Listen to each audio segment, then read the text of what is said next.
I am live, so it's kind of weird.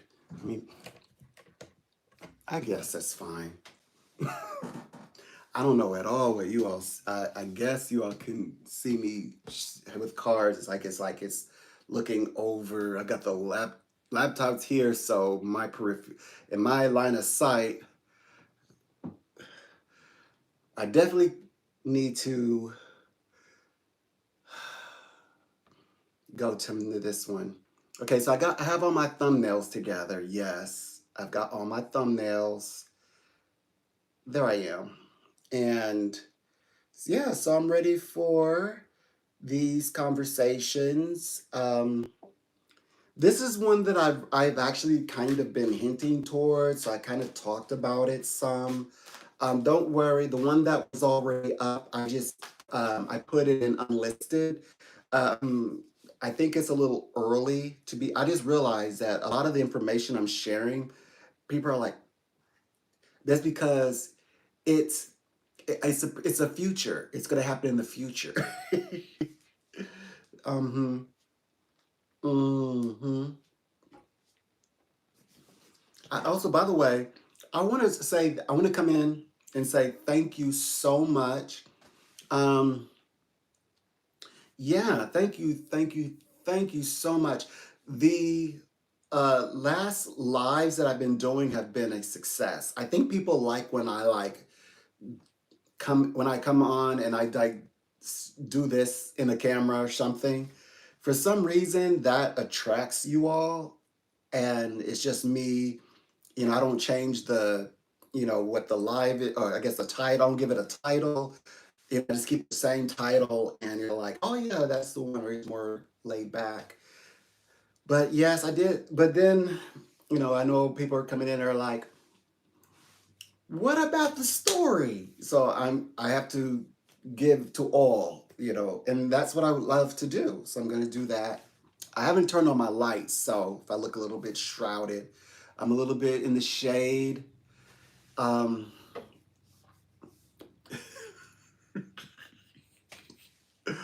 there's light. I think there's enough light. Yeah, see, you can see me. I feel good. I had a nice little shave, a little self care. Well, anyway, enough about me. Oh, and I got pumpkin spice going on. Mm-hmm. Mm-mm-mm. Hello. So yes, I'm right now. So I'm working, but I do a few different things. I like to do the one where I come in as a psychic. Then right now, this is the one live that I talk about what's going on in the world, and it's drama. And but I have a lot of upcoming videos. Like I've got six already planned out. That's why it took me so long. Yeah, it was at first it was like I was trying like is it I only have like three, right? Or a total of six altogether. No, I've got eight. So I've got today's, then I got one that's unlisted. So I got to figure out how I want to present that one because I think it's a little early to present it, but it will definitely be relevant in the new year. Like meaning people will experience it in the new year. So anyway, enough of that. So there are four um, world leaders. I call them powers. Uh, they are sort of acting as these sort of cardinals at the moment on the world stage. That's not to say, see, she is like, don't even try bringing me in there. She is like, I'm a superpower. No, I will referee. Don't even try it. I will mediate where I can, but no, we're not doing this. And I know why. I did a lot. I said she's not gonna get involved because first of all, like they've upgraded. They got like super infrastructure and technology. They're like, you're not gonna come over here messing up. We redid everything. Like like the way your operations work, we did it. Like if you when you go get a when I go get a latte, I push the lever. When they go get a latte, they're like you push the button and it comes in, and then they can like it can do all kind of other things. They're like, no, no, no, no, no, no. You're not gonna come dropping things on and messing up our technology. Don't give me any excuses. hmm So yeah, she's only gonna mediate. So I know that there are other superpowers, and who are maybe the brightest of the brighter, but these are the four that are on stage. These are the ones that are influential, where the conversation is sort of circling around. So much that she, who is an emperor, China, who has to even engage this conversation. He seemingly has to sound like the rational guy in the room, to be honest. And if you don't get the point of reference, I'm saying that would be Vladimir Zelensky and Vladimir Putin.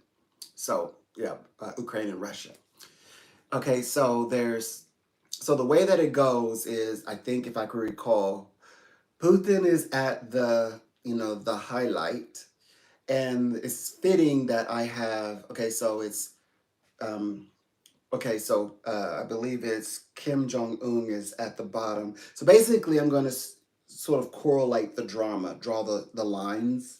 Okay, so the way that I've generally described it is we have Putin right here, we have Kim Jong Un right here of North Korea. So it's Russia, North Korea, and America. Now, um, I'm going to come back more to more modern conversation, but right now this is talking relevant to a President Trump's presidency. So President Trump is like right here. President Trump is in communication with Putin, and Kim Jong Un is in communication with Putin, and Kim Jong Un and President Donald Trump do not like each other. They don't like each other.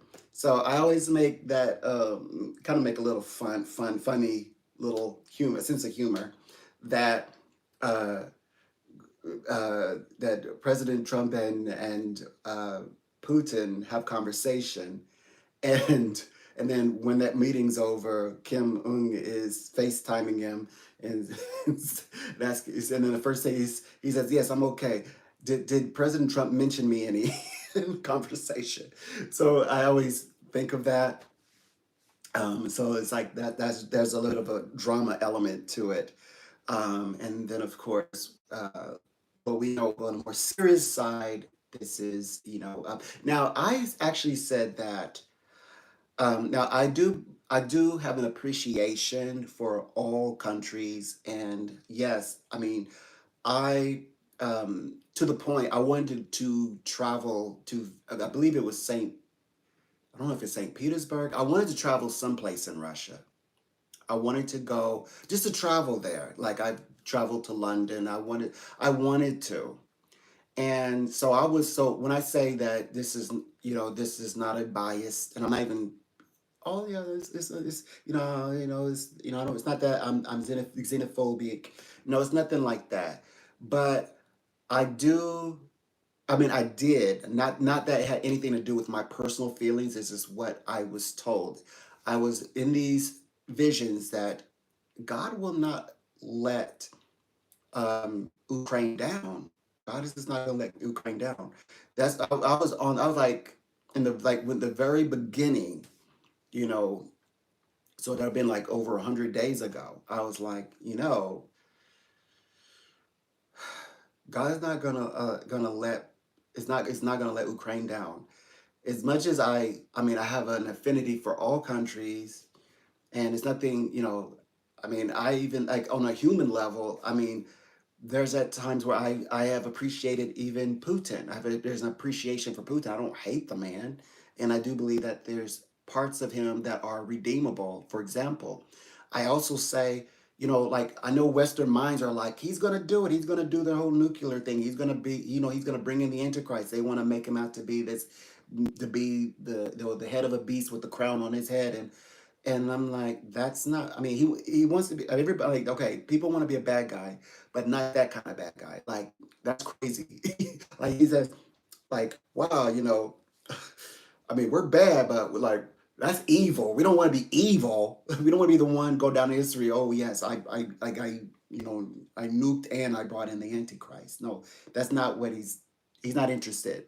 And so it's interesting because this at this time it's allowing him to do a bit of his own little PR because like the US, okay, so everybody else was because I created a thumbnail and I said you might as well say the what's on the inside outside all these doomsday prophecy that Putin wants to do nuclear and he wants to be the one to bring on the Antichrist. So I just put it out there. I put it all on my social medias. And then, of course, I jumped ahead of, psychic, as I do. I'm a psychic, claircognizant. And, well, okay, so all the conversations come up and everyone's making all these, I'm going to be the first one to deliver the news and before he does it. Well, now, confirmation from the White House, and it's not even been 24 hours, that says we don't see any indication that Russia, not just Putin, but I said Putin, and of course I know that he's got, Putin, there's leaders are leaders for a reason. Yes, there are people who are like, shouldn't we be able to though? If we like, what under what circumstances? Well, but then but Putin himself doesn't is not interested in that, and I also explained why. Because in order to do that, then the land is tainted. Like, what do I want with the land that's tainted? And I can't boss over the people because where are they going to be after that? Because the devastation is so great. And I mean, no world leader, no matter how you think of them. So I'm going to be very specific. The ones who have nuclear capability, Iran does not want to use nuclear. Um, Russia, Putin, I'm outright saying Putin is not interested in using nuclear. Now, I'm not saying they're not prepared. I'm not saying that they got to do what they got to do, but they don't want to. They don't even want to when they feel like that's the only resort left. That's to to combat is to go into nuclear warfare. Nobody, not even the worst of the worst kinds. So that kind of defeats that way of thinking and that kind of talks get in the way of the doomsday prophecies, the last day prophecies, because it starts out with that. And how can you have a rumor of a war if there is no rumor? If there's no rumor, because it has the sequence of events has to follow in a very specific way. And nuclear is a is like that's what catches the attention, the immediate attention of what the provocations for like a World War III nuclear world. So they also mentioned, so oh yeah, to bring in the start date to spearhead a World War III. I also included that in the thumbnail, the same thumbnail as well, with him wanting people wanting framing him as wanting to do nuclear, bring about World War III, and then fulfilling these kinds of doomsday prophecies, and then bring on the Antichrist. So as crazy and wacky as that sound, I said, well, just these is what's on the inside. Let's make them talk about it outside. And so, oh, okay. So what I was saying to wrap it up, the U.S. Okay, so the White House, that's our team, said they've seen no indication that Russia is using or even intending to use nuclear warfare. And um, okay, Iran does not want to use nuclear warfare, and I mean nobody does. She does not want to use nuclear warfare. Nobody does. Nobody's interested in no one is interested in being the one who brings in the Antichrist. I know that people don't want to hear that. I'm so sorry to wreck your prophecies. I know I'm a psychic. I'm not a prophet. I don't claim to be a prophet. I do, psychic prophetic predictions. I know you do prophecy, but I know one thing. Deuteronomy is clear. If the prophecy is not right, not even 1%, a half of 1%, then the whole thing is wrong. The whole thing. It doesn't mean that the prophet is perfect. It means that the prophecy is perfect. And this is an imperfect prophecy. That I will say. An imperfect prophecy. Mm.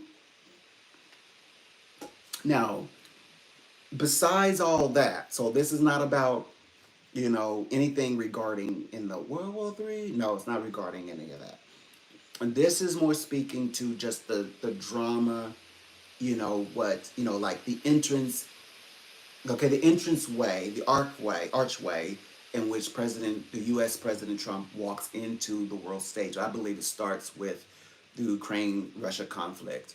Like that's his entrance, or the first entrance. And oh yes, yes, we're going to talk about a little bit about the Israel. Yes, we already know, we already knew they already were going for to wanted to make it a popular idea to arrest um, um, not Israel's PM, the prime minister. That we already knew that. They already said they were working towards that, which means in spite of how America's thinking about. By the way, I just read an article, which I'm very proud because one thing I did mention, I said as much as I love Kamala Harris, there is no such thing as a small group in America. Americans are just American. That means just because, okay, conflict in Gaza, Palestinian Americans, this is how they feel. They seem like a little group. There's no little group in America. The fact that they are an American makes them no longer little. They're huge. And I didn't like the part where she would say, "Yes, I know, we're gonna do it. We're gonna take care of it." That little part where she would, then that part was fine, but she could have left off or wait till she got behind closed doors and say, let's not forget about what happened in October 7th. Okay, and then no, she should have left that part out, save that for, okay, we're at the table, we're being briefed, I'm talking to my people, my militants. Now we can say, let's not forget what happened October 7th. So we're going after the ones who did it, but we acknowledge to the Palestinian people who have ties and connections to Gaza. Those are their family and bloodline. Look, we are going to work on it. I agree with you. She did agree and say, yes, there's an issue. I do take issue with the fact that it's more women and children, and that is a crisis, and it is not proper. And she says, yes, we want to do this, but we want to do it the right way. That she did. I will give her credit. But I understand from the heart she's speaking from. She's speaking as a wife. She also as a wife too. Her husband is Jewish and her family is Jewish. And so, but again, that's the sacrifice of taking on. Now, one thing is on the street. Like, look, I'm backing mine no matter what. My husband is Jewish. Okay, I get that. But when you take on presidency, the highest office in the land, that's a sacrifice. You sacrifice your family. You like whatever like family. We take our stuff and we're gonna take that, to the dining room in our privacy of our home, and we're gonna have our conversations there.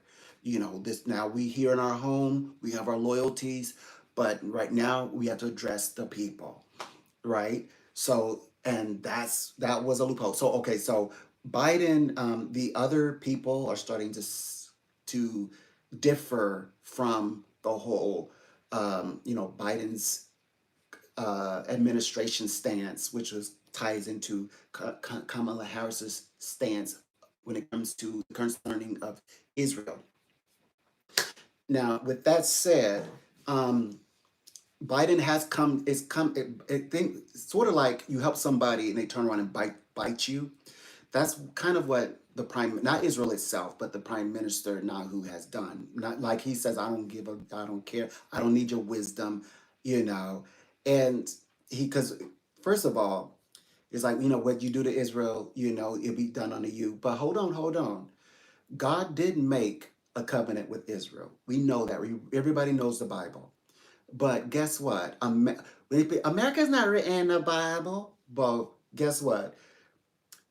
Christians are written in the Bible. The first president, even before as a constitution was being amended, literally there are amendments specifically for religious freedoms, and that the Jewish people, specifically Israel, he mentioned the stock of Abraham. This is, if you don't know who this is, the first president of the United States is George Washington. Okay, George Washington. He stated that you are going to come here and we're going to celebrate. And by the way, this is what Thanksgiving actually represents, why it was made national. Thanksgiving, George Washington made, okay, so October 3rd, he made the he introduced it as a proclamation that this is going to be a Thanksgiving between uh, the Jewish community who have now come to America from Spain and Portugal and all that, and all these other places to America. We welcome you all. And not only that, you're going to come here as we have come here and make a home forever.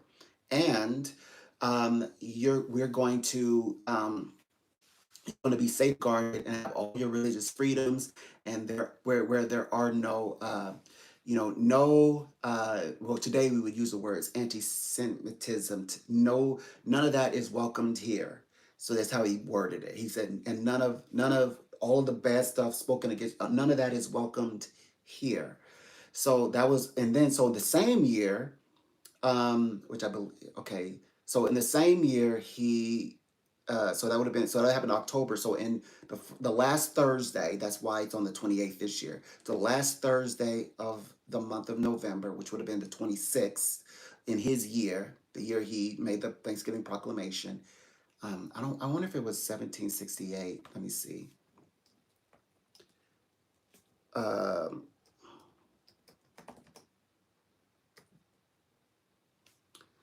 okay, 1863, excuse me. It says 1860. Okay, 1863. So, okay, so in 1863, and then in November 26, 1863, he made the proclamation. This is between the Jewish people and also the Christians. So between the Jewish community and the Christian community, giving thanks, coming together, and that is the national representation handed from George Washington himself. What Thanksgiving means. That is Thanksgiving. That's what the national, and then of course, President Lincoln made it official. He officially made it a national government holiday. There you go. So why is that important?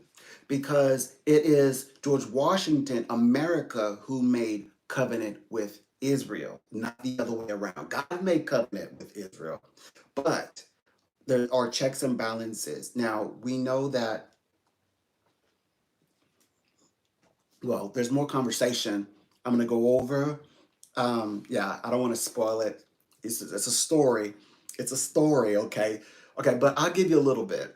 First of all, when you think about the land of Canaan, or the land that is promised to Israel, you think, oh, the only people that are there are Israel and Canaan. And then you ask yourself, well, if Israel are only there now, whatever happened to the Canaan people? No one even really looking for the Canaan people. They're just asking, well, who are these different diversified Israel people or Israelite people?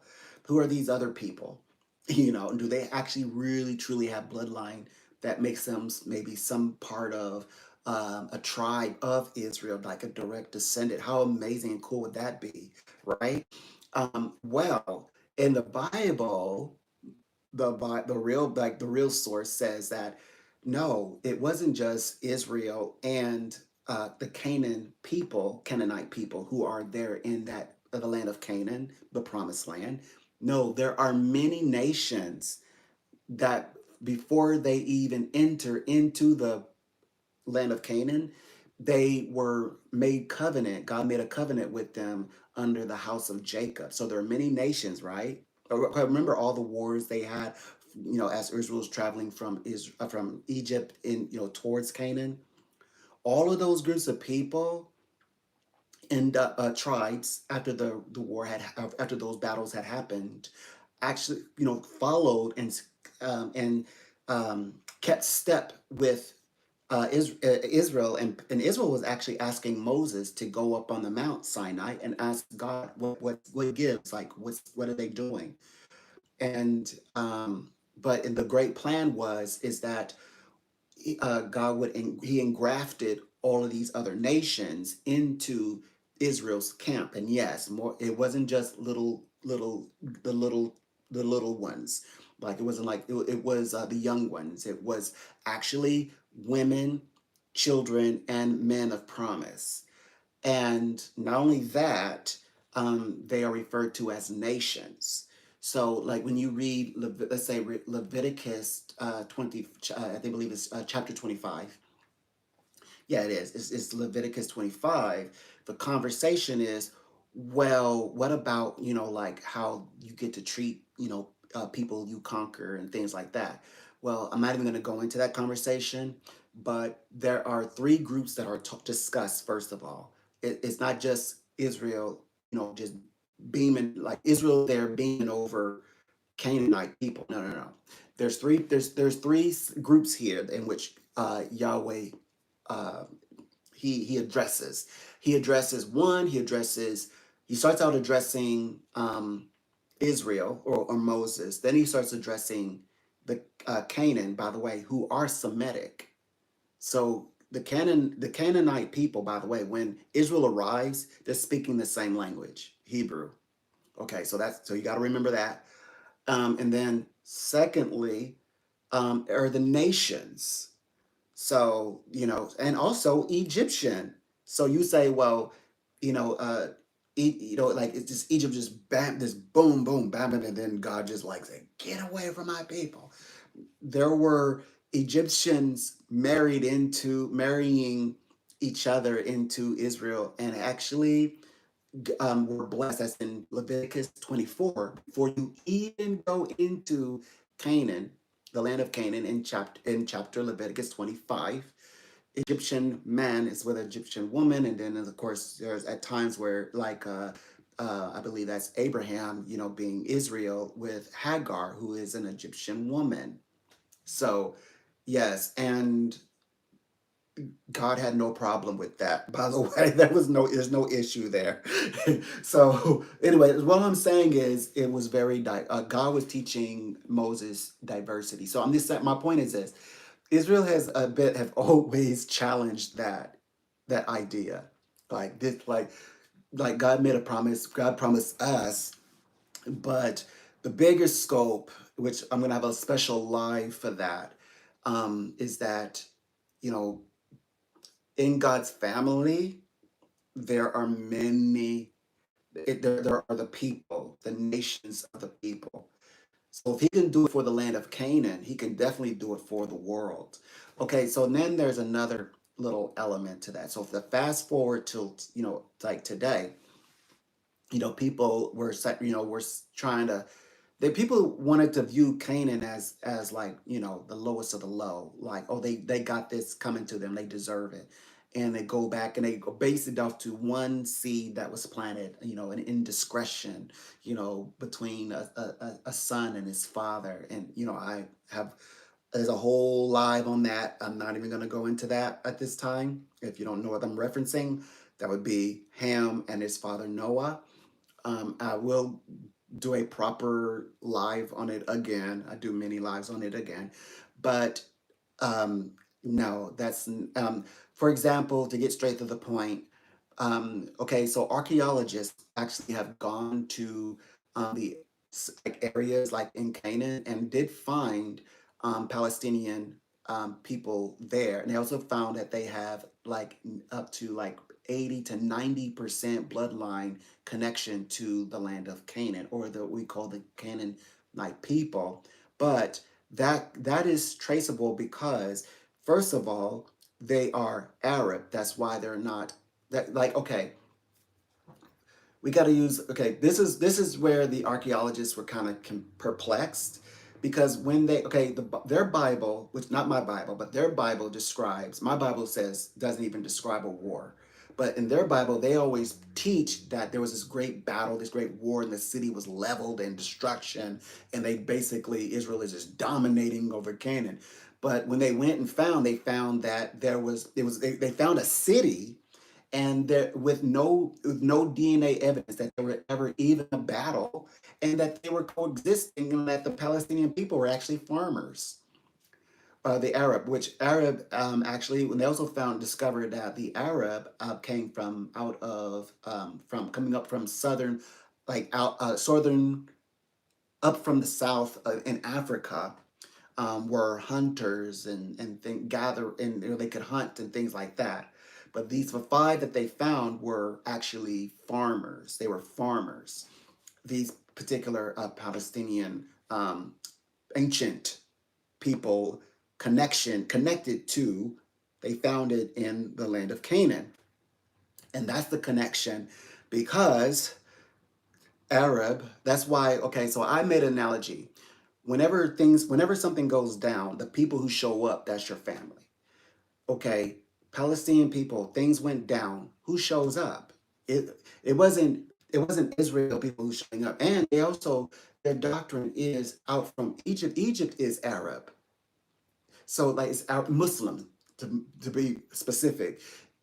The Palestinian, their religion, that you say, well, what percentage of Christian and Muslim? It's like 90% of their religions in this Palestinian is Muslim. They're Muslim. If they're Arab, that means they come from they're Egyptian. That's the Egyptian space, right? So that's why Egypt, they're asking, people are Egypt's like, I don't want to get involved, but if you're gonna do it this way. Like, don't even try to get us involved and try to take in our land. No, no, no, no, no. We're not gonna do that. They view Palestinian as that cousin that's like I'm about it. Everybody has that one cousin, like, oh, I'm scared to take my cousin somewhere because they're like, I'm about it, I'm about it. They're that one cousin. They're like, well, Palestinian people, they just don't give up. They're not gonna give in. So like we having to think ahead of it, like we will help where we can, we will mediate, but no, we're not going to put you in a position where you're kind of you're trying to confiscate land from us. It ain't going to happen in America. That's what the I don't know what he references himself as. I don't know if he's royalty, but that's what he said. Or the current establishment over there said that. I was listening to him, but this is not about him getting involved. It's specifically the ties, that what ties Palestinian people to the land of Canaan. And what is addressed is that, yes, this is a land that's promised. I think when we read that, and we read, under the context, like the land that's promised, is the only promise to a very specific group of the family, or the family as a whole. I know they don't I know they're Muslim, and they don't that means if they're Muslim, they're not practicing Orthodox Jews. They're not practicing Judaism, obviously. I mean, they accept the bloodline, they accept that they are indeed from the in fact, this is how indiscriminate that God is. Okay, so Abraham, right, has a child. His first child is with Hagar. The Today would be all the Arab children, right? She would be Arab today, but she is, she's actually Egyptian, but she's also she calls God by his then name, which was Yahweh, and she referenced him as great counselor. And she's interacted with his angels and so forth. But that's Muslim interacting with angels, that who we would may say are more Abrahamic, is not unusual. There are instances where Gabriel, the archangel, is said to have interacted with the bloodline of, we talk about Prince Ishmael. And so, what does this mean? So, was what the firstborn of Hagar, or the and okay, and then the son to Abraham, even though he's going to have a child with Sarah, or son Sinai, did who's going to be the one who then bears the Abrahamic house? Okay, is Ishmael, is he not born a Jewish male, or does he go off and become become Arab and just and uncovers the mysteries of life, and along with it God's blessing, and Hagar just instills in him all of her teachings and wisdom, and he just grows? No, no, no, no, no. First of all, Hagar never ran away like some like she with her baby, like she just run away. No, no, no. She was instructed to go back. She's like, go back and thrive. Trust me, it's a plan. Your child is gonna bring about many princes, and everything that he said, all that unfolded. We know it today. So she goes back, and now did they was he was so then we got to think, did Abraham treat Ishmael any different than he treated his son Israel? No, that is a no. In fact, both of his sons and all the sons that was first, that is, because you he has to bring the first sons. Ishmael was actually first on the list, like one of the first sons to be circumcised and dedicated to. So that means his father Abraham, his son Ishmael dedicated him to God, first of all. So that makes him Jewish. Now, wherever they branched out and decided to become Arab, that's another thing. That's a whole nother conversation. But, over time.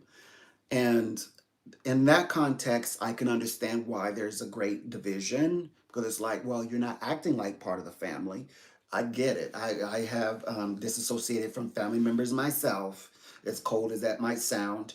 It's like, well, you start acting like a stranger, I would gladly treat you like one, because it's kind of a burden.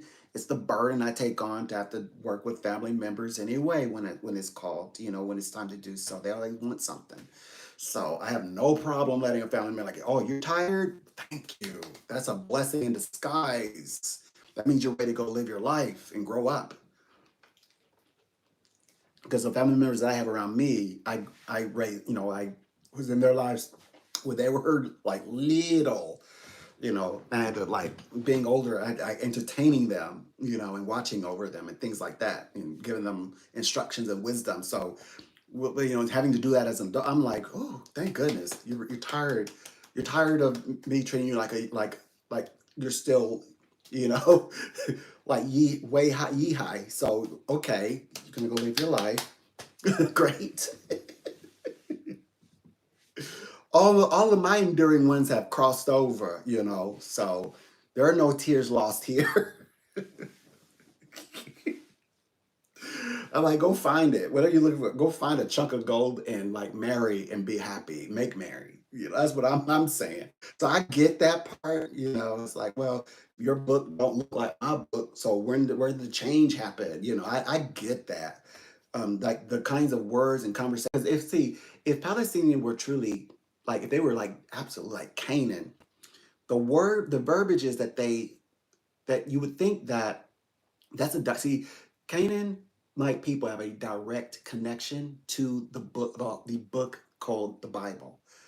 Like, L, uh, for one, right? L would be and is God's name. That Canaan refers to God, which is still, I know it's, you say, isn't that Canaan? No, that is Hebrew.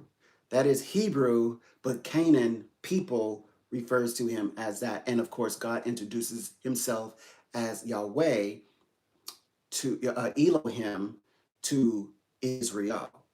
So why are they not still using?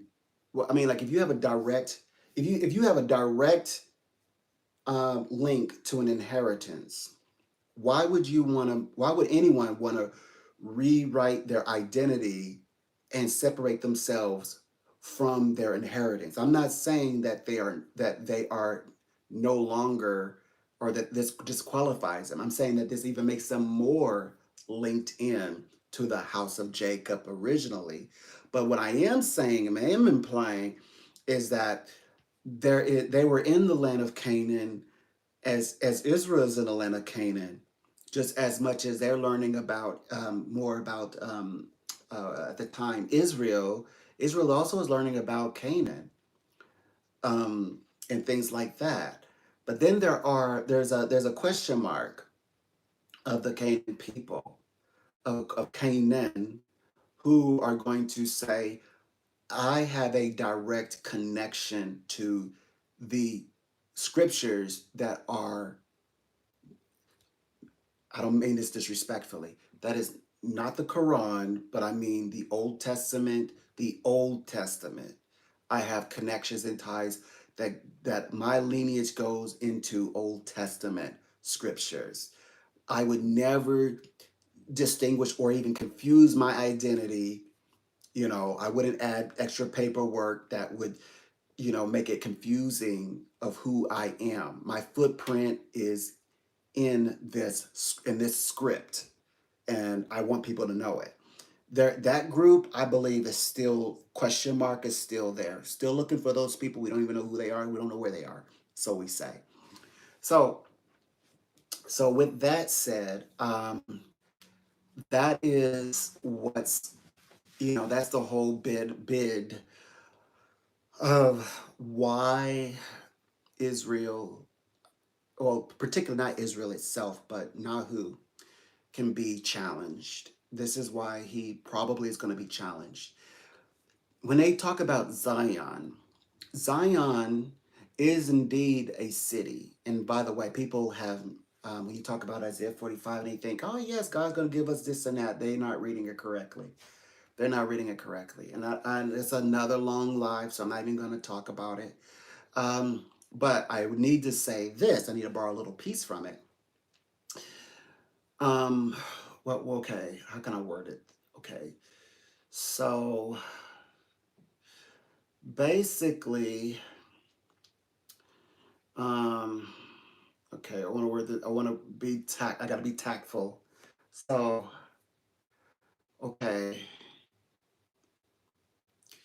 basically, there's a very strong correlation and connection between, because at Isaiah's time, Arab wasn't Muslim. Arab was just people. Muslim is the religion. So the Arab people they've been prostrating themselves. They were prostrating themselves in Isaiah's time. So they're already getting down and, as they say, they put their faces to the floor, um, and praising God. They've always done that. And the Isaiah says that they will actually, it says that they will actually overcome. And I don't know how much I want to share with you because this really changes people's prophecy.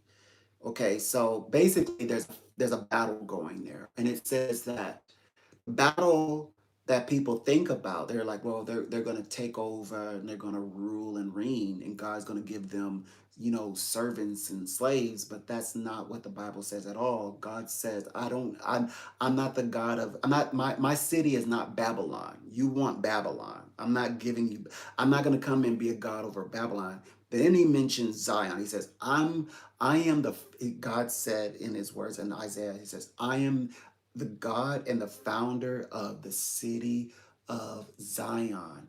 Then he says, what is Zion? The city of the humble. It's a city that's for the humble. And you don't know why he says the city for the humble until you read the passage. People are only reading that they're going to get slaves and stuff, and because they're going to get retribution on, they finally get to get one over on the people who did it to them. And that's not what the book is saying. And if I go deep into it, it'll be crazy. It's crazy. So I'm not even going to go into it. But basically, obviously, if he's mentioning humble, the city for the humble, and there's a difference between the city of Zion and the city of Babylon, he's saying that, this is not for the groups who are not humble. This is not for people who are not humble. And this doesn't mean humble yourself and just accept what you got. That doesn't mean that not to the least. But I would have to go into the conversation, and I don't want to. I just not gonna do it today because that's a whole nother life. So then that gets us to a little bit of okay. So if um, okay, so right now they're kind of like leaning in on Biden, like Biden. This, like we kind of this was a bit of an odd one, but my point was with the whole explaining about George Washington having a covenant, and that covenant can't be broken. That's why Kamala Harris or Biden, why they have to connect with Israel because of the covenant made by George Washington. Welcome, it's a pleasure. Okay, thank you so much.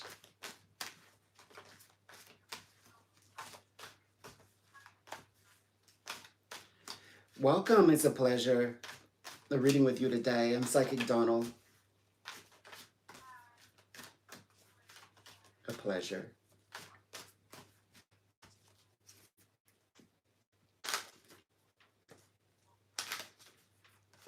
Hmm. Okay. So I know that it seems like the closer we get to wrapping up this month's time, the more quiet it becomes. I know psychically it's like, okay, what am I supposed to be focusing on? It's like everything is sort of quiet now, like the dust is settling. I know that we are dealing with like receiving good news or some positive, healthy information is what I'm picking up on. I just want to let you know already. I could tell that things are moving in the direction that it's meant to. I can sense that. Now let's see what your spirits have to say in regards what they want to share with us. I know they're going to say something positive. I think the guys here illustrate this. Kind of like keeping an eye on things is what I'm picking up on. I'm also sensing that there's some elements of acceptance, like you've had personal breakthroughs. And this may be particularly as you have, maybe started another type of journey or seeing things differently. It's like I see you reaching towards a crossroads, and it's like, well, what to do next? What's to do now? That's what I'm picking up on. It feels very much that we have come to terms with certain people. We just know that maybe the situation and concerning other people and themselves, those situations probably will remain as always, but that doesn't mean that our path is thrown off or that we don't change or choose a different pace or direction. So I do see that, but I also importantly can tell that these are connections that are more like very distant. They seem very distant. Like it talks about having a lot of like space and time in between to also think about these ideas. But I also say this: the spirit world says that you are there's a bit of a mission here, like a divine mission, where there can be a mystical experience when it comes to like an ideal connection. But it's like it's unawakened. I think that this must represent perhaps like life in itself, that appreciation of, well, life in itself can be a romance as well. So it may mean that also it's like, well, I don't need a person to come in and give me all these things. These things are in my life already. When the person gets here, that it's even better. I could just share it with them. It's that kind of vibration that I'm picking up on as well. So it's like I'm not looking for outside validation, but it'll be nice when that right person comes along. Yeah, that'll be nice. So I see that in the right timing. Um, Now, most importantly, if I may switch it over just a little bit, see what the topics are like on the inside. So this is more like in the internal realms. They're letting us know that, oh, okay. So there's so many words that are unsaid. Now this could be perhaps pertaining to how you feel about things in the waking world. Like, especially when people who we work with, it's like we may have different ideas, or there may be some different opinions, but trust and believe that there seems like there's somebody in this, like in the more like in the secular world, like the world outside, that it's like a relationship is going to become transformed.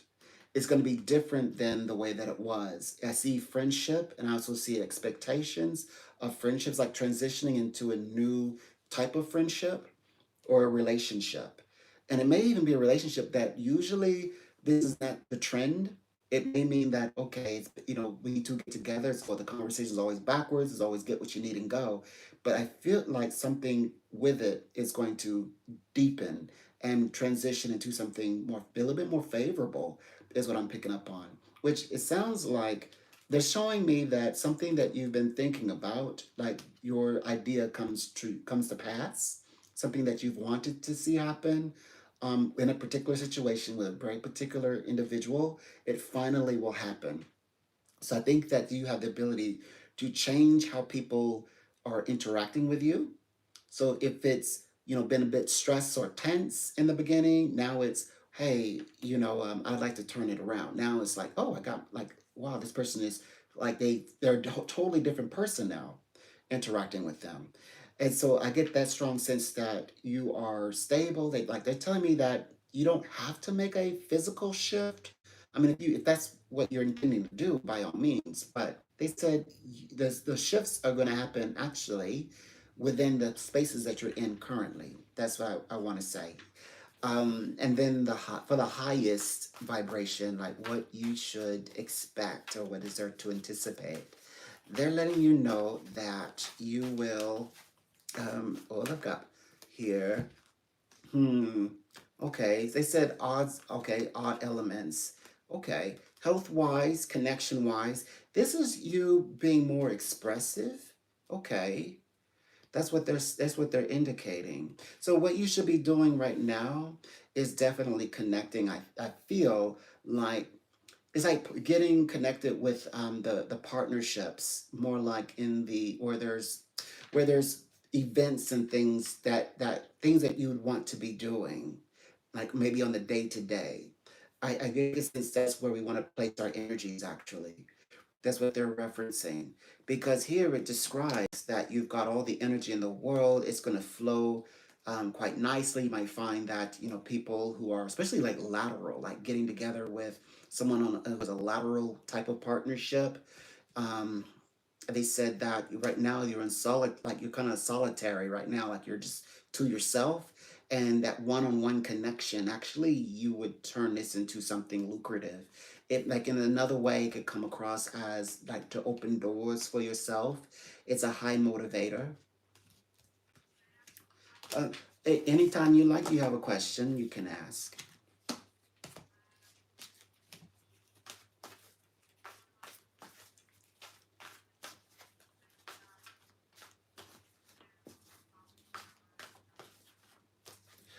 Oh yeah, okay. So I skimmed over that.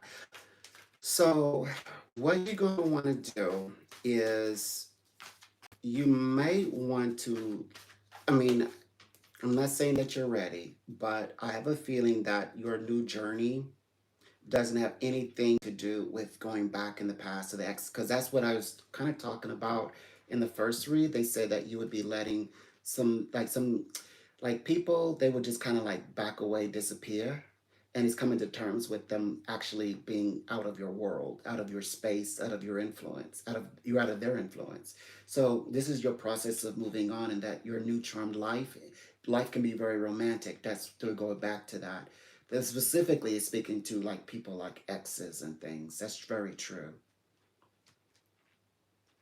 Right.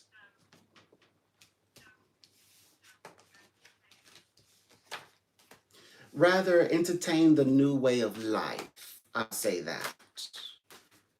Entertain the idea of the new directions in which you take, and to bring about the exercise of living life to the fullest, knowing that you're going to get all the wonderful things that come with those new found relationships that are being founded. Absolutely. And that the reason why that the other past or the past it's just coming to terms that that's what it is. It represents the past. Okay. All right.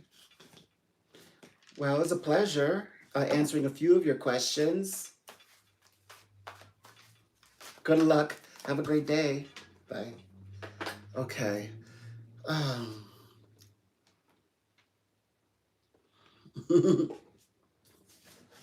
mm. So,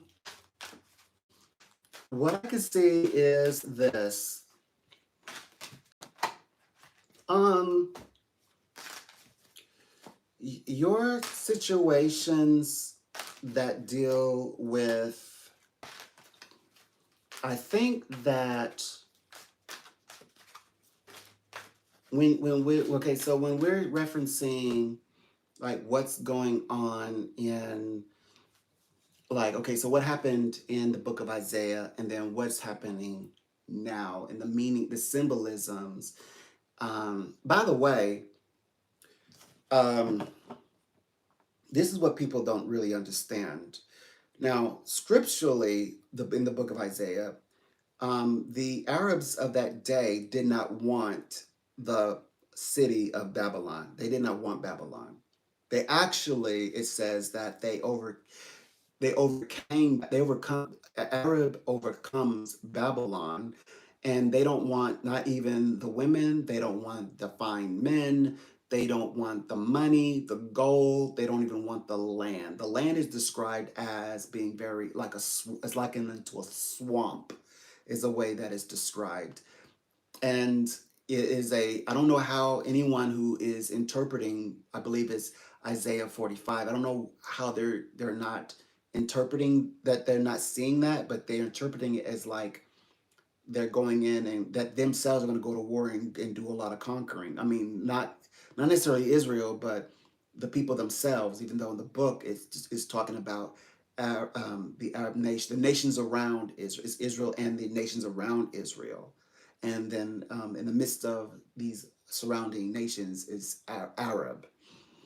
So there's some elements there that I don't know how people or why people I don't know why people how they would miss that.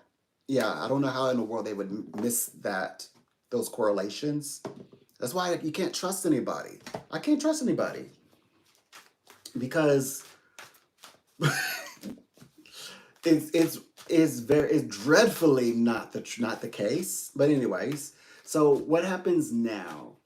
So what happens now is that okay. So this is leading up to we're talking about Zelensky's situation. I believe that in a lot of ways, Zelensky is championing.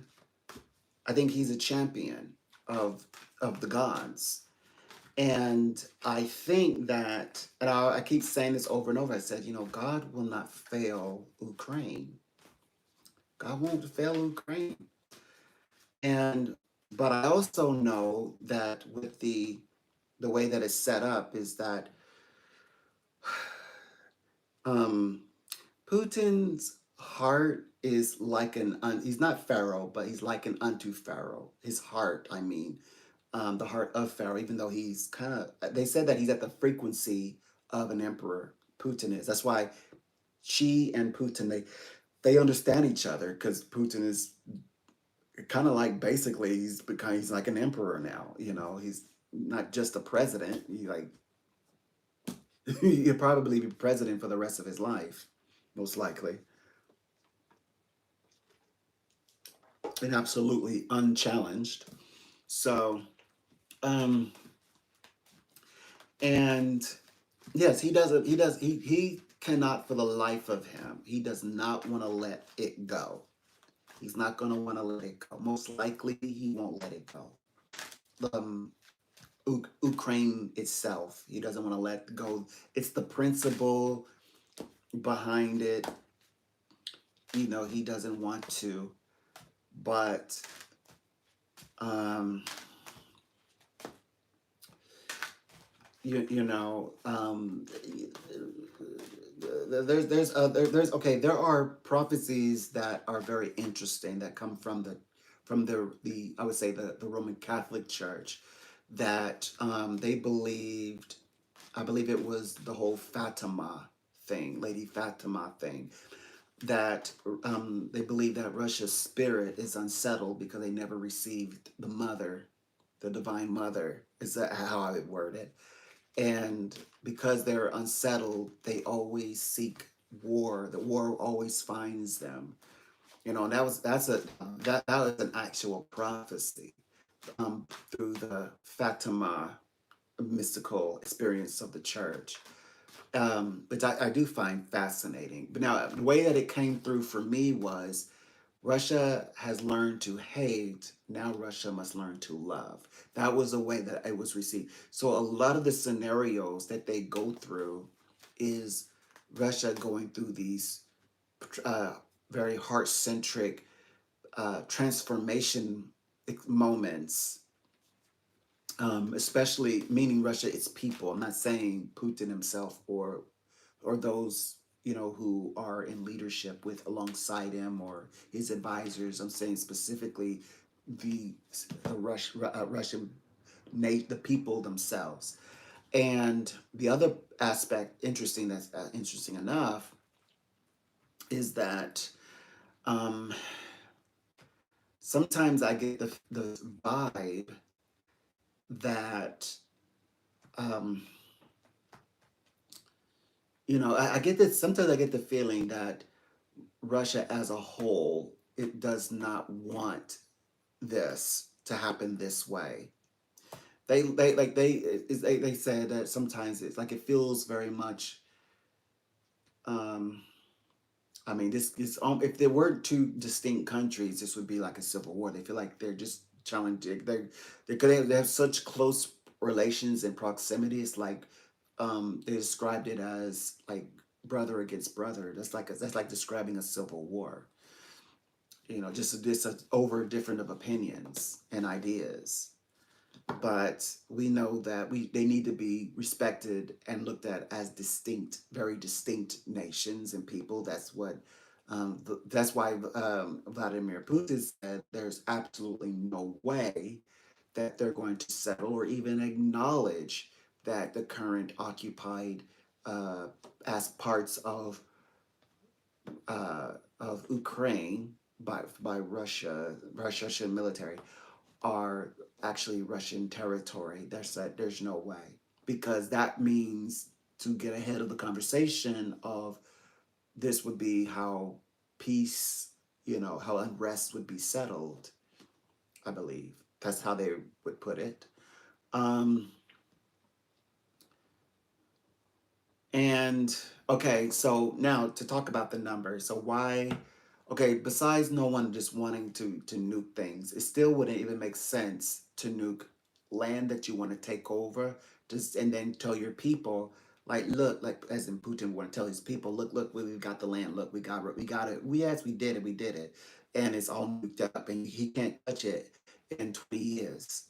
And then of course, Trump said, we need to come up with a peaceful time for about 20 years to give your military restoration. Your military needs rest, Putin.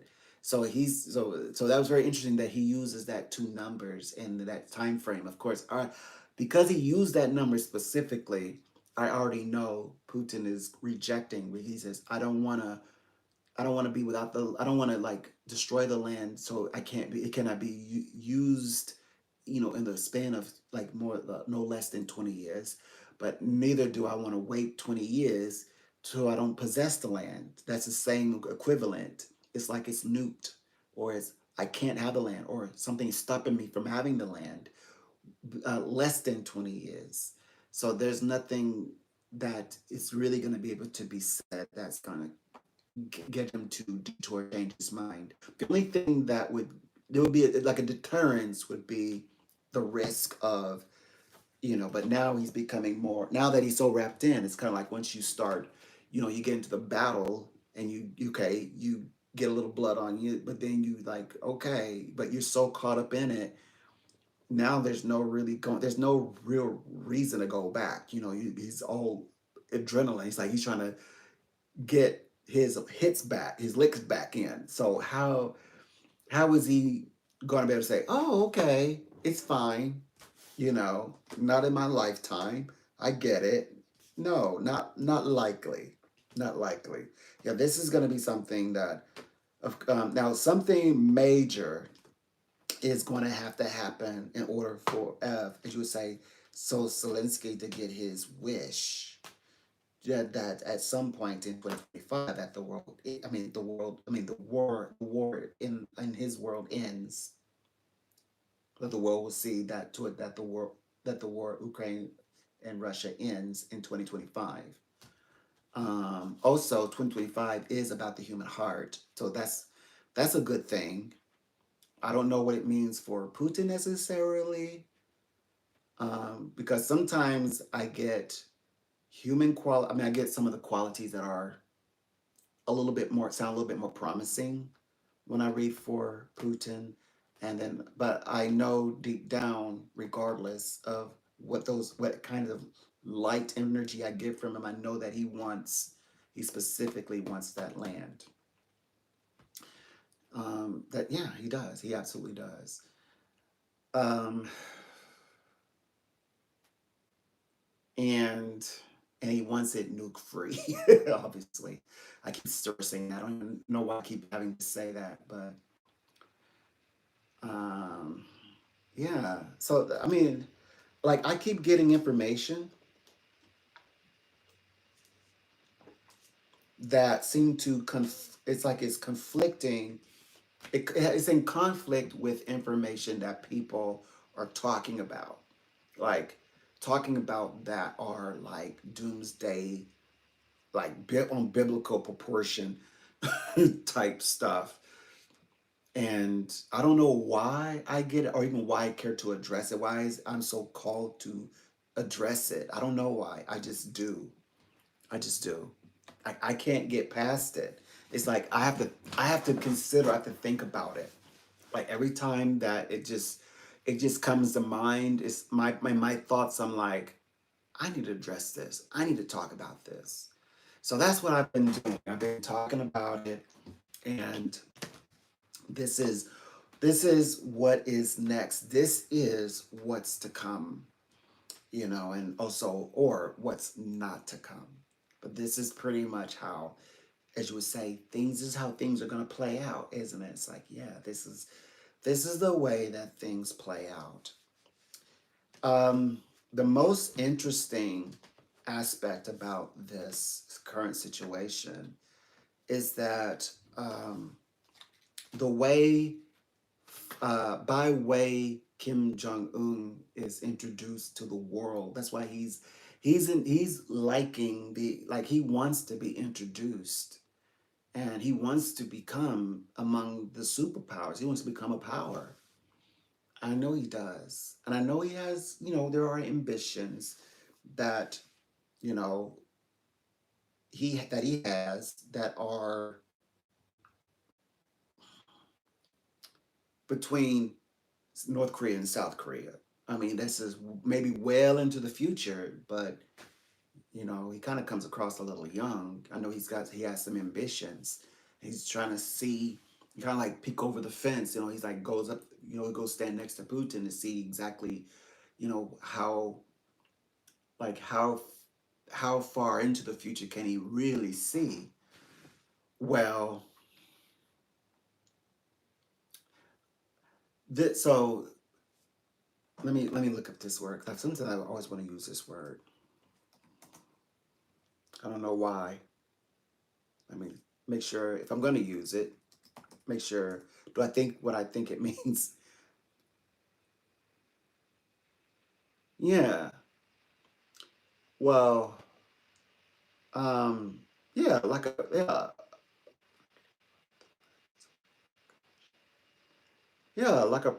proxy.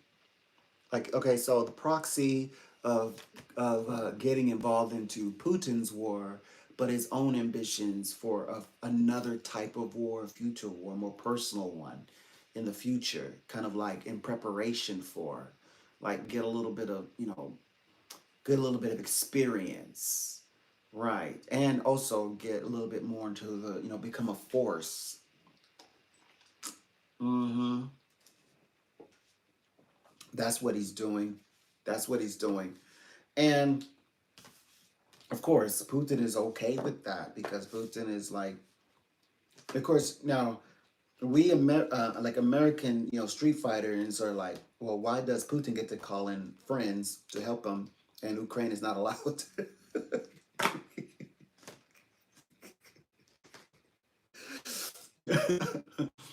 Putin's like tagging in Kim Jong Un, but Ukraine's not allowed to tag in anybody. So, like, no one's tagging him. It's like, you're like, hey kid, like the one that don't like you, that's the one who's like, hey kid, throws him a hammer or something, like a crowbar. Like, hey kid, throw him a crowbar. Like, thanks. like swinging wildly at both of Kim Jong Un and Vladimir Putin. You know.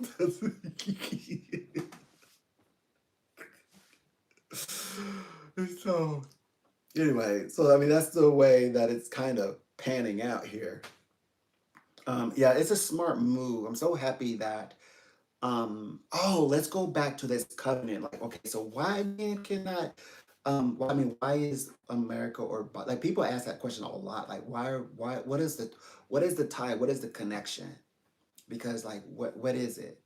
Besides, because God told you to, um, you know, uh, they're the ones getting all the benefit. They're the ones. There's one who asks and there's one who gives. Obviously, the one who gives, that would be the one not written in the Bible, of course. I know America, but that's the one who gives. So why is that? Like, I mean, like, what is the connection? Why would one even care to do that? Beyond just beliefs, it still taps into belief. You can't really take belief from it because the very first president that would be is literally, a Jewish people's forefather said, look, we're gonna do we're making a covenant. I am making a covenant with you. You will not suffer. We will not suffer you to be treated as second class anything, and be free, be among the free, and also the ability to practice your beliefs, your religion. You are the stock of Abraham, and they have and Jewish people have lived and thrived since the genesis of America, and that is a covenant and a blessing from a Christian. That means from God to Christian to the Jewish people. So for Nahu not to even consider the wisdom of the presidency today, the president of the United States, like President Biden, is a bit of kind of like a slap in the face. It is kind of because it's like he doesn't understand. You know, it's like he's not unwilling. He's unwilling to understand. He understands. He's unwilling to understand like the depth. Covenants are forged in blood. Covenants are not like, oh yeah, I think I'll just make a covenant today. Here, you want to shake hands on it? No, it's forged in blood. There's blood that goes into shaping a covenant, the covenant that they're talking about, right? And so, you know, and that's a covenant that blood covenants are not easily broken. That's why it's a blood covenant, you know, and it's always, it's like life in exchange for breaking blood covenant. It's so far like when the East describes it. So I know he knows that. I don't know if he is thinking in the context that I'm speaking it when a covenant is forged from President George Washington, the very first president of the United States, with Jewish people. Um, but what does it mean today? It means that yes, no other like presidencies do not break those covenants, right? It's kind of like generational bonds that are made generationally, and you can't break yours so easily. You know, you got to go through many initiations, initiate many initiatives to begin breaking that off. And sometimes we have to do several over a course of time and years to absolutely obliterate or clear that that generational bond, you know. And not saying that we need to, not saying that we need to, not saying that we shouldn't stand next or stand up, because there is a correlation. But right at the moment, I would say that specifically Nahu is acting out of he's acting outside of what's natural. Like yeah, like it's like he has a thing with President Zelensky. Like when it was quiet over there, Zelensky didn't ask for troops. He didn't ask for much or anything, and he was denied. He was denied. You know, the minimum that they offer is like, we'll send you a band-aid. Literally, he says, the article reads, we'll send you first aid kit.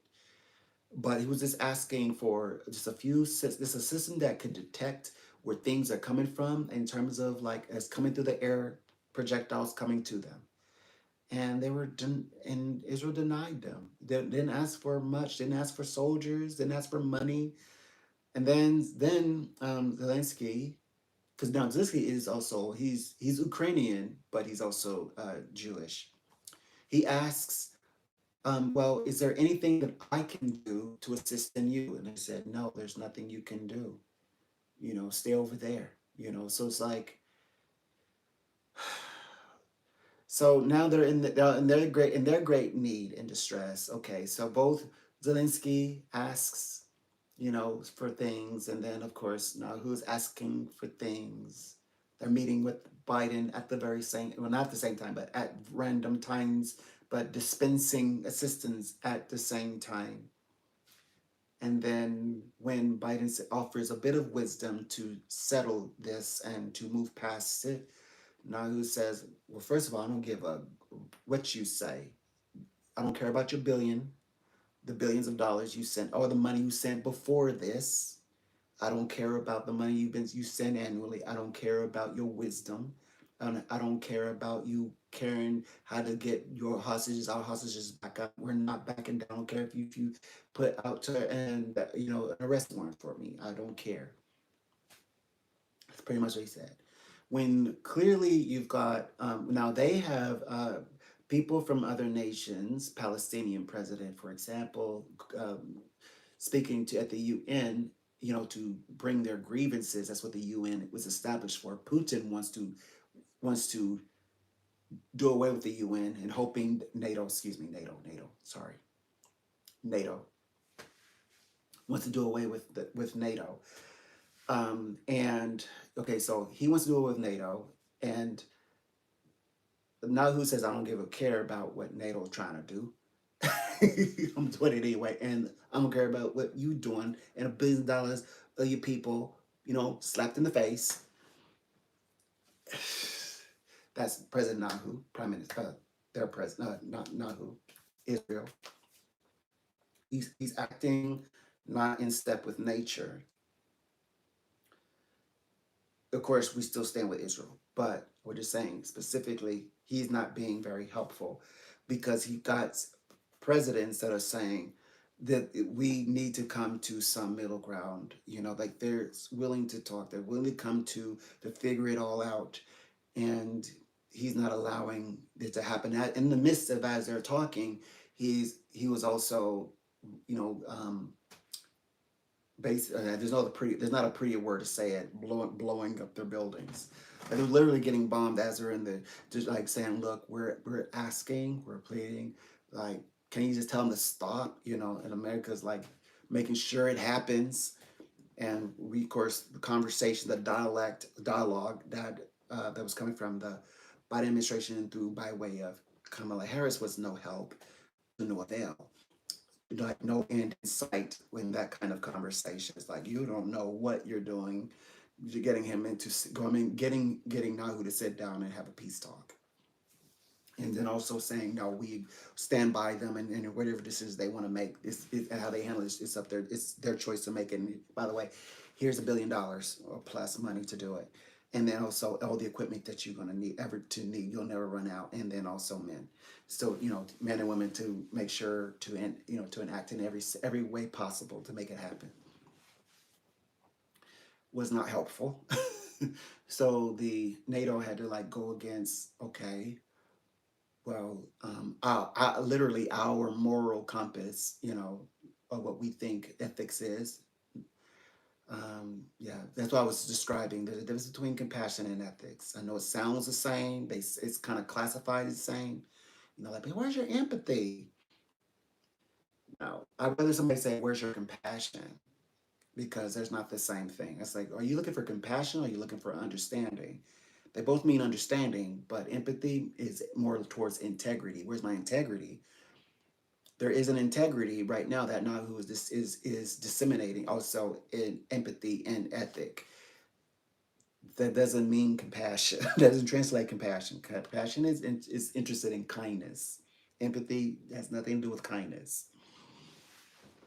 And so that was that is the metaphysical lesson. That is the teaching. Oh boy. hmm So all of these sorts of things are transpiring. That's what we're more or less, kind of dealing with at this time. And it's only going to become even more, like more evident where, like how people think and stand, on things. Um, oh, and so Zelensky is asking to be part. Okay, so now the Democrats did do something good. They did create NATO for nations to come together to be able to sit down and resolve problems and things like that. But here's the thing. Putin is like, I'm sick of NATO getting into, like, I can't do what I want to do. Like, I kind of want to go, and sometimes there's a need to be a brute, and NATO is not allowing me to do it. And so, so there's an issue there. So it's like, so now who is like, I don't care what NATO is saying, and Putin is saying, I don't care what NATO is saying. So there is some correlation in there. There's some little bit of correlation that we have to acknowledge. Mm-hmm. Yes. Mm-hmm. The one thing that everyone fears, is an old man that says, I'm so old, what more do I have to live for? What do I have to lose? I want to go out with a bang. So everybody's hoping like, being that he's, an old man, that's not the path he takes. It's not like he slips away into this mindset of, you know, what does it matter anyway? I'm old, like turn this upside down. Hopefully he doesn't. But now so far, he's not wanted to do that. But I know that people are like thinking for him to lose, like absolutely lose his mind and become a crazed old man, and he's not done that. And I think that it sounds to me that people are just as equally disappointed in not having a crazed Vladimir Putin of Russia as to Vladimir Putin, Russia not taking Ukraine less than 28 days. If he went in there in February, that's the shortest month of the year. Everyone knows that. In less than a month, that means less of, in fact, February month, the least days of all the months will have all of Ukraine. And it didn't happen. 100 over 100 days later, so that's we reached, haven't we reached about the three-year mark? Okay, let me see days. of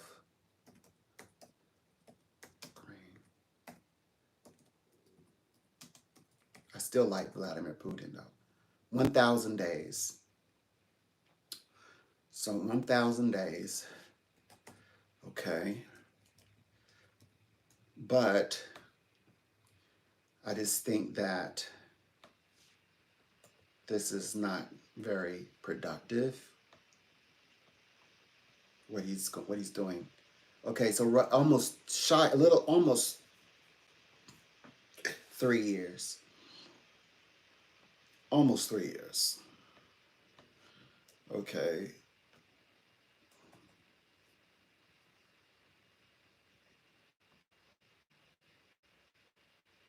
Okay, so another 95 days. Another, what, 3 months? That's about little over 3 months or something like that. Or February. Yeah, February will make the 3 year mark, you know? And he didn't take Ukraine.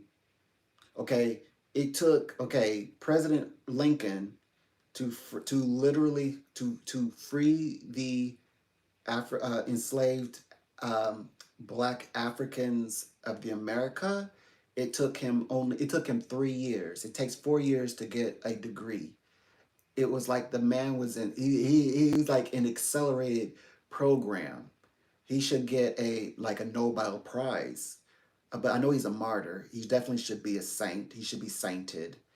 Um, President Abraham Lincoln should be sainted. He's a martyr, a proven martyr, and he was like in an accelerated, uh, you know, graduate level, like doctoral ship, you know,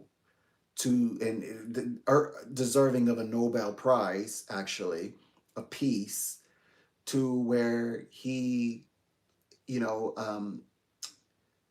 frees enslaved. He abolishes the enslavement of Black African people. And then the next fight was to getting them citizenship so that they would become, um, they call them Black Americans. They didn't want to, during the Reconstruction era, the president that took over, his VP pick, who was a Democrat, because remember, President Abraham Lincoln is a Republican, who is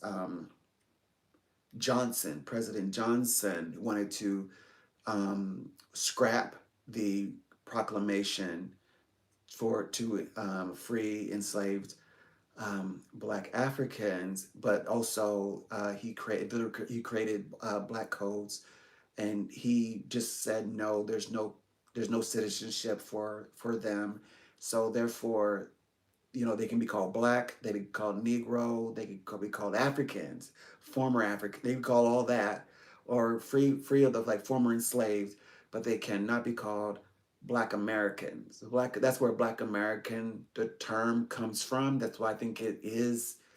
I know people like, I'm not a Black American. You're a Black American.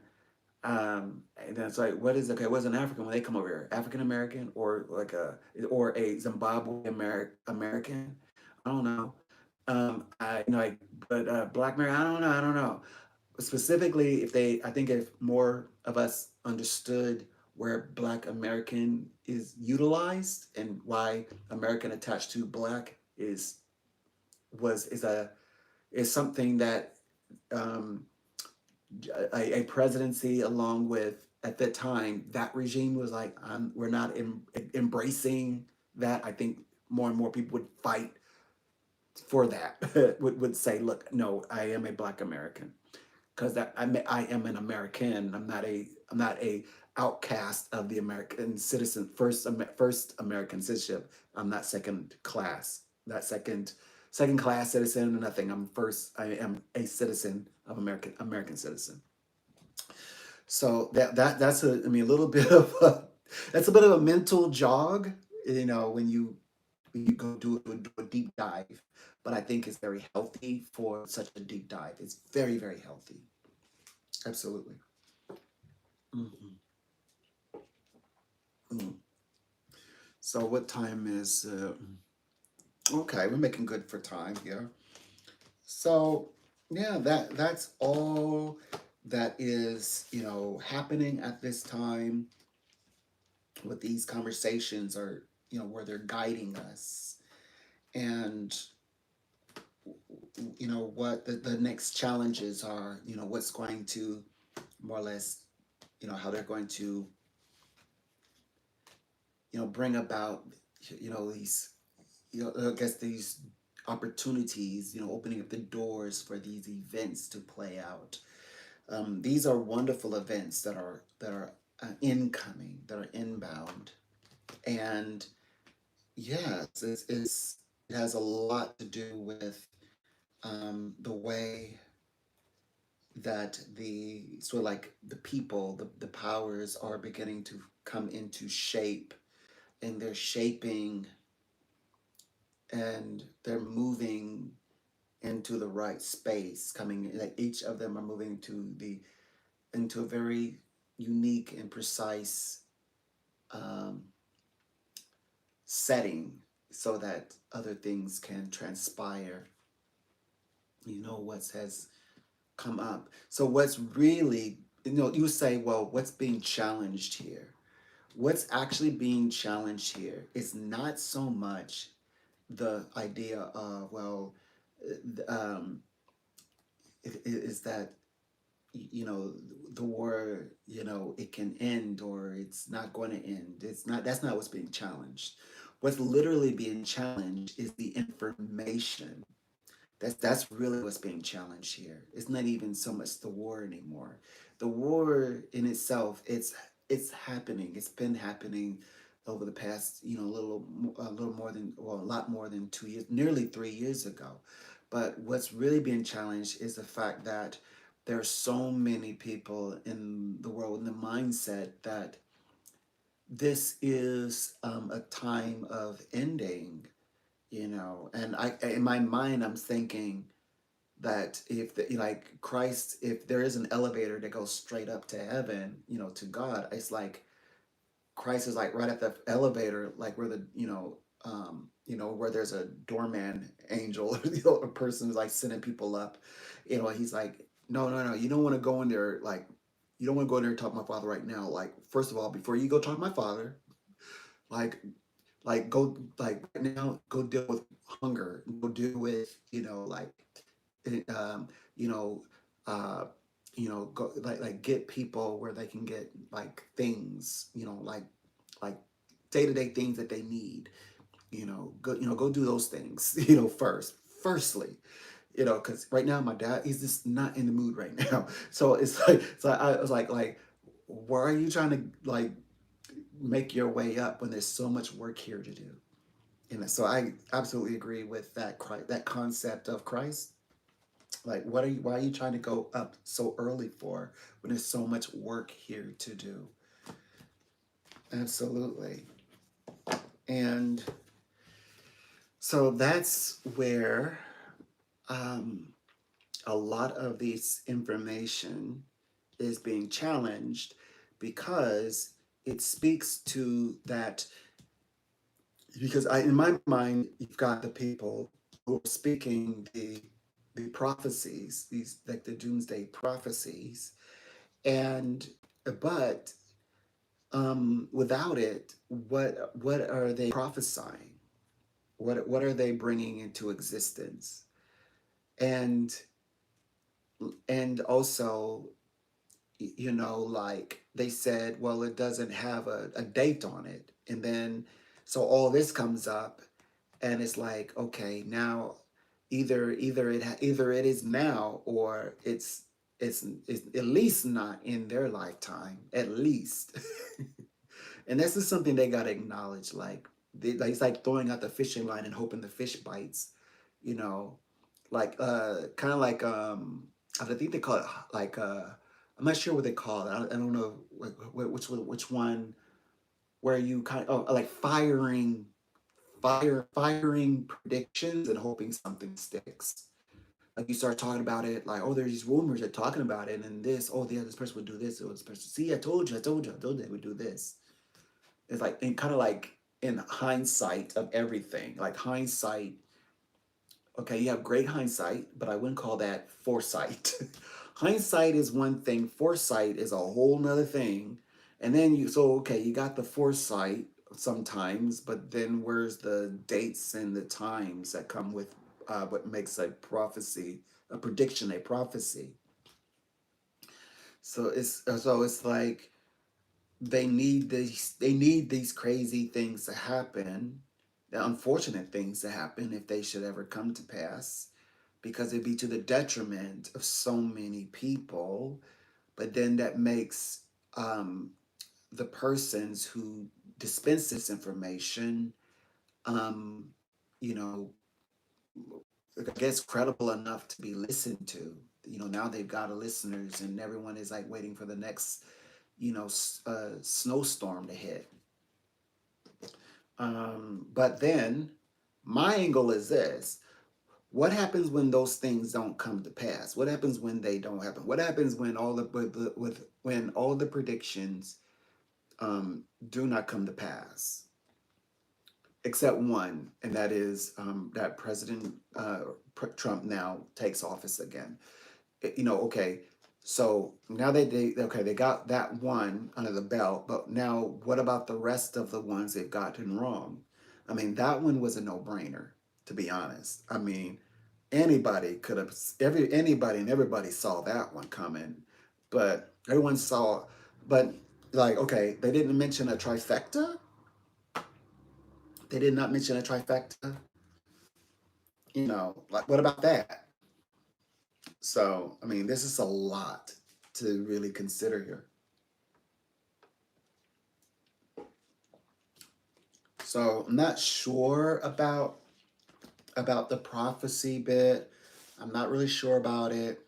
Like what they are expecting in the so far as like the predictions go. I just don't think that it is going to hit or like nail. I don't think it's on the nail. Mm-mm. I don't think so. I think that people will try. They'll try their very best. And I think that, um, when they'll try to predict the future, I think they're trying their best. I don't think that they are in control of the conversation, the information to do it. I think that is just a group of people, like hoping that it happens. And if it's right, that goes along with, people choosing who is the dispenser of prophecy versus prophets, or people who truly have the ability to just, to come on their own and say, look, this is what's going to happen and this is how it's going to happen. So that's the thing. That's what's happening, what has been happening. And so more and more we come to understand why you have so much energy, because you're you're pretty much having all of the information.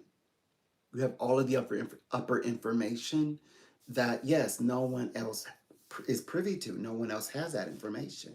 So you're excited. You're like, oh, yes. So you never run out of energy. Like, how are you going to run out of energy when you're always right? When your prophecies are always their own target, always on point.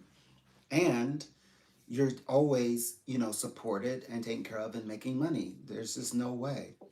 You're always going to feel like, well, I can keep doing this, being right. I don't mind.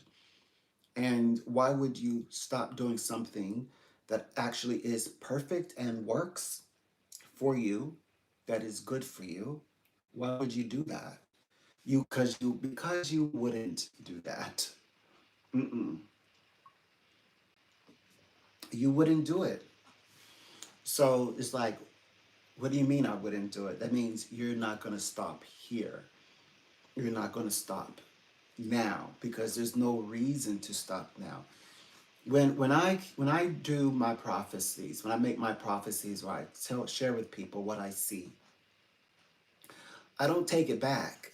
I'm not going to take it back because when I see it and it comes to pass, I know that it has now come to pass. Even though people said what they tell me, and I don't want that, never wanted that, not I always see it this way. That's great, but I get to say I was right, and I guess also get to tell you that you said that too. Like, I know you don't change. I don't want you to change. I'm not here to change you. Like, that pretty much implied, I know you're not going to change. But listen, when you go there, ha- have you ever witnessed a psychic going in any direction that you're going right now? So don't think it will start here, Okay? And so, and so yeah, so I'm always in this space of, okay, if this information is going to be over me or in my space, then I see very little reason to go to a place where that information is not accessible or available to the person who is dispensing various informations from wherever heart or mind which they come from, and that's okay. It's like it's like I understand the inner workings of the universe and how it plays out. And then now this is at a macro level, right? Which means that I also, because I read for people every day, I also experience this with people, like on an that would be the micro level. So both at high and below. Like I do psychic readings and I perceive things. And yes, I can go and come and listen to people, but the moment that I start hearing faulty information, I've noticed that these days I can only stay in those spaces for very long. I can only stay in those spaces for a little while. Once the information is gone off the rails or tainted, I used to be where I would like start like, well, this is what I think, and then I'm like, well, first of all, I'm chatting in a chat box, and when that information goes up, I mean, it's gone. I'm like, I try to tell myself, I said, stop. Even if they read it, they get mad at like, oh, you don't know. You're going against what I'm saying. That's not you're not gonna take my conversation elsewhere, and then you just kick you or block you or like put you in a timeout for 5 minutes or 10 minutes. I'm like, oh, this was not a place for like alternative thinking. It was just like, okay, all right, my condolences. You know, no tears here. I don't need to be wanted. You don't even know what I look like. So I'm like, okay, I'll go like first of all, stop putting that information in people's chat box, I do have a few places where I will talk. I have a few places where I will talk from time to time, but only tell people like a need to know. I don't go into detail like I used to. I used to say, well, here's the formula. This is how I know. And I don't do that anymore. Now I'm like, I only will speak about it in my channel where it's documented and celebrated. Then I have to go back and tell anybody, I told you so. I don't have to do that. Anyway, I need to go get my charger, so I'm gonna be right back. I'll be back. I gotta get a charger.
Welcome. A pleasure.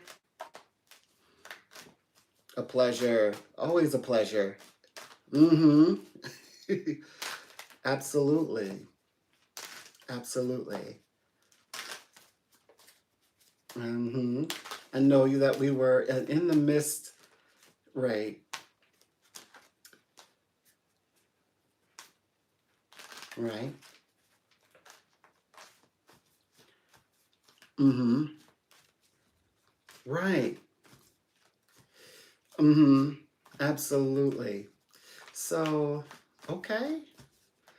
So the answer that I get the sense of that you're working on or what's going on is like, okay, so I saw that the connection there, that they're in a disagreement. I see disagreements over there between his you know how you're working with yours and everything seems to flow quite nicely. Like you can make suggestions and you're open to what they suggest, but I feel like he's not happy with what is suggested, the suggesting or what's being suggested. I don't see it. I don't see it. Mm-mm. I mean, they're not happy. Meaning, Bruno is like not as pleased with what his uh, people are suggesting to him. He's like, this is will not work for me. That's what I picked up on. Like, well, you kind of mentioned a little bit about that. You said, well, about the ego is not going to allow him to do it either anyway. To be in agreement and want to work through it and just to get this behind everybody so he can move on.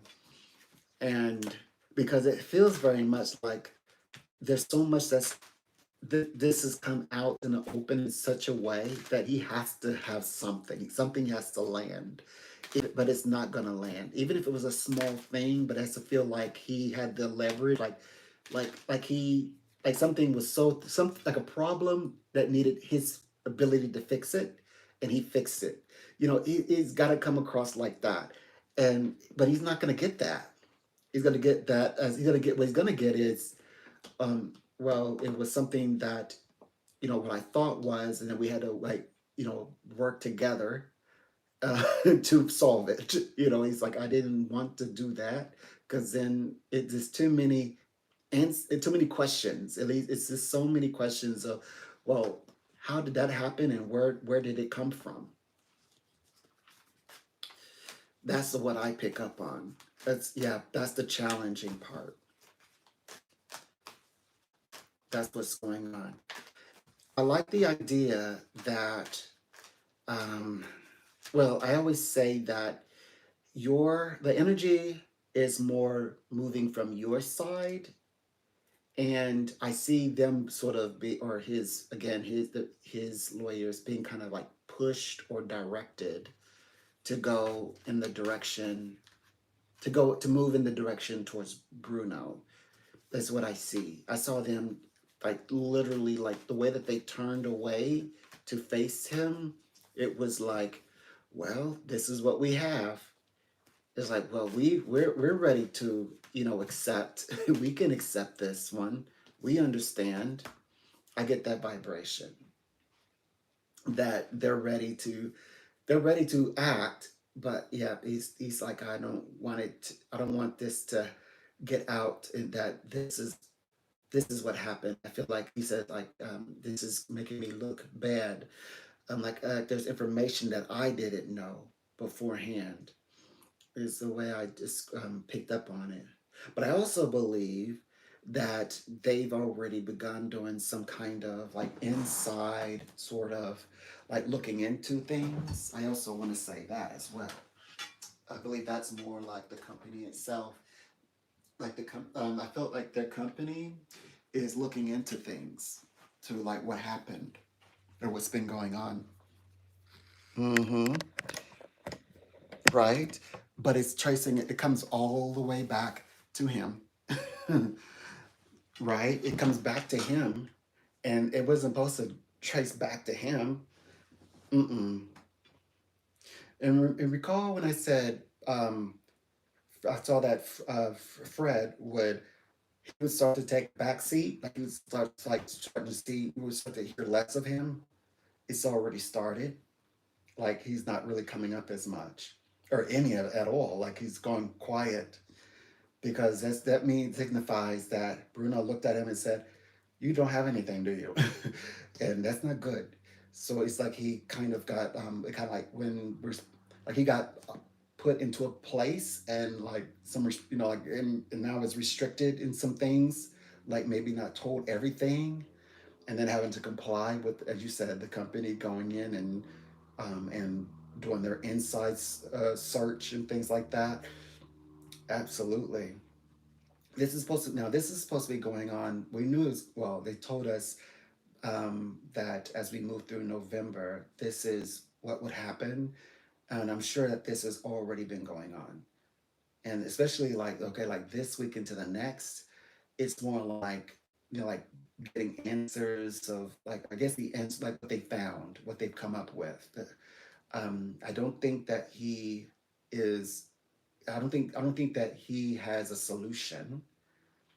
That's like he doesn't. He's out of solutions, and being out of solutions right now spells he doesn't have anything.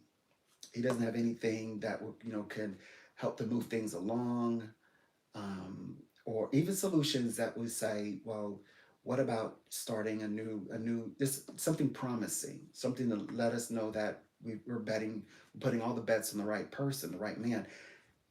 Yeah, I just get the strong sense, right? He's saying right now, he just haven't been able to come up with it, is what I see. Come up with solutions, I mean. Now, coming up with answers regarding surrounding you, he definitely does not have. But I mean solutions as in like how to solve problems. So just the business problems that's already, in on his desk. He's not been able to do that. That's what I see. Like there has been a major setback, at least by a month. There's a major. We knew he was going to have a setback because having to try and find something or like work dealings with between his lawyers and himself concerning you, then they're coming down on him, or asking questions. So he's been safeguarding there, and he's been dealing with Frederick. That's all this has taken so much time. He's not really had time to really become like invested into a project or anything like that, especially one that was going to be business related. It would take all of his focus. No, he's not been able to do it, or at least well throughout the month. So it's like he's a month behind. But so in his mind, he said, "I could have been doing this, and I could have been like at the start of November, we could have been further in our conversations. Now it's going to be put off, and you know how December is. We about to wait until the new year." And he's thinking that's going to take forever to to get this going again. So he's really upset about that, being hindered or setbacks, and then so it's setbacks on top of being questioned by people. He wants ego saying I'm always have answers for them, always. Like he always comes out with answers, and now he's not able to explain things. He doesn't like the feeling. Of course he wouldn't. Mm-hmm. That's what is happening over this throughout this November, which means that he's going to be kind of sitting in this energy. Because okay, so December always felt like a veil time. Every time I tapped into December, it felt like for in this case specifically, that like his hands are tied, like he can't do anything further until he has answers, and like they've maybe questioned or asked him something, like ask him something, or but he cannot like initiate. There's no initiatives is what I pick up on. None. That is the challenge. Hmm. He's gonna feel very idle in December. Hmm. Yeah. Yeah. Yeah, it's a lot. Mm-hmm. Mm-hmm. Yeah. That's what I was picking up on.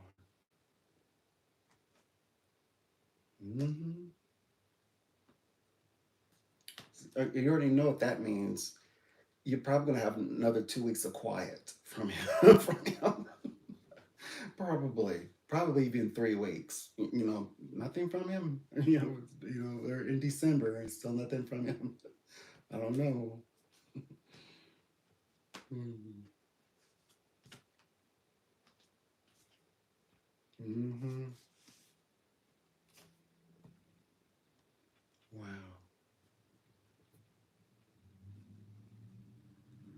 Mm-hmm. So now, so what they call it? He says. Bruno said. So. Mm-hmm. Oh, you have a question?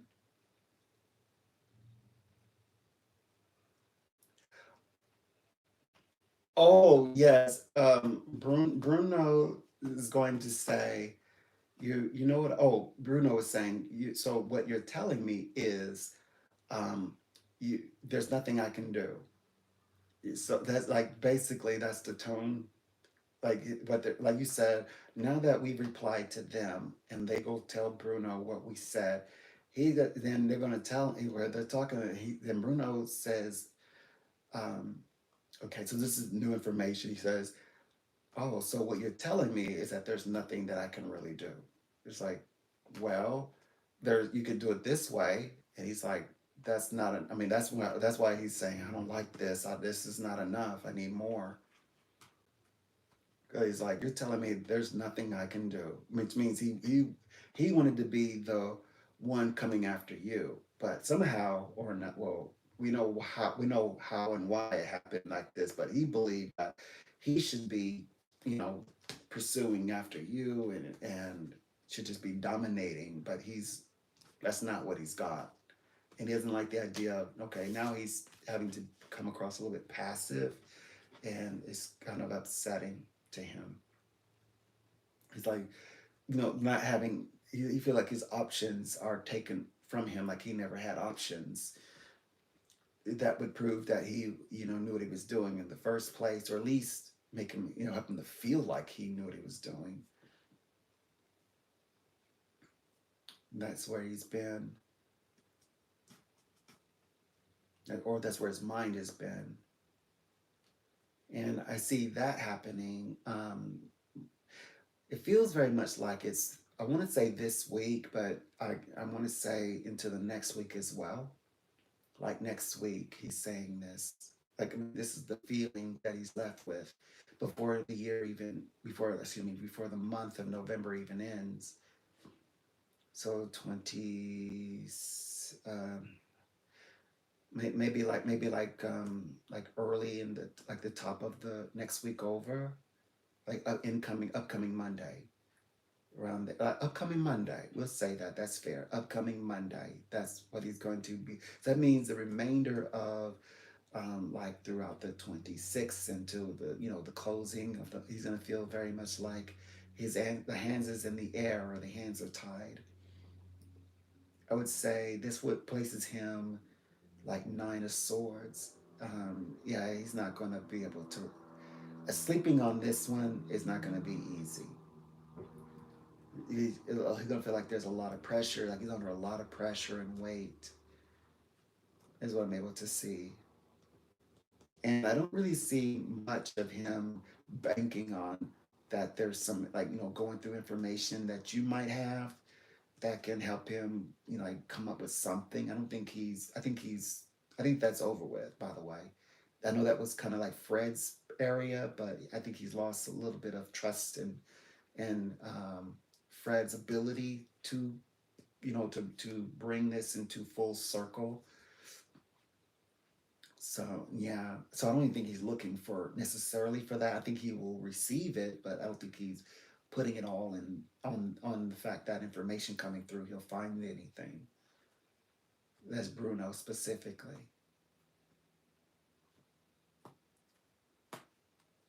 Mhm. Okay, well let's see. Let's see what I can see in this space is that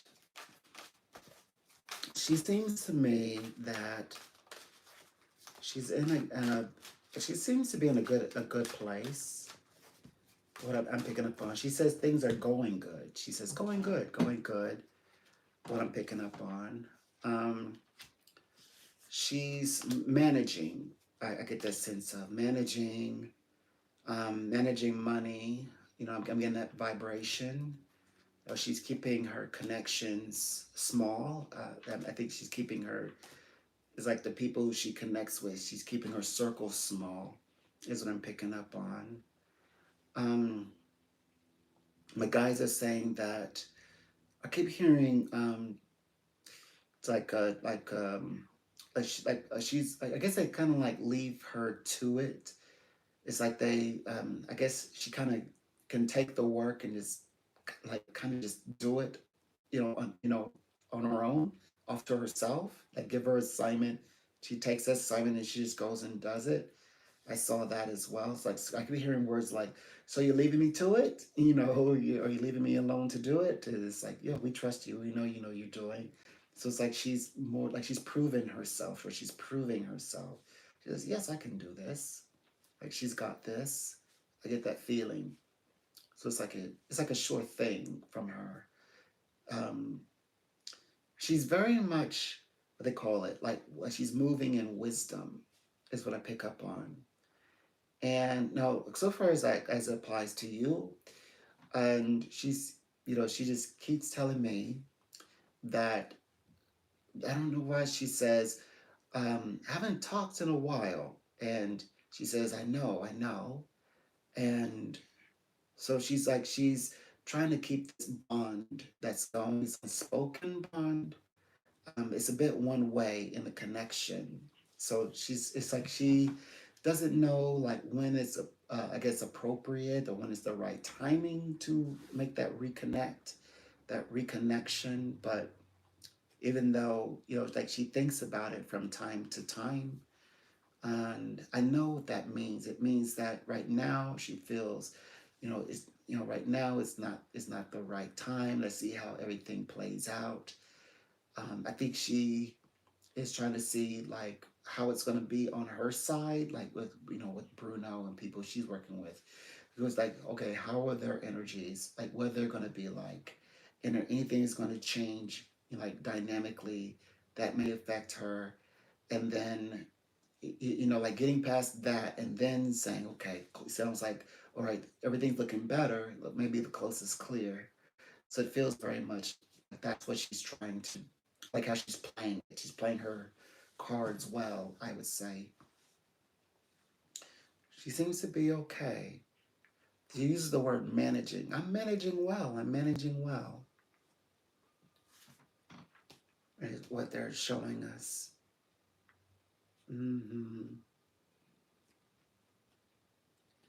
But I could tell that she thinks when she thinks like on a personal level, she's like when am I going to talk to Jeremy again? Like that's the question. It's a matter of when. She knows that she will, and if she overthinks it, it's how she might talk with you, like how she might better get information to you or through to you.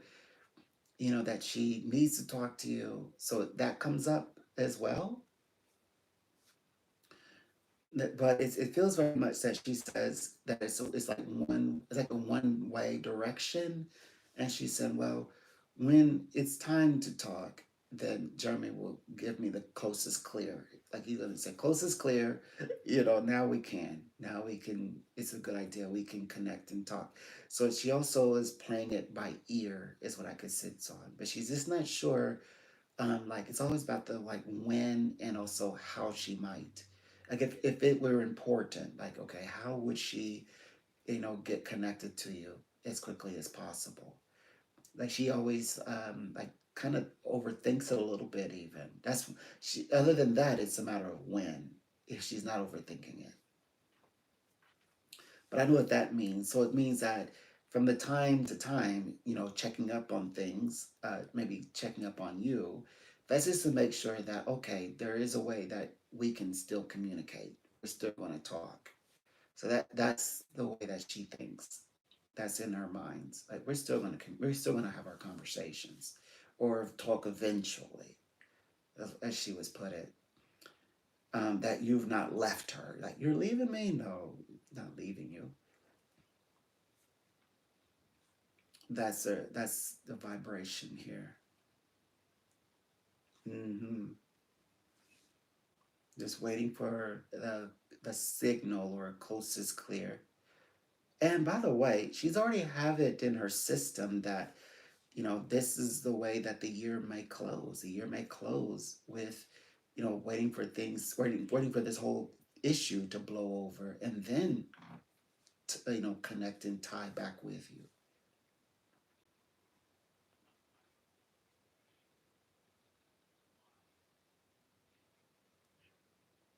you. Mm-hmm.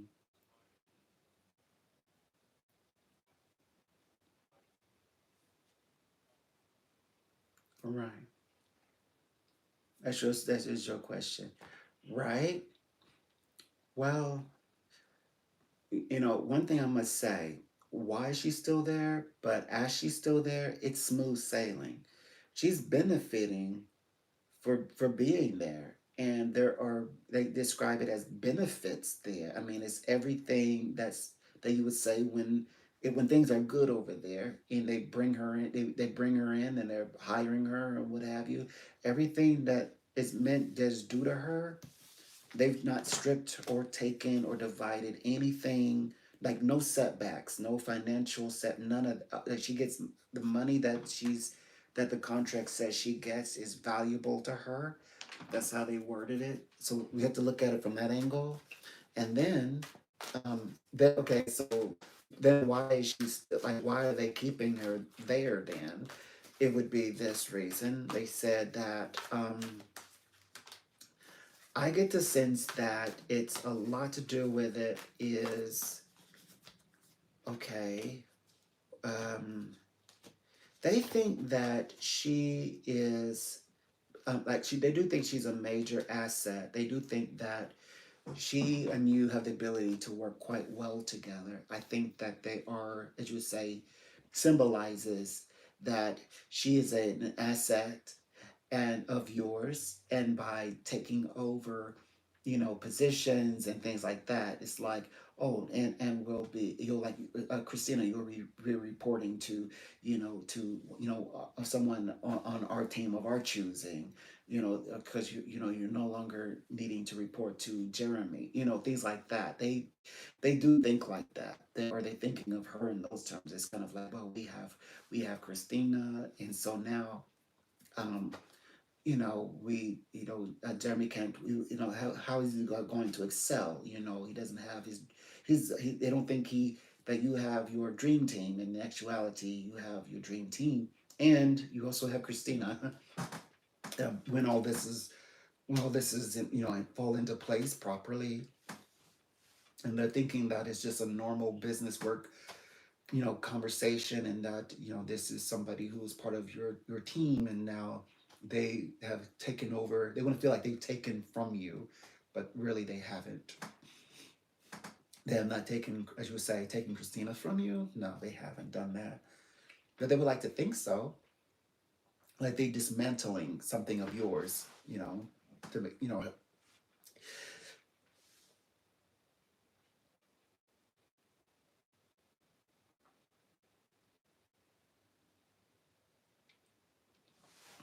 should be open to it. Those are the words she's been waiting on this whole time. Those are the words, the very words that she's been waiting on, Jeremy, this whole time. She knows you're going to. She knows you're going to say that too. It's just a matter of when. It's a matter of when. So if you were to say that, she says, "I'm ready." Hmm. And of course, she's going to come with stuff. She's going to come with something. She's going to bring, her experience and all that she's learned with her. Hmm. Yeah, she's been waiting for those words for a long time. That's why she knows that you are going to eventually reach out to her and say, "You're ready. Are you ready?" She's gonna say yes. Hmm. Absolutely. Hmm. Yes.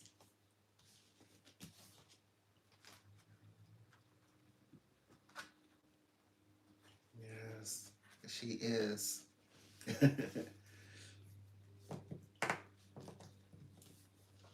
She knows you wouldn't leave her leave her there.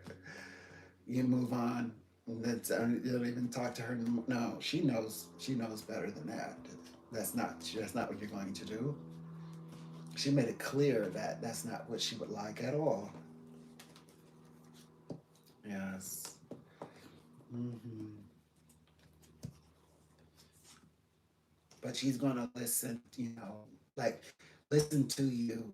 Like she, even if without you saying it, she knows that she needs to play this, in a way that you always, trust her, and that, it all comes together and it works out for the greater highest for you, and that she'll join you at some, she'll join you in the future, which I believe the future is also, I do believe this future is soon, like at some point, like you said, some point, 2025.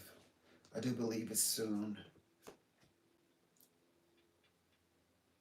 at some point. Hmm. Absolutely.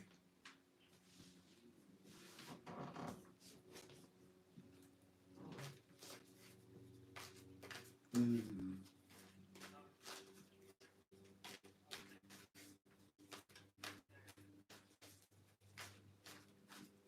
Hmm.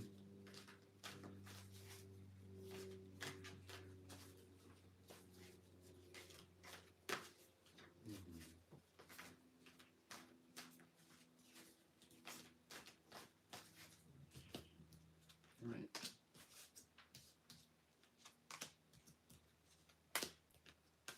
Hmm. That's good. Mhm. That's what's next. So yeah, she's definitely motivated. Hmm. Hmm. Yes, I could tell that Christina, she's very much motivated. Like hearing your voice, like you have me in this space. She's very motivated for what's next. What the next projects and things, what work is going to be like going forward in the future as you're introducing this to her.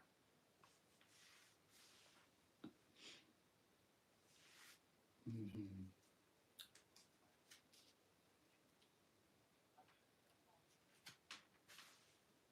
Right. Well, it will happen.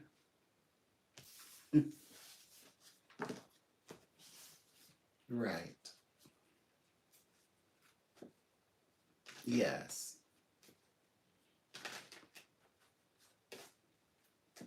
Hmm. It will.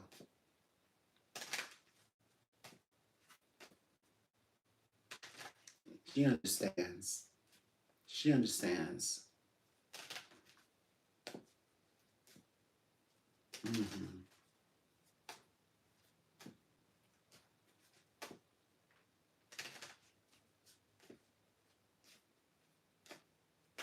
Hmm.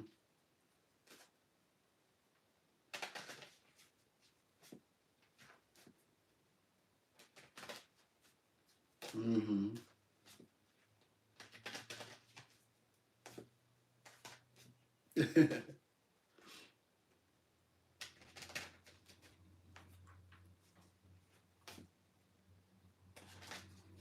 Hmm. Right.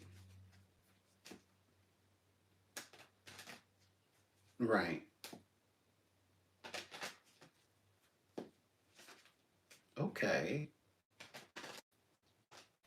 No way. Yeah, she doesn't know anything. Mm-hmm. Right. Right. Mm-hmm.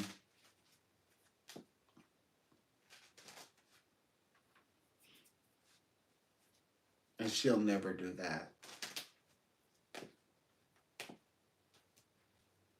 Mm-hmm.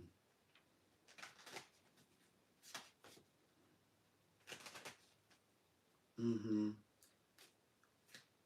In fact, they believe that she doesn't know anything anyway. She doesn't know anything because they haven't told her, like you said. But then again, she doesn't know anything at all to share with them anyway, and she wouldn't even if she did. Yeah, that's so true. Mm-hmm. Yep, that's why she's trustworthy.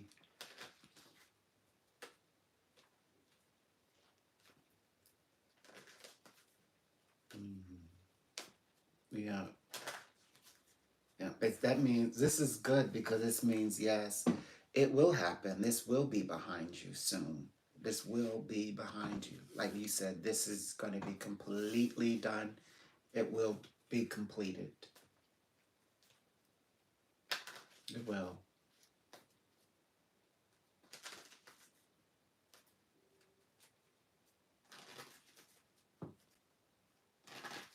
That's what's next. I think as early as I think early as January. I think that December is going to be a breaking off a little bit of this, and this is going to be like sort of breaking away from this situation or wrapping it up. But like as early as January, I feel like this is like I think they're going to realize it's a lost cause. I see a lost cause.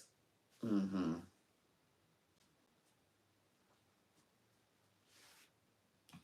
New beginnings in a new year. Mm-hmm. But at the same time, I see things picking up for you, like the circuit that you're in. Oh yes, as tapping into that purpose, things are going to really begin moving during these times for you.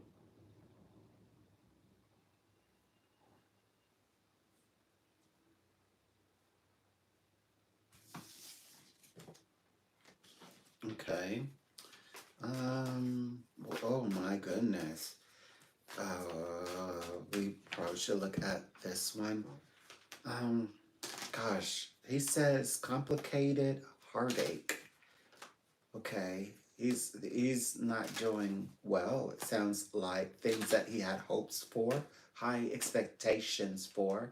He doesn't seem to be too pleased or too happy um, with the results that he's in. He's what do you call it? He's taking it on. You know, he's definitely strong. He's taking it on, but it's like disappointments. He's faced disappointment. It's kind of awakened a whole nother type of concern for him.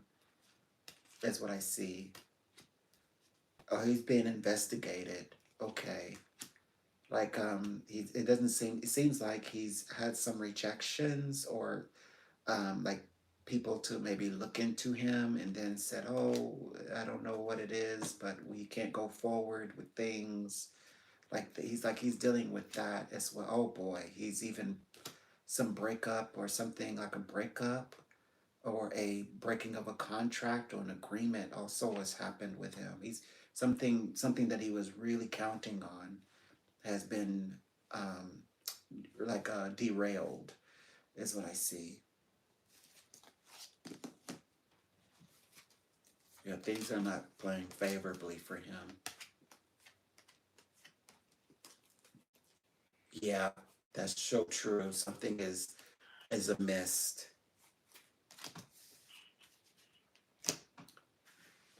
Um, my guys are telling me that I get this said it would be very challenging. It would be also like mind blowing for him to like work with like if knowing you now, like today, like this very moment, I think that his mind would be all over the place because right now, he's going through so much, and so much of his experience has changed. Looks very different than the way that it has. Like things is he's to be very go lucky right now. It's not quite so much, and so like to experience you today, I think it would be like a surprise. It'd be I think that he would say, explain this all again, like what's going on.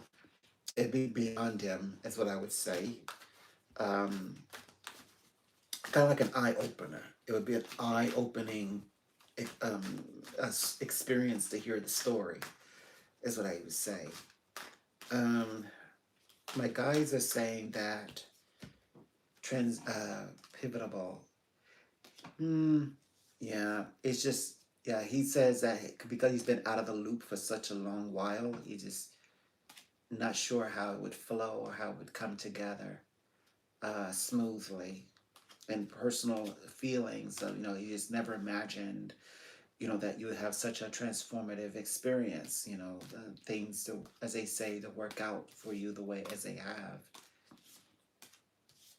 It's a bit of a shocker to him. It's a bit of a shocker.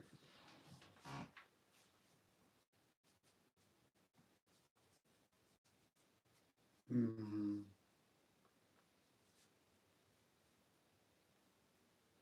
He would need to, he would have to acknowledge that these are some changes or moments that he would like for to happen within himself. He would like some of these things to some doors have opened or remained open for himself, and then of course, you know, hmm Jeremy. um, I lost you.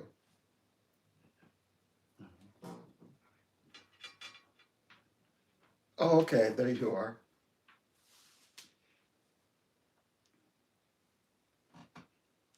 Complicated.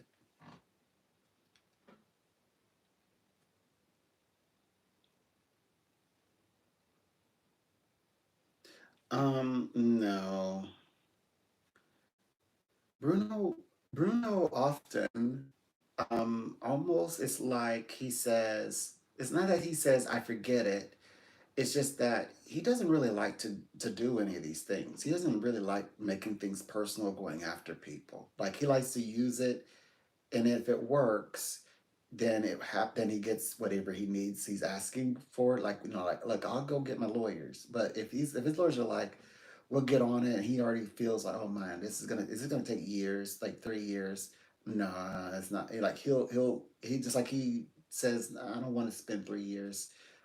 I just move on, and I just won't work with them ever again. It's that kind of thing. Or I make it difficult for anyone to want to work with him again. Like he'll just like he'll do something like that rather than even before he would, as you would say, like go after him.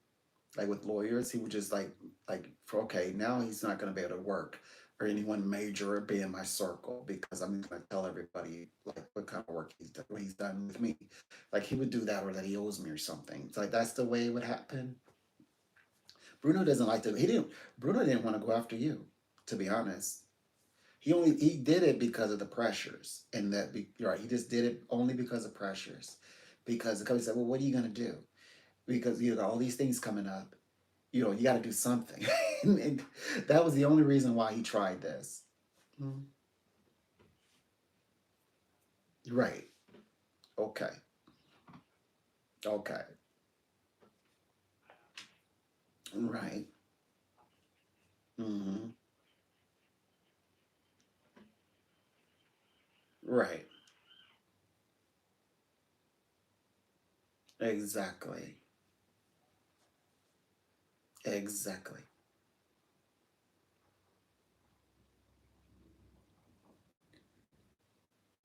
Right.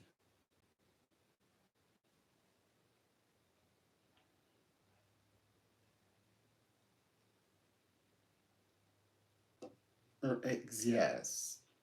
And of course, not gonna happen. No way. That's right. You nailed it. That's why he took the consideration. That's right. You got it. That's why.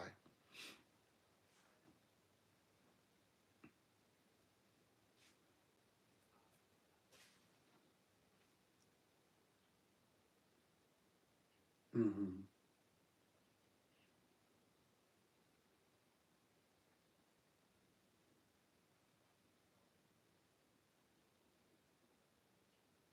Mm-hmm. Right. Absolutely. So you said saying one thing and then producing that thing. That's you're correct. Saying it and then having to produce it. That's what he couldn't do. He couldn't produce it. He could say it, but he couldn't produce it.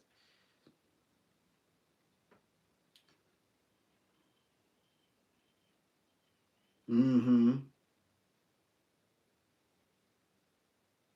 Right. Right. You said that. You said that in the beginning. Hmm.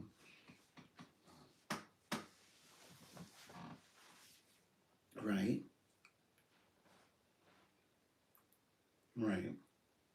Hmm. Right.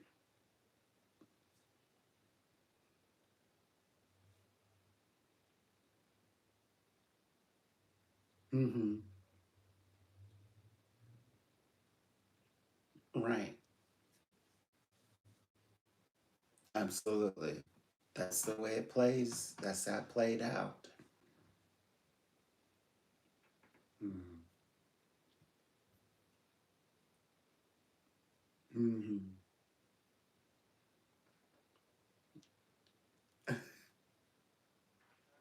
Okay. All right. Always will look out for you. Okay. All right.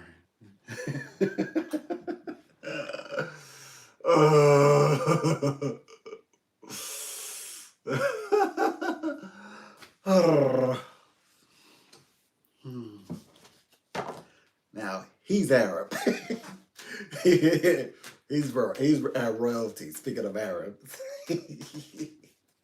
he's a Dubai king.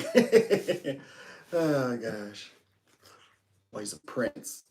By princely man, he's a princely man.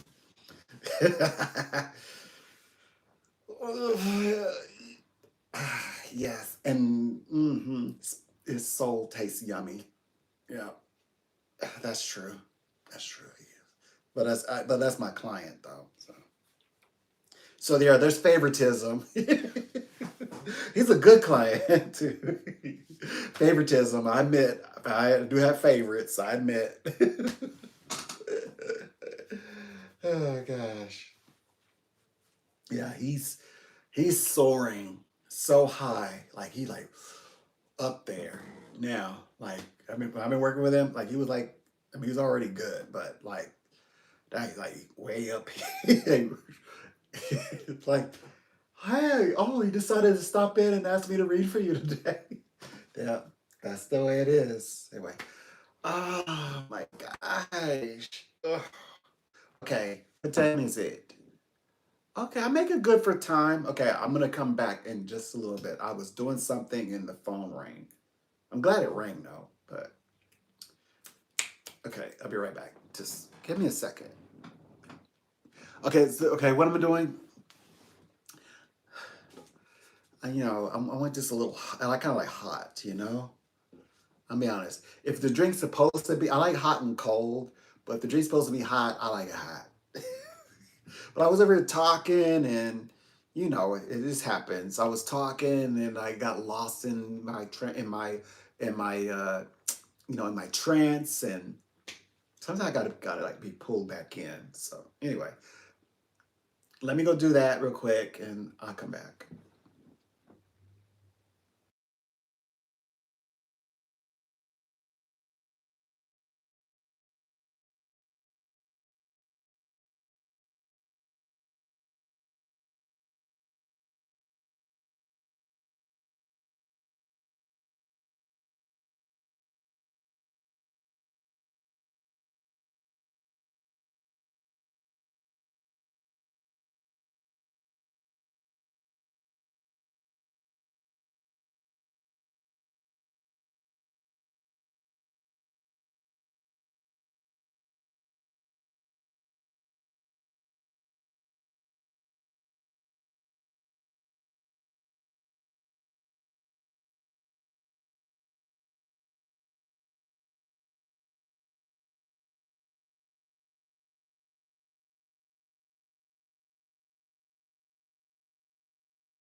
Okay, I'm back. Ugh. All right.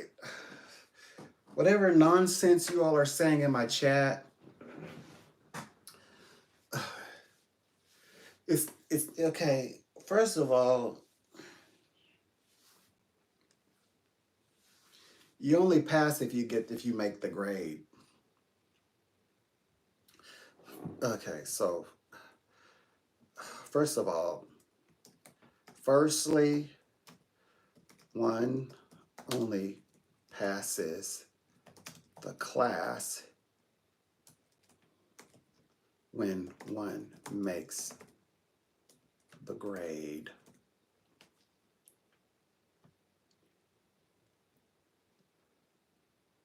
Okay. All right, there you go. You gotta make the grade. It doesn't matter what it doesn't matter what you look like. It doesn't matter what you look like.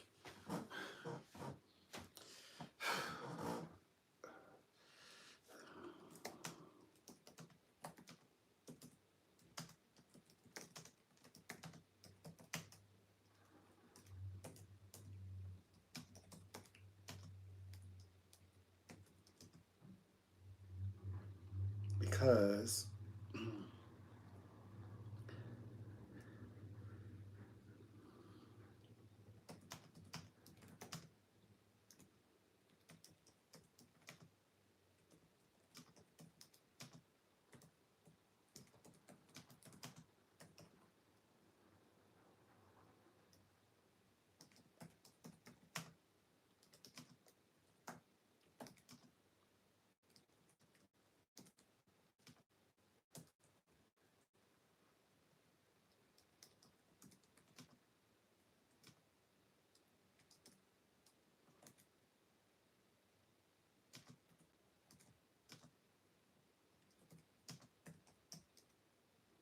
there you go. Whew. I there I responded to you. Oh, they're giving you some wisdom. Yeah, so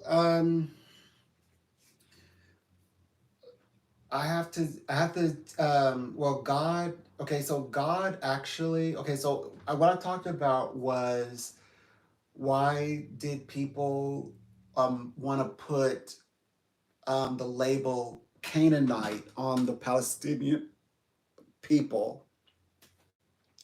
That's because they were trying to take away the Palestinian people's humanity. But when they place, when the archaeologists properly place the Canaanite or an alignment, by bloodline with the Palestinian, they actually gave them humanity. They gave them deeper sense of belongingness to that land, to the land of Canaan, or alongside, not to overrun, but alongside um, Israel. Now, even if they like, two-state solution, even if they've got that, that's fine. That's still the land. That's still the land. They just got their own thing going on, and that's fine. If that's the solution, that's fine. But we understand why there would be a solution, and maybe that's not fine. But that also we could say, well, that's the modern times. But that's not how when originally when Arab and Israel and the Canaanites and the other nation and all other nations enter into the land of Canaan, it was just a land of Canaan. There wasn't a divide. It was just one big city. It was just here's a city. And yes, the archaeologists didn't find that there had been a war at all. DNA shows. But also, that's what the Bible describes it that way as well. It doesn't describe a war. For some reason, their Bible does, and your old Bible does. I don't know what that's all about, but mine it describes how it's very explicit. Actually, there are commandments in which Yahweh is commanding that everyone get along. In fact, even to get along amongst themselves. They couldn't even fight amongst themselves. It was very specific in how Israel was to treat the nation, how the Canaanite was supposed to treat other Canaanite, how Israel was supposed to treat other Israel and the Canaanite, and that the nations shared in all of the commands that are given to both the Canaanite and Israel, because the nations come from the same space or place that the sons of Israel, as it's so called, come from out of Egypt. It says that a few different times. It says, "You too were servants and and disparaged and discouraged for for self determination as well." In Egypt, it says like a few different times throughout it. It is saying the nations otherwise that you too are in service with as they are in service. So like you are as what they are. So like work together. So yeah, that's in 25. And someday I'll share it with you, read it to you all someday.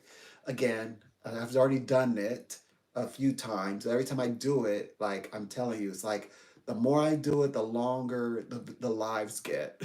Every time I do it, like I can never do it like if you were to say, okay, I only have 30 minutes, it wouldn't get done. An hour, I'd be like, that's pushing it.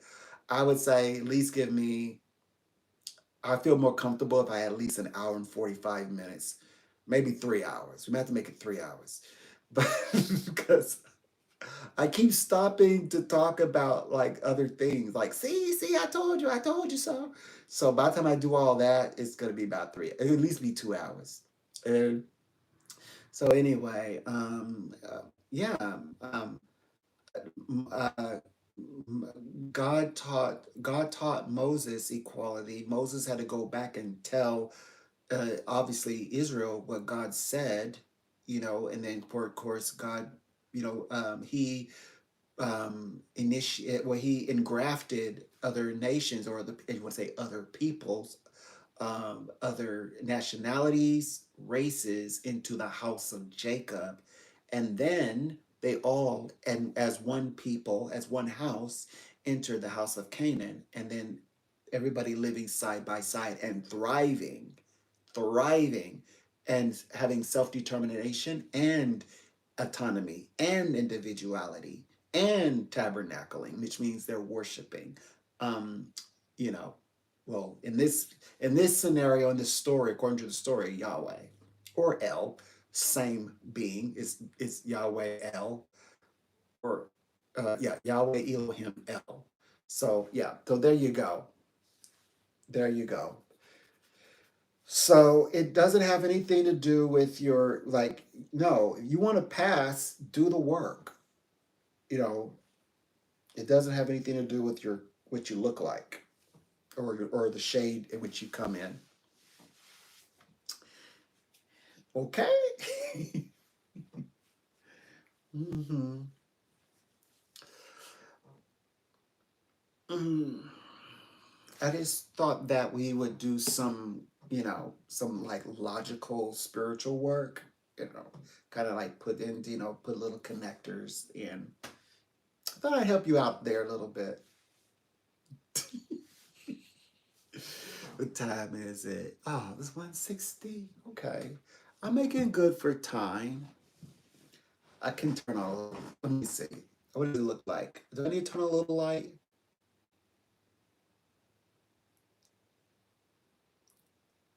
Actually, on the okay, it looks okay. So I did something with okay. So it is light. Okay, I got enough light in here. Good. There's enough light. It's lit up. All right. Nice. Never mind. It looks good. There's enough light in here. I didn't never really look to check because I forgot that I had dimmed the light on my iPhone. Yeah, it was bright. So, but on the video, it's plenty of light, plenty. So nice. Mm-hmm. Mm-hmm. I can't wait till you all. You all, as you all are seeing my other lives, my I guess the lives that are gonna come, the lives that are, my other thumbnails. Oh, I can't wait. You all are gonna be laughing. You're gonna see. Wait till you see as they play out the thumbnails. And yes, you better come in and talk and engage. But yeah, it's gonna be quite the sight. There's this oh my gosh, I'm gonna be saying quite the sight. There's this little snippet, little clips of this show where it's like thousands of years into the future, and humanity, has transitioned into alien species. And there's this one alien that says that, okay, they're looking back and they're studying ancient civilization, as they would say, they're looking back at the prolific area, and and and they don't even pronounce the words correctly. Like they say, instead of saying human, they say human. Human. It's funny. So they say, like, they always say like the words in a funny way, um, rather than the way that they say, oh, they must be pronouncing it correctly. And then there's this one particular being in that future that says, you know, they're like, oh yeah, and this is how they passed, or how they became extinct. And it says, yeah, it would have been quite the sight. It's just hilarious. So, and I'm scared to start like binging, because if I binge, I'll watch them all. So I said, so I'm making sure that I pace myself, because right now it's so entertaining. Right now, I know I can watch a few of them over and over and over for a while, because just hearing them the way that they say it right now is just highly entertaining. And they look so genuine and sincere, like the way that when we do our documentary, and it's like a, what do you call it? Like a satire to when we do documentaries over history. And we are left with, like, how do we know? Like, how do we know how they meant it and what they said in the context? And but it's kind of funny, or whether if we're pronouncing the words accurately or correctly. So much like when, the issues that I take up with when people are describing, like, like going into the Bible thing. I'm like, oh my gosh, like, are you? First of all, even if we're not reading, even if we're not reading, I guess, correctly, I would say at least the information we have right now, at least state that correctly. Even if we say, even if it's not correct, but what you are reading should be read correctly and understood and interpreted correctly. That's in my opinion. At least do that part. At least, even if we get on the when we get to the other side and said, "Oh yeah, this was all wrong. This is what you wanted to know." So even if it's that we turn out to be where it's all wrong, at least the information you have right in front of you, at least get that right. That's how I think about it. I'm like, gosh, at least correctly state what is in your face correctly. Let alone, I'm not saying we gotta like fill in all of the missing parts, but like, gosh, you gotta at least be able to interpret. Oh yeah, yeah, I answered you all, so there you go. I did answer you back. You know, just like in the Bible is all about equality and not xenophobic. Here is right. Here is no xenophobia. It doesn't matter what color you are. Just be equipped.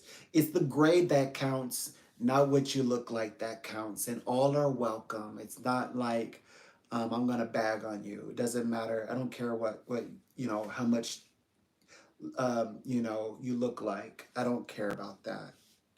You could come in. I work with people from all over the world. And I'm sorry that you have to experience, that. I'm sorry. Um, and I know, like from the West, I know that a lot of Americans, this is how they think. And a lot of like Europe, like they have to, like, I guess other countries, they like, look, I acknowledge that you are this and that, like you're okay, you're American, but you are also in this club. But I'm not like so fixated on it. Like, by the way, okay, now we got that out of the way. Okay, and then you never hear about it again. Like Americans are like, are you sure? Are you sure there's not going to be a problem? Because I'm like, no, you being who you are, and it's no to no fault of your own. That's not an issue for me. And I'm sorry that you are in a state of mind where you're having to deal and face with that. Like you have to deal with and face that every single day of your life. I'm very deeply, I'm sorry, but I mean, I wish there was something I could do about it, but it's such a part of the particularly the Western American culture, not so much European um, Western culture, that that is a thing, so much to the point where that is like the dominant, probably prioritized conversation. But anyway, so yeah, I tackled that actually as I was talking about particularly the correlation, President like Nahu. Why do I want to call him I don't know if I want to call him prime minister or president. But anyway, Nahu, let me see. Rather than just simply not knowing, let's go ask.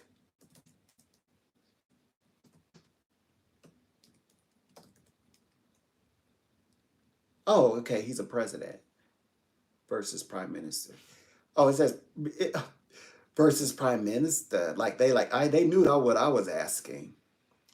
Anyway, the ICC arrest warrants for Nahu. Okay, got it. Yeah, they want to arrest him. But let's see what does he prefer to be called? Prime Minister. Okay, so I had it right the first time. Prime Minister. Okay. And okay, so he's a prime minister and the ICC. Let's see who the ICC is. Oh, why do I always say NATO? And it's for the arrest warrants issued for Israel's Prime Minister Benjamin Netanyahu and former Defense Minister over alleged war crimes threaten the global isolation of country already under pressure around the world, and the handling of the war in Gaza Strip. Okay, so I won't read it all, but it's a risk. It says would be at risk in any of the, okay, so 124 member countries. So there's 124. It says the International Criminal Court. That's what the ICC is. Okay. So they did go to the UN. So that's okay. That's where. But then they took it to the ICC, and there's like all these countries, like 124. 124 is like, hey, you come over here. So yeah, and they got a lot of Europe. I'm gonna say specifically European support. I would say not so much. Like America's more like gonna be like Israel handle that, So yeah. Anyway, okay. So now, so now we can say it correctly. Yeah, he is a prime minister. So I had it right the first time. Yeah. Okay. 1 second. Let me go check on this to make sure.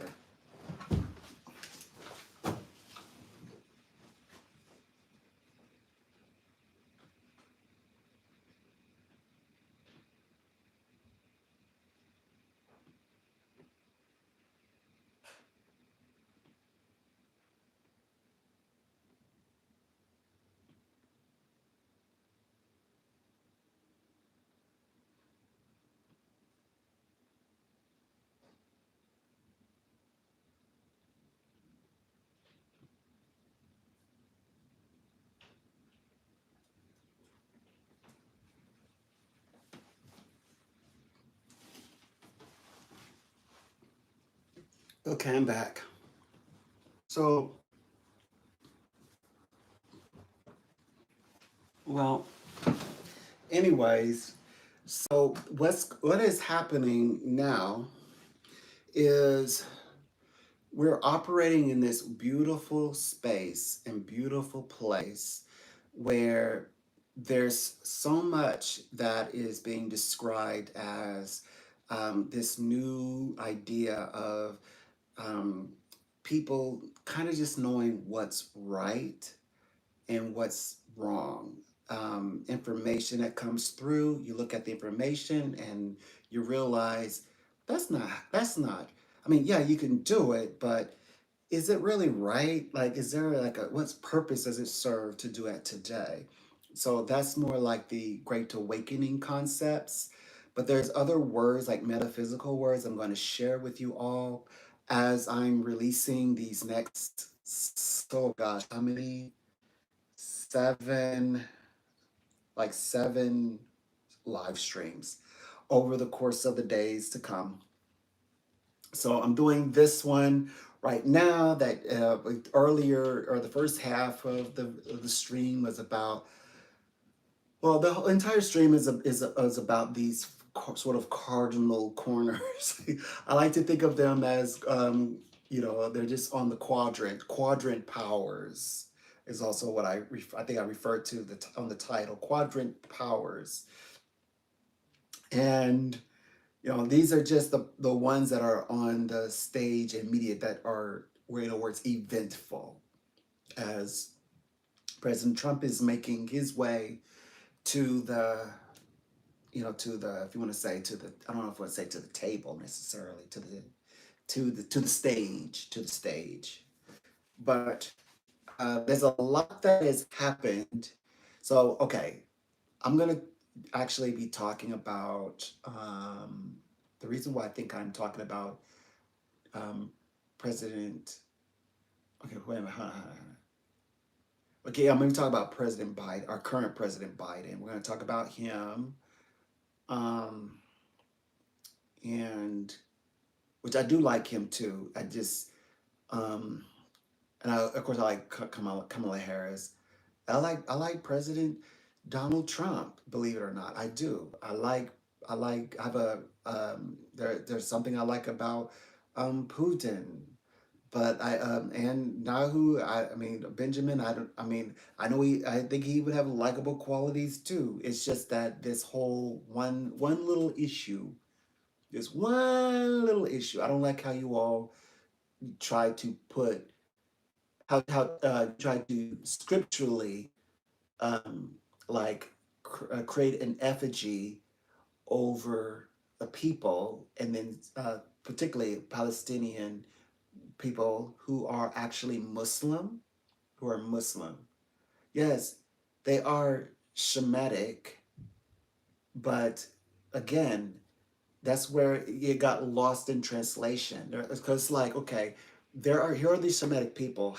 When and how, why did they become Muslim? And it's because they were always Arabic. They missed the part where, oh, there were people who also traverses from other nations, but including Egypt with Israel to Canaan. Oh, they like that part's missing because they went there with the script was, we go here, we're gonna discover that there was a war there, and that these Canaanite people they're already there, but they have to decide where, first of all, where do Arab people come from? Like where when they were moving upward, where were they coming from? And things like that. Which they did describe that.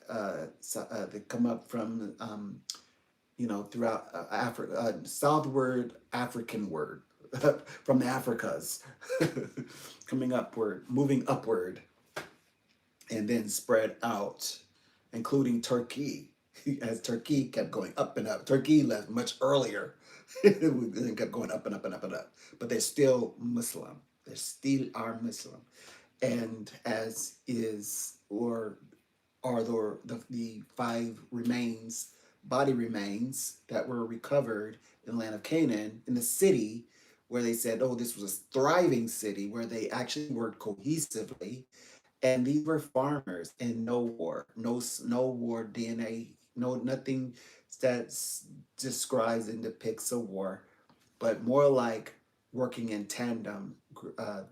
hmm But how did they? I mean, like not how did they get there, but they it was like lost in translation of like what's there's a there's a missing aspect from becoming, here they are Canaan or Semitic, and now they're Muslim. They always were Arab. But okay, if you, that doesn't make any sense. So now it's, oh, now I understand. They are Canaan, they are Semitic, right? Ishmael is Semitic. Ishmael, in fact, he is from the house of Jacob. And but what happened, or how did, or like what brought them there is from coming from Arab nation with along with Israel, Israel coming from Arab nations into, or Egyptian nations into Muslim nations today, into the land of Canaan, where then they reside together. And amongst the mystery, question mark, Canaanite people, which means that um, God wanted people um, there to represent what the world is supposed to look like, but people aren't caught up with that yet. And they're thinking that somehow they're thinking that God is very selective or only room for a certain type. I've even heard that the first people to be brought to heaven were going to be only uh, Jewish people. In fact, I've heard it that way too. I'm like, okay, because like there's supposed to be two rounds. Very interesting, very, very, very interesting. So, I mean, the way that people that you all think. I mean, okay, I could not imagine if I was like, okay, I love the idea of the Jade Emperor. And the Jade, I can imagine the Jade Emperor would not allow me to go in and use his divine abilities so that I can understand everybody and not welcome me to sit at and dine with him and everybody else. I can't imagine that. Or that if he told me no, if I was declined, that simply because, like, first of all, you're not like not you're not no, it's not that you're not a believer or worshiper, but you're not a like part of like my group, my people, so you can't come in. You cannot be here. Like, why would I be so compelled to want to try to go there anyway? Now you can match that. You could put that with any deity. Anubis, you could put that with you could put that with Isis. You could put that with any of the Orishas. You could put that with Odin. With any. But for some reason, when it comes to this one, when it comes to, if it's like a Yahweh, it's Yahweh. It's like, oh no, I'm going there anyway. Like, you're gonna go where you're not welcome. But anyway, luckily, he never said that you couldn't come there.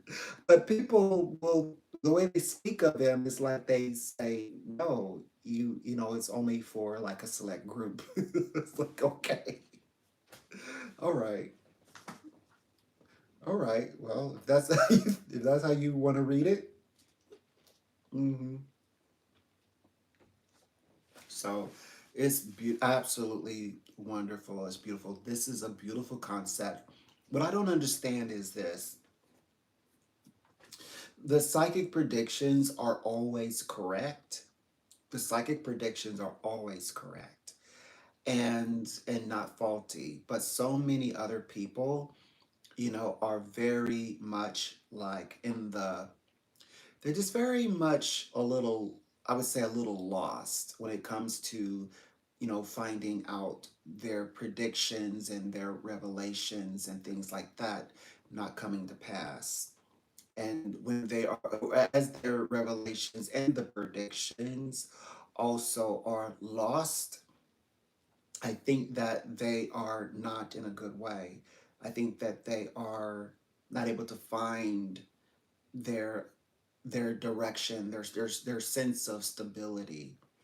I just get the sense that that is an issue. Hmm.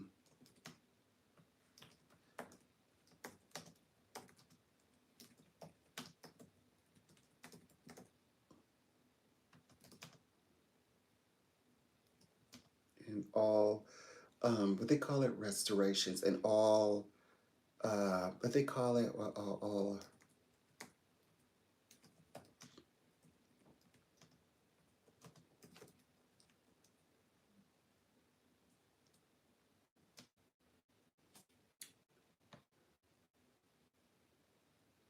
there we go. Boom.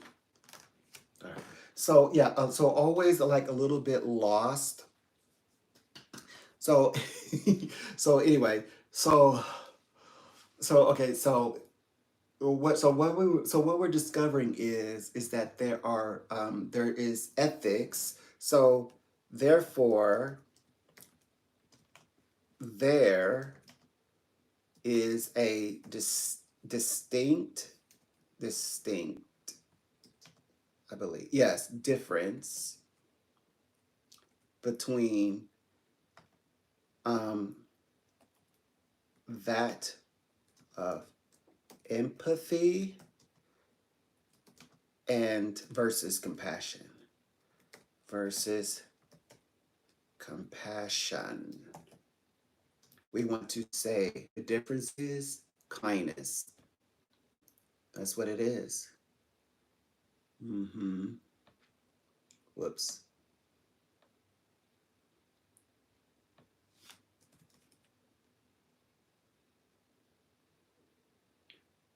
Absolutely, compassion.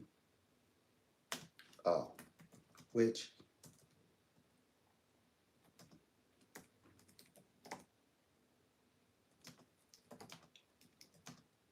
is kindness. Okay, so there we go. I think that's the last. So there, I answered everybody. So there's the answers to that. So it's not about like what people look like. It's not about what people how they view things or what they think or what they feel. But the issue is that the prophecies are inaccurate. And just because your intentions, you meant well, doesn't help when your prophecies are inaccurate, and not only inaccurate but inaccurate and and not compassionate. There is not compassionate. There is loss without. It is without compassion. So not only are the prophecies inaccurate, but the prophecies are devoid of they are without compassion. That's what I don't understand. That's what I don't understand. Right. So like that's it doesn't matter how much you believe. You can believe and you can say like love all you want, or like, God loves somebody all you want, but the prophecies that you have released are devoid of compassion. As ethical as you want to sound with great conviction, your your revelations are highly unnatural. And you know I'm sorry, but just because you like love doesn't fix this. Love is not fixing this. Facts. Sorry. Welcome. Welcome. Hi there, Phyllis. Welcome. Mm-hmm. So, mm-hmm. So, yes. So, yeah, there's a lot of information that I've given, and I told the whole story. And I mean, it's like within the first hour, and then yeah. So there's a lot of I'm telling the story again. This. I know that there are people who are like, how are you going to tell the story? I know. Who do I think I am? I was not who I am until the things I said found you. Now that the things I'm saying has found you, now it's a matter of who do I think I am. I don't think I'm anyone other than what I decided to write in my, it's somewhere. I guess I wrote it somewhere, whether if it's in my handle or somewhere in my bio. I just think I am Isaiah Donnell Reed. That's all who I think I am. A professional, a telephone psychic consultant, working for the top companies on two continents, Europe, America. That's it. That's all who I think I am. Hmm.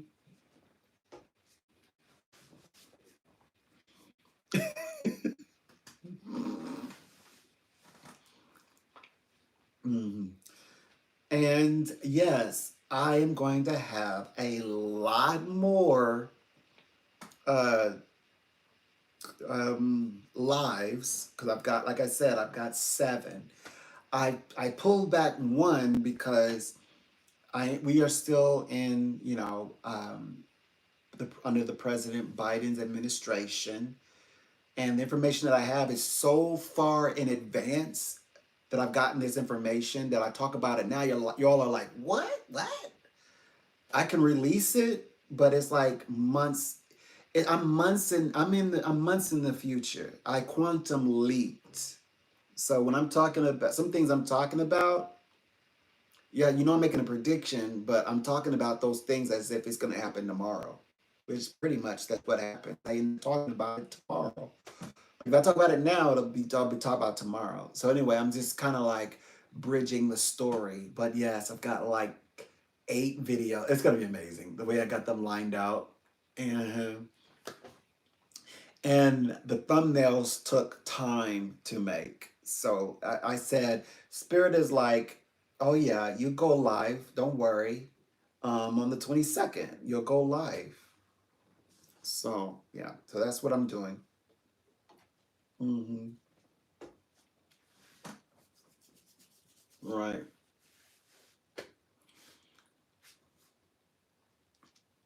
Hmm. So I am in very much in a very I'm in a very good space.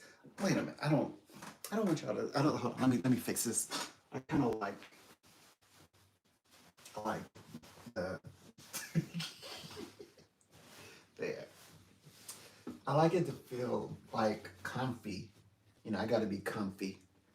Hold on.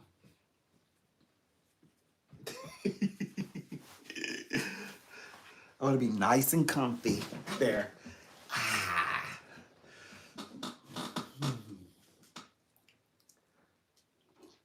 Mm-hmm. Mm. Ooh, delicious. I added yeah, I added well, I think I added pumpkin spice. Or is that no. It's a macchiato, no pumpkin spice, I think. And I know it has like French vanilla. So it's like caramel macchiato and then French vanilla. Yeah, that's all I added. And then To the other one, I added it's like and flavor, and then I added pumpkin spice. And I tasted it. I'm like, I'm just praying that that I made the right decision. I mixed up the right combination. I'm praying. Hmm. Hmm.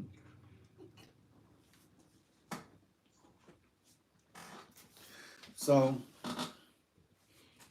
um, yeah, it's this is a lot that's there, that's going on, and I get to be the one to be the I'm the one that gets to be the I get to be the messenger. I get to, but the messenger, I get to be the one that has the insight that's invisible. All the insight, the knowledge that's invisible, that's not readily available to every single mind. Perception wise, I know that I get to be that person. I am that person. I know. I know. That's not what you wanted. It was, I don't care who you, until it's noted that I am the one carrying the message. That's when people started with the, oh, like, guess who has something in store for you? No, you have something in store for me, because anything that was in store for me would be told to me, the messenger. And that is how I think of the whole situation. So, mhm, I'm the one that checks up on people. I'm not checked up on, because there's nothing you can do to help me. You cannot help me carry the burden of this, knowing what I know, the information that I know and that I receive. No one can help me with that.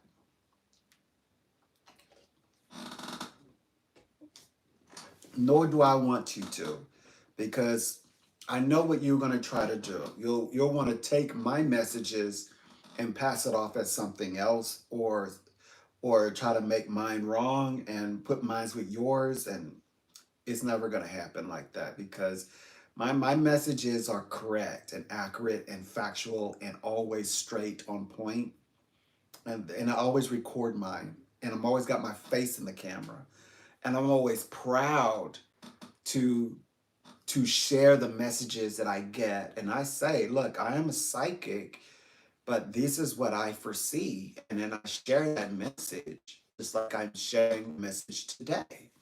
And the information is cannot be disputed by you. I said yesterday, my messages, I'm the one that caused the ripple in which you are coming to respond, that the White House is saying, that Putin himself, and the Kremlin are saying, even so Vladimir Zelensky, the one that all this is happening to, is saying, like, there's nothing nuclear going on over here.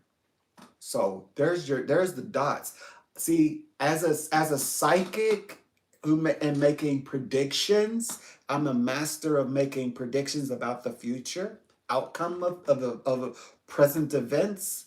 I can actually connect all of my dots. I can connect my dots easily, easily.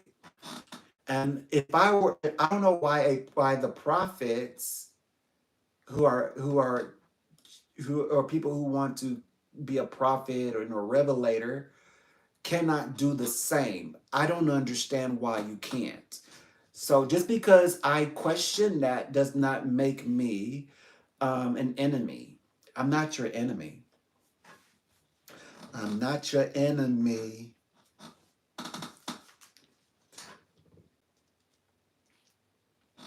Mhm. Don't make me your enemy. I'm not your enemy. Your enemy. Don't make me your enemy.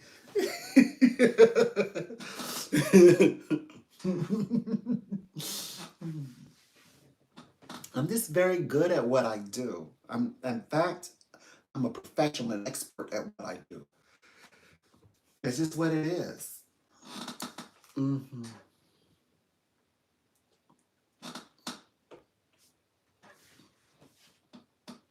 So yeah, and I'll always will, of course, make the right, uh, accurate predictions, and I will, as I get it, you'll get it. You'll get the information.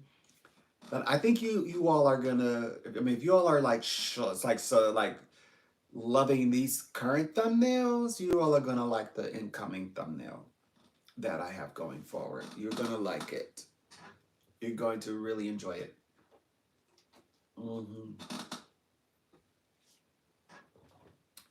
Because the thumbnails themselves tell a story. The thumbnails themselves foretell a story. But then, of course, as I'm telling the story, you all are coming in and you are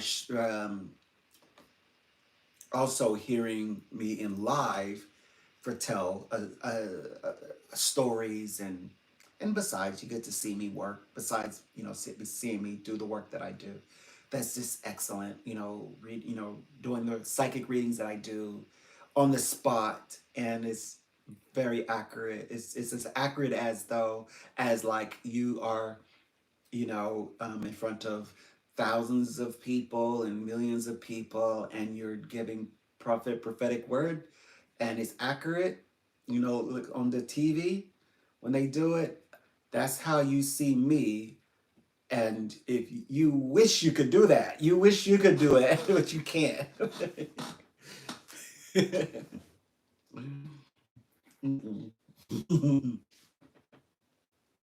Yeah, I do it on the spot, and everybody disagrees with what I'm talking about their lives, and I just met them, and that's what I can do. I alone can do that.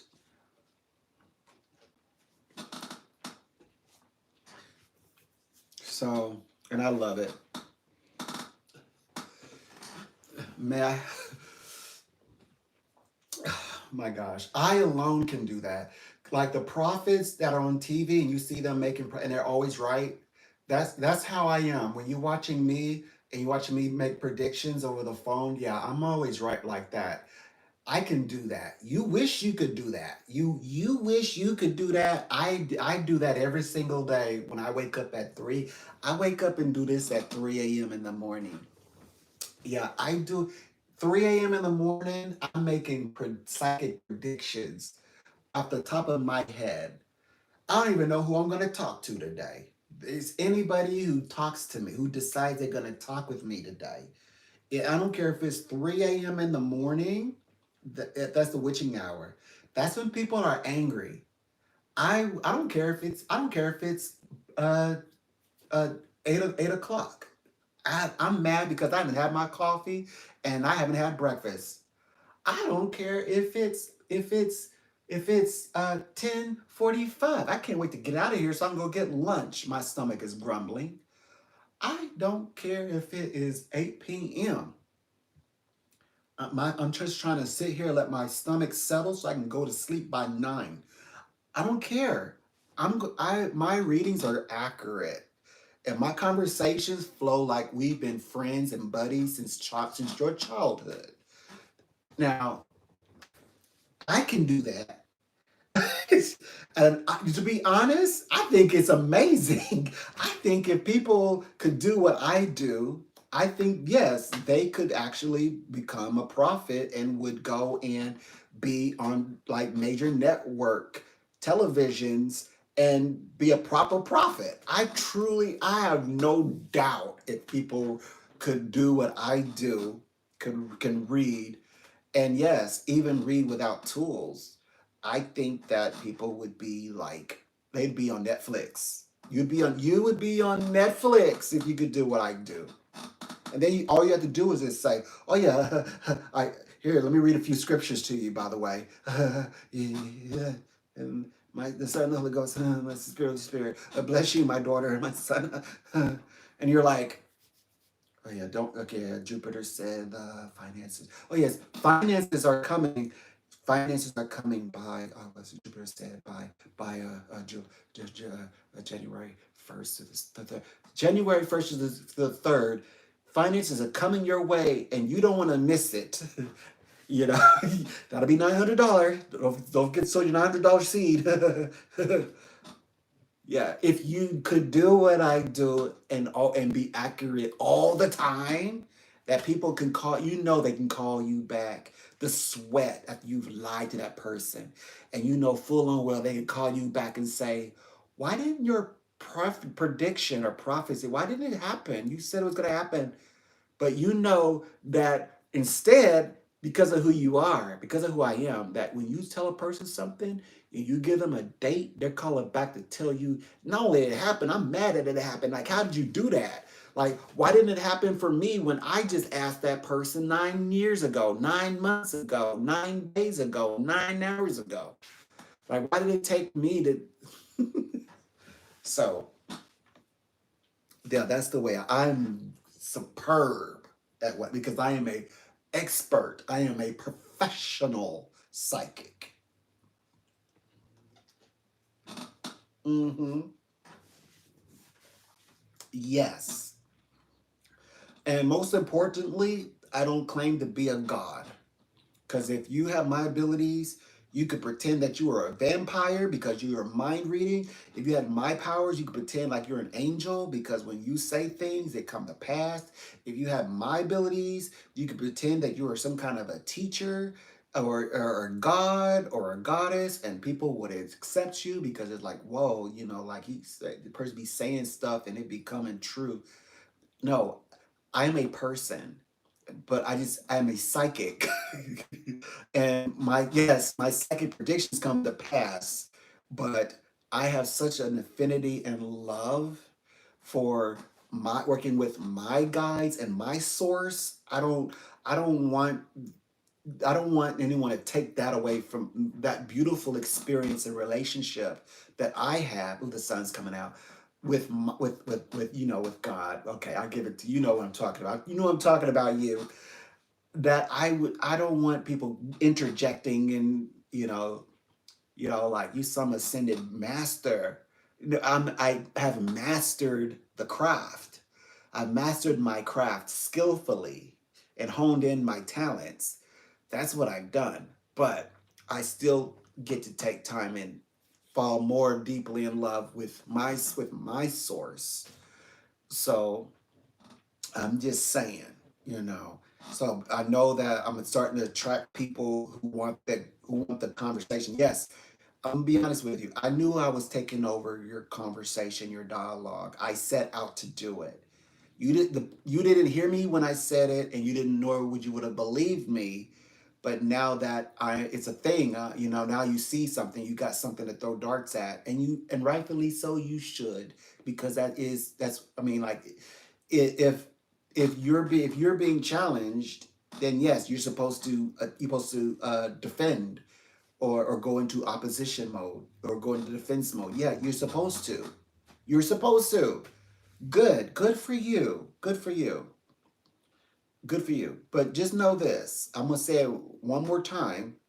I'm absolutely ready for you, and there's nothing that you're gonna be able to come and teach me on because I know your teachings are wrong and faulty, even the good parts.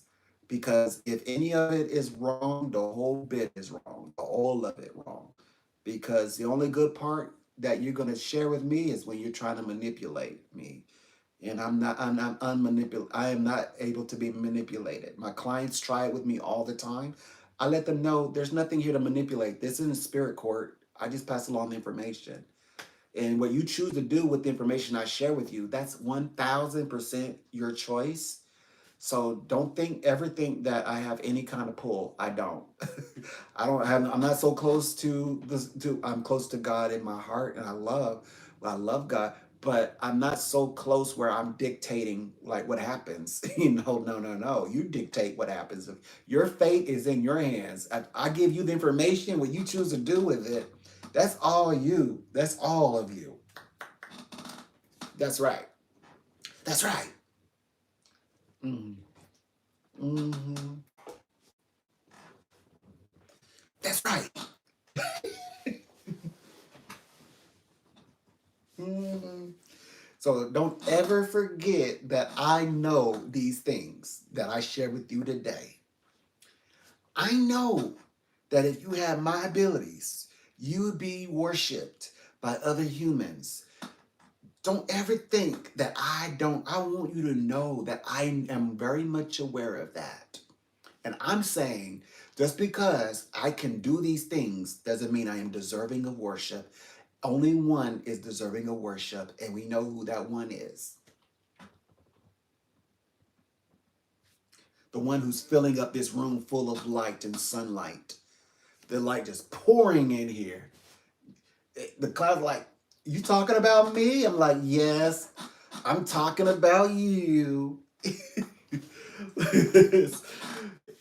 They know, spirit know, God knows, he knows.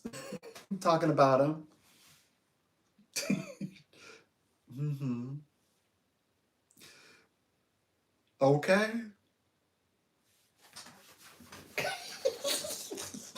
It's this is day 2 under snow. It snowed a little bit. Ooh, the weather was so beautiful. Oh my gosh, I love it. Like there's snow, but it's still like it's like warm in the air to us. Oh, it's so beautiful. So oh God. And okay, let me see. Let me see what we gotta say.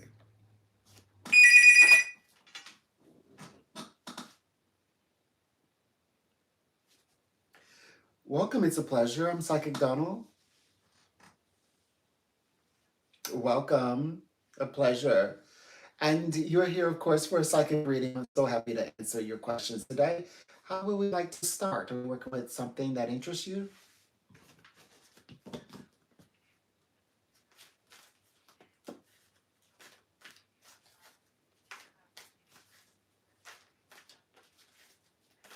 Hmm.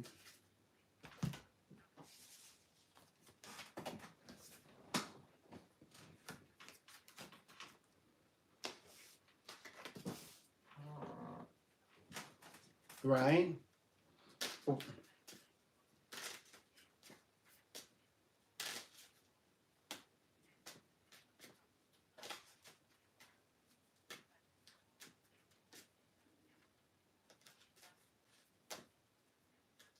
Mm-hmm. Mm-hmm.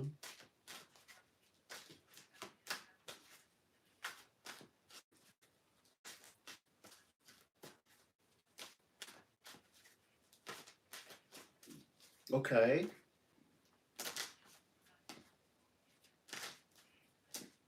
Okay. Right? Okay.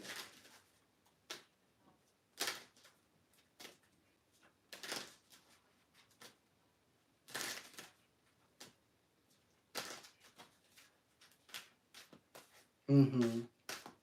Right?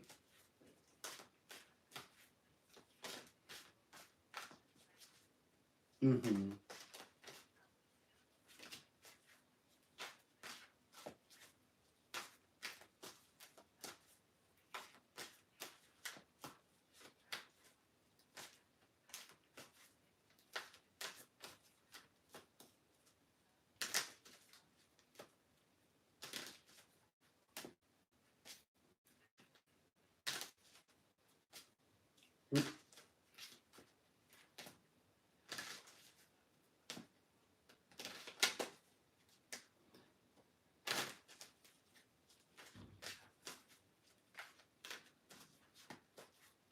Right?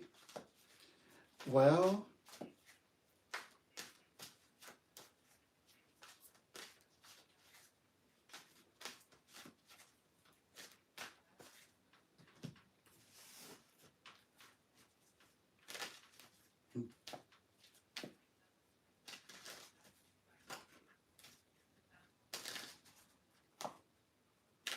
mm-hmm.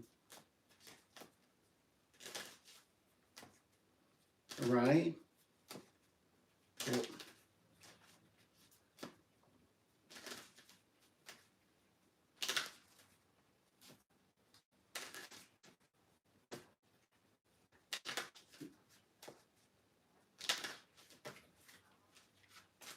Right.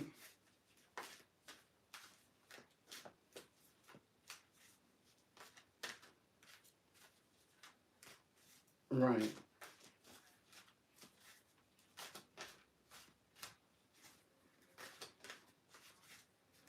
Mm-hmm. Okay.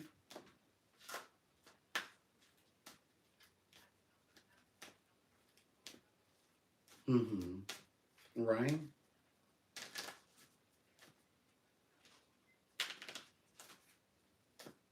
Mm-hmm.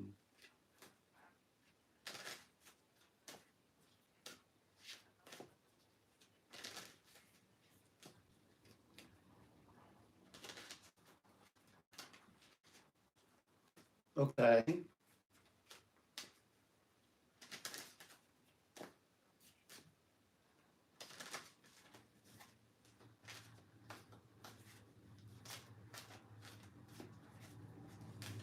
Right. Absolutely.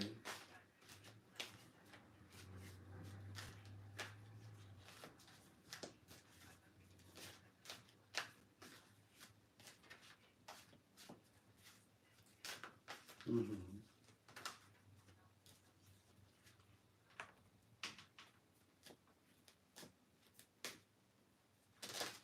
Mm-hmm. Right. Right. Well, I just get the strong sense that. Oh, go ahead. You had a question?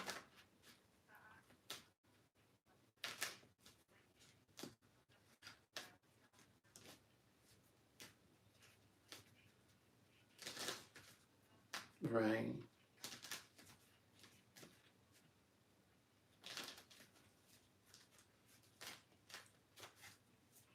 Okay. Right. Right.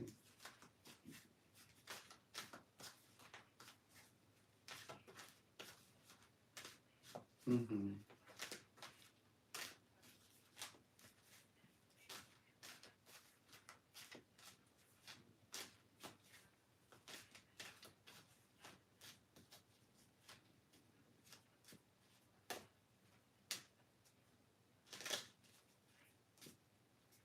Hmm. Well, how are you two communicating up to date in November this month?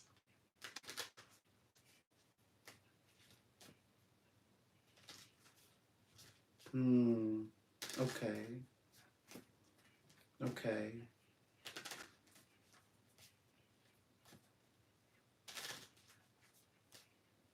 Mm-hmm.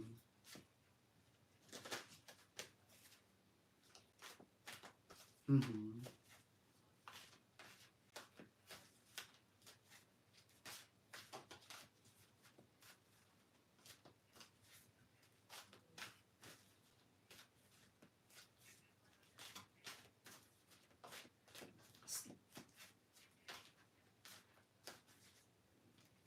How is November month?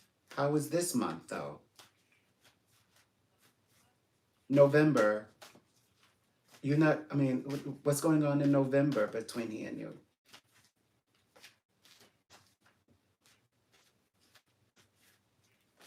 Okay.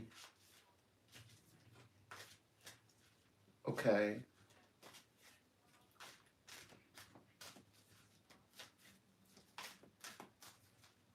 Mm-hmm. Okay.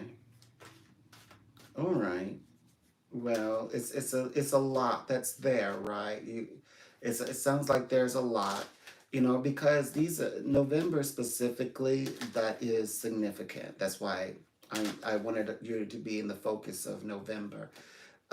November, it feels very much like he and you are still sorting out like the differences of your lives, is what I get the strong sense.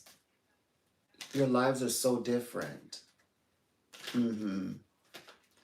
His and your life is so different that I think you two are sorting out, like looking at how different your lives are in comparison, and you're both are still trying to like figure out like what is the bond, what keeps you two so much connected. You two are still trying to discover that.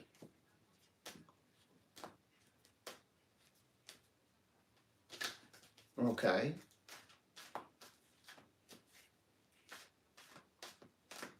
Well, there you go.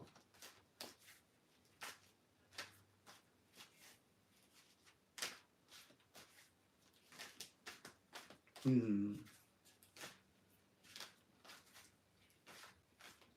Hmm.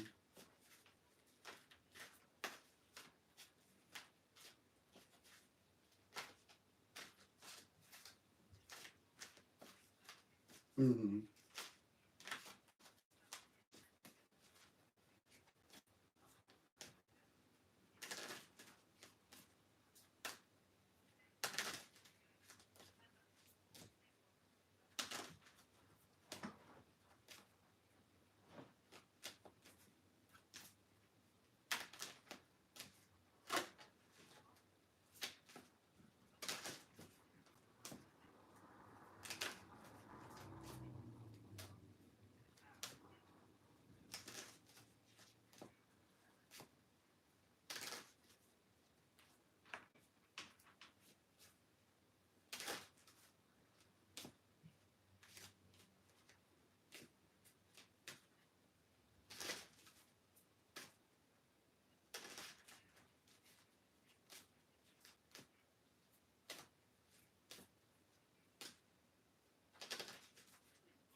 Right.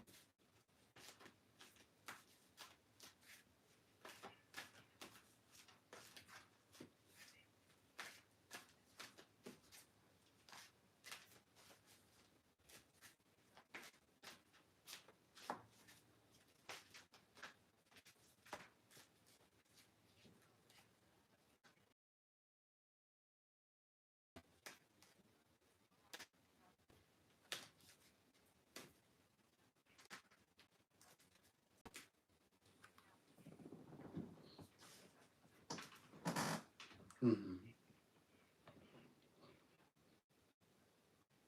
Hmm. Okay.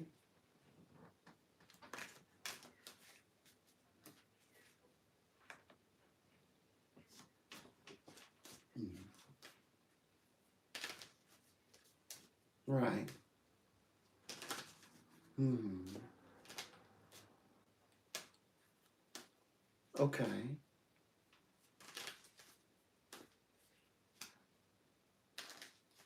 Right. That makes sense. So, okay.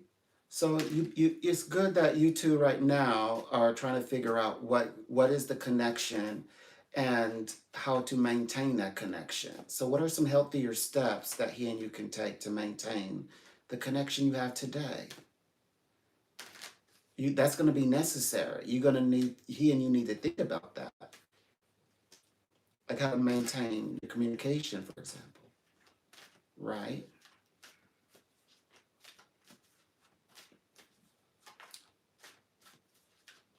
Hmm. Well, I just get to, okay, so what I'm saying is if you're going to stay connected to him as he sounds like he wants to, like stay in communication, you want it to be healthy, and it's a matter of like figuring out how to do it in a healthy way, how to maintain that connection so that you two never lose that connection again, right?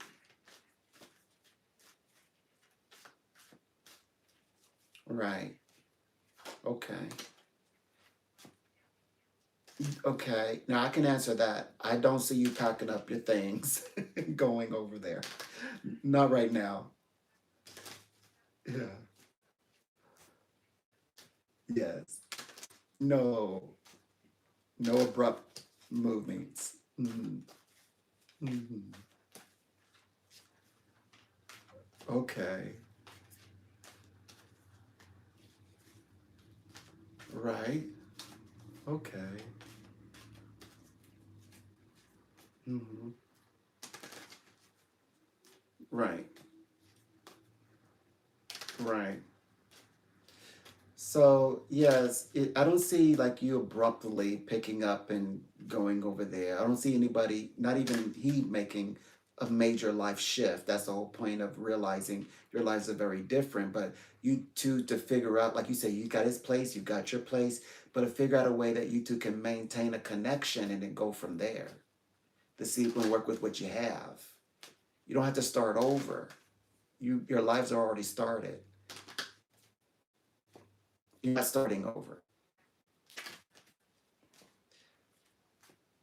I get the sense you should continue like investigating this. I think you should. I think it would be healthy for you to continue with it, staying connected and building onto it though. Build onto it. Because eventually he will find a way to want to talk to you in person eventually.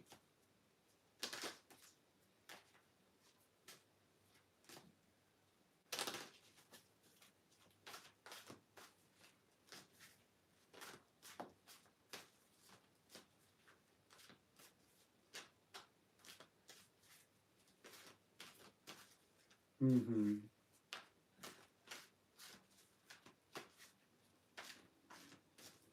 Exactly. That's it. That's him looking at the differences of your lives. That's true. Mhm.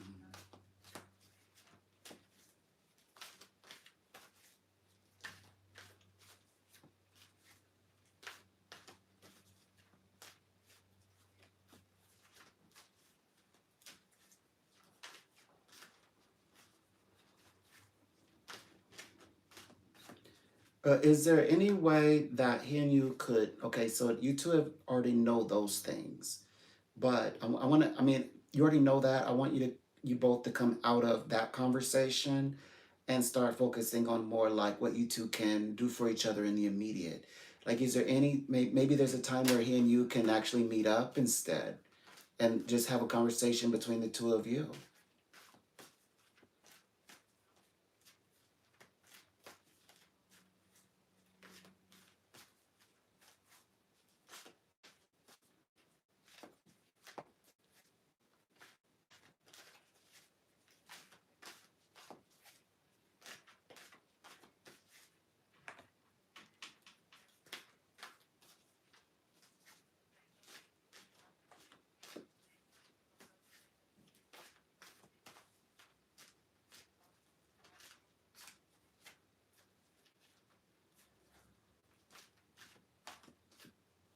If he and you can find a way to meet up, I mean, but in reality, for real, and can actually have that time just to yourselves, I think that he and you will discover how to manage his in your life. I know that you two can manage this, but you two have to approach this realistically because neither of your lives are going to change. There's no point in going over and over how terrible it is on either side, but rather than finding the enjoyment that you have when you actually are in each other's presence. Enjoy each other. That's what you want to do.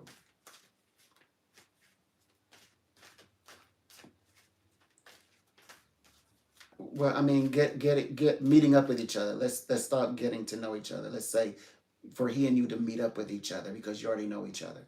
So what we want to say now is okay. So let's add a 1 week. We'll go up 1 week. Can you two get together? Maybe before the month is out. Can you two meet up? I mean, and get connected. Okay. I mean, no. We're saying in 1 week's time, can you two get together and meet up? That's what. So we're saying in the future, or maybe over the next couple of days, or maybe next week. Are you two anticipating getting together? Can you two do that? You you're not sure. You're not sure. You should say yes. We're meeting up together.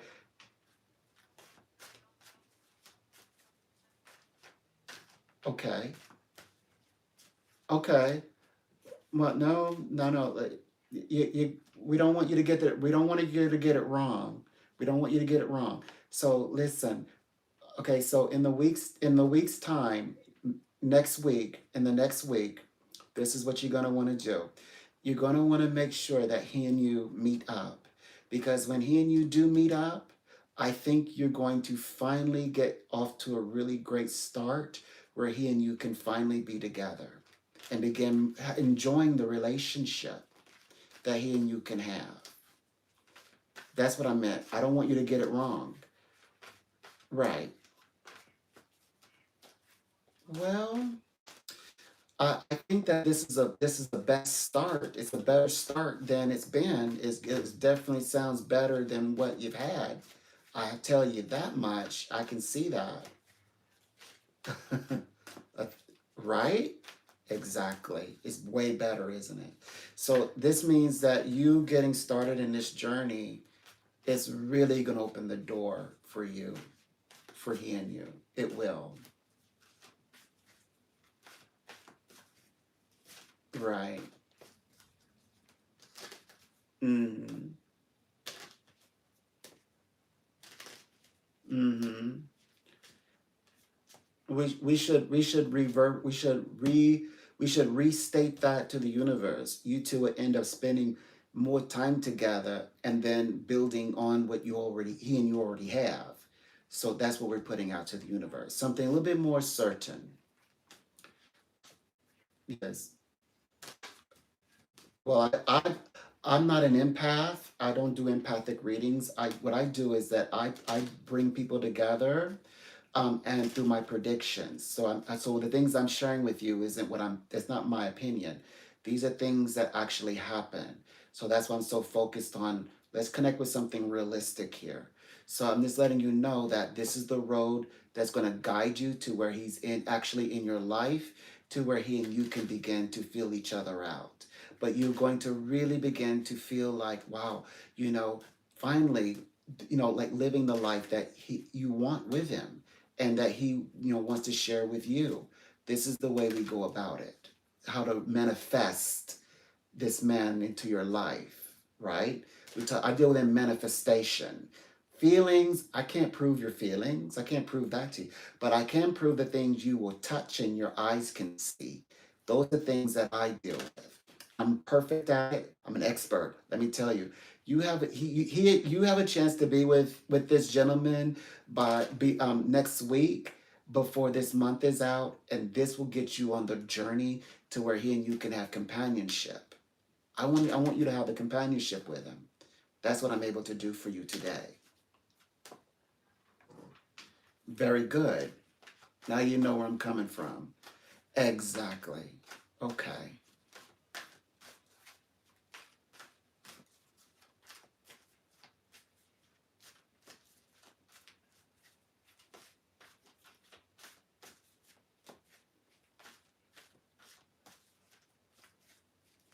He he he's in the right space to make that happen with you.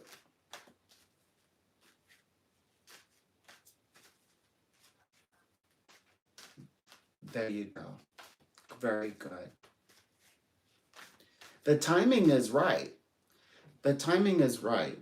You two just need more direct time together. You just need more of a direct time. The timing is right. Right. So that's why we're saying 1 week's time. We're saying next week, which is not, I know it's like, that's not far away. It's not very far away. That's why we're saying next week. There you go. No, no. I said, listen to me very carefully. I said, for he and you to meet up in person next week. I didn't say anything about just speaking. We're going past that. We're past that. We already read on that. I mean, no, he and you to meet up in the next week. Because we're going to bring you two together where you two are together as a couple. I deal in manifestation, right? So I want more than just talking. I want more than just feeling. I want you two to hang out in person together because it's possible. You want to be in his life, right? Okay. There you go. There you go. Right. Mm-hmm.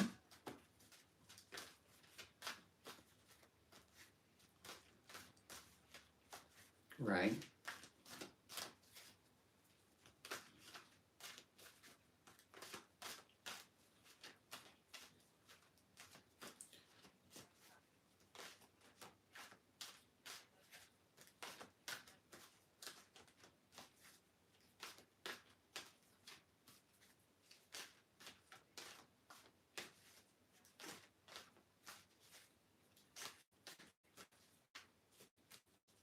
But now you're in the future. Now you're in the future and you can now have control of the future.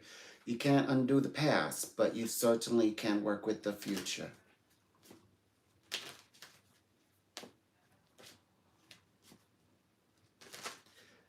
But you do know that you have a very specific direction to begin the journey. That you do know. You do know at least the direction it will go. Hmm. The direction which we're speaking specifically between he and you. You know the direction between he and you that that you can begin the journey towards moving towards companionship. That's what you do know today. That's something you can actually control at the moment. That's in your control. That's the mindset that we need to be in. Because it's time for you to manifest. You've already spent time dreaming about it. So now it's time to do something about it. We're going to do something about it today. That's right. Okay. Very good.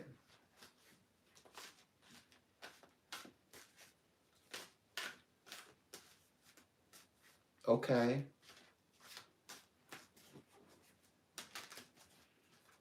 Hmm.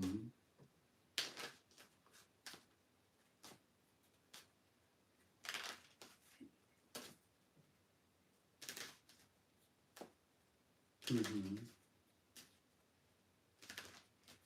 Okay. Right. Well, that's so fine. That's fine.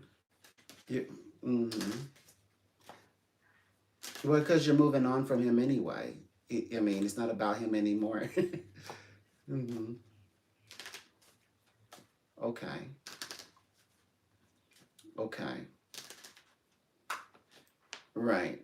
Yeah, yeah, this like we said, this the perfect timing for this new gentleman to enter to your life. It's perfect timing for him and it's a perfect timing for you.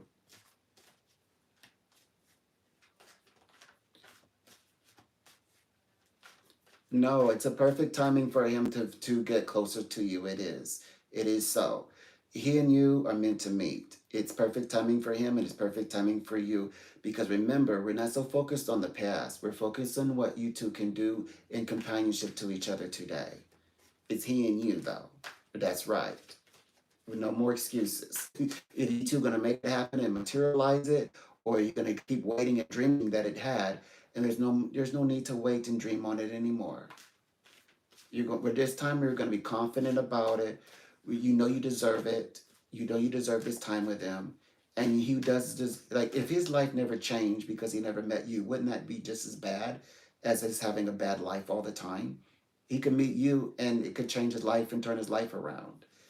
So what is he waiting for? What are you waiting for?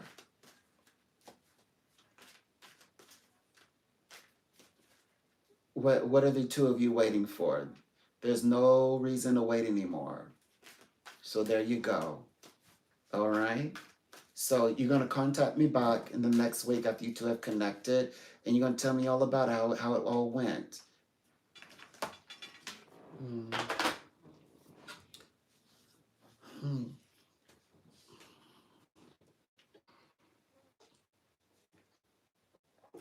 Is it? That was a test reading. That wasn't a real reading. That was like dribble, dribble, dribble.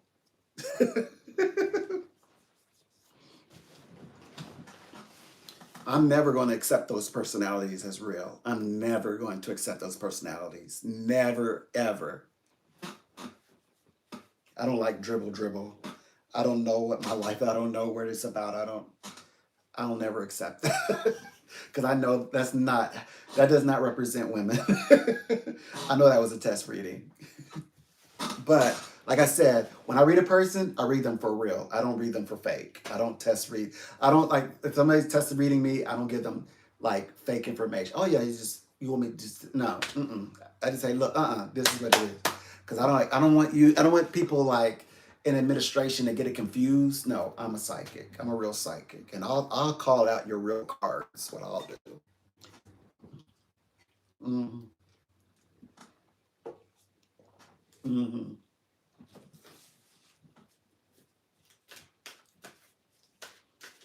I'm like, don't even try to use test reading to get close to me. I put you in your place.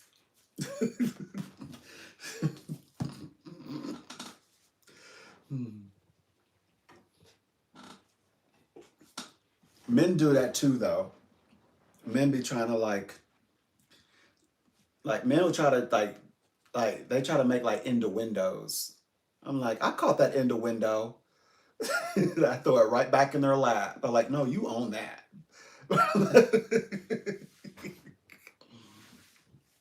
Mhm. Mhm. Mhm. And I don't like people like my life sucks, my life sucks until you're like, like clinging on to me, like in my lap, partially in my lap, saying like, now that I've met you, I'm like, oh hell no. I'm like, get off me, you dirty bastard. That's the only time y'all hear me talk like that.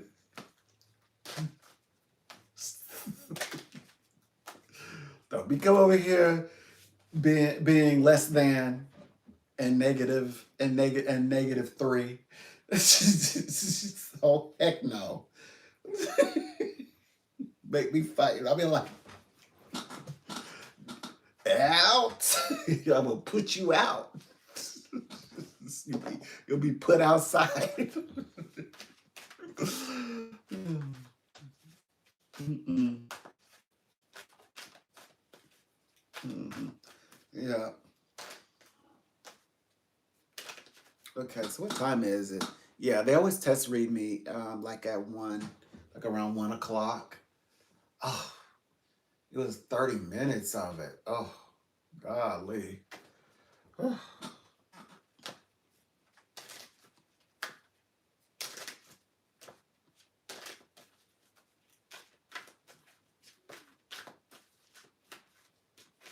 they're they're trying to test they always try to test my teachings. Like I'll teach like right now I'm teaching on toxicity. And so they started now they're like trying to approach that. That's what I hate about working for companies because then they start like because they're trying to write and get all they're trying to be all like secret society. I hate that part. So they're like trying to challenge ideology with me. I hate that. And I know it's a tech because I mean I know that's what they do, and then I know they write. That's what they explain that they do that, but they call it test readings. They don't. The you have to you find out the part about the whole writing bit and shadow, I guess, writing on you and the things you teach. So I'm like, no, I mean it. I said what I said and I mean it, and I mean I don't really like let them use like caricatures to talk to me to get real information. I don't do that. I just read them as like reading them regularly, like read what's specific and direct and what's real. But I don't like let them. They don't. I don't banter back and forth with them over my own teachings because it's like I'm speaking to the wind and it's like a blowback of the wind. I don't do that. But I hate the fact that that's part of what they do. I haven't seen that with the current company I'm with, and I hope they don't. I don't think they take up such practices. I think it's um, I think it's unethical, to be honest. It's not because it's not genuine, and it does not protect the profession of the psychic. I think it does a disservice. I think that it's a way of like getting uh, it's like stopping a professor of any science or any study in whatever in philosophy or what, and just bantering with them with no cause, just to get knowledge from here and broken knowledge from here and there. It's just kind of like low service quality of of gathering educational facts and spiritual lessons. Yeah, I don't like it. So I don't indulge it. I give them I give like I like literally I like each reading, like, because I don't rely on names, so a person don't need to give me their real name, so they don't give me the real name. I just go right into reading. I'm like, I'm gonna read you specifically, and if they ask or give me the feeling like, oh yeah, you listened to a call of mine, and you're challenging what you're trying to make an ideology out of what I bypass that entirely. I don't even I'm like, well, here, let me flip it back on you. Like, so how do you intend to make this unrealistic situation realistic?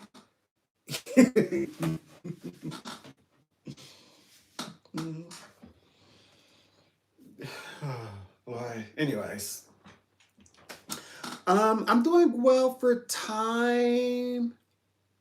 35 more minutes. I can hang out 35 more minutes more. Yeah, 35 more minutes. And then I get the rest of my evening that they don't most people think I don't have. People think I started in the morning and that I don't get done till the evening. Oh, but and now there's a dilemma because I'm like, I don't want to tell you where I'm at. I don't want to tell you not even what region in the world I'm at. Because they people be thinking they sneaky, and then they get mad that they I don't like they get mad because they think I don't know what they're talking about. They're like, you don't you know yeah, like coming on the you're on a psychic telephone line rubbernecking. And you want me to be you want me to feel like I'm like like like like I'm not hip. You're on a psychic line rubbernecking with your psychic. That's like me calling my pastor and just opening up into windows. I'm like, oh, you know, like like put on like music on real low and be like just up there, just straight up rubbernecking for my like my pastor, like well, you know, swallowing, like, yeah, like over the phone, me swallowing water. Like, would you like to call me back? How would you like to come back in the office? And then yeah, and then you come there and it's like first lady and him like both coaching you. Like, okay, what can we do for you? Because we know you called in. We thought that'd be better if you just brought you in. Like, yeah, I'm just getting on my like, yeah, we both want we agree we want to help you get you on with your life. So- oh my gosh, oh my gosh, oh my gosh. Mm-hmm. Mm. Oh, yes. Mm-hmm. Yeah. They can't there's no way of breaking through my defenses. That's so. I found out that was not my journey. That was so gross. Like people like trying to pull your essence and be and like seduce you, and they're like it because to me it's like